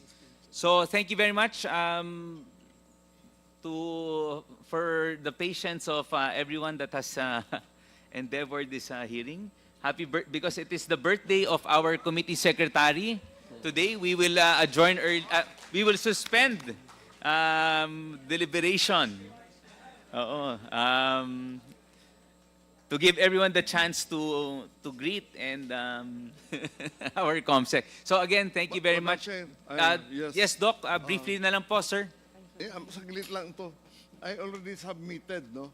Yes, sir. Oh, thank you. Yung mga roadmap. Yes, I remember, sir. I requested also from the private sector. No? Although kulang pa, so dadagdagan natin. Sige po. We will give it to the Honorable Emano. Thank you again, Doc. Thank you po. Thank you, thank you. So again, thank you. Hearing is hereby suspended.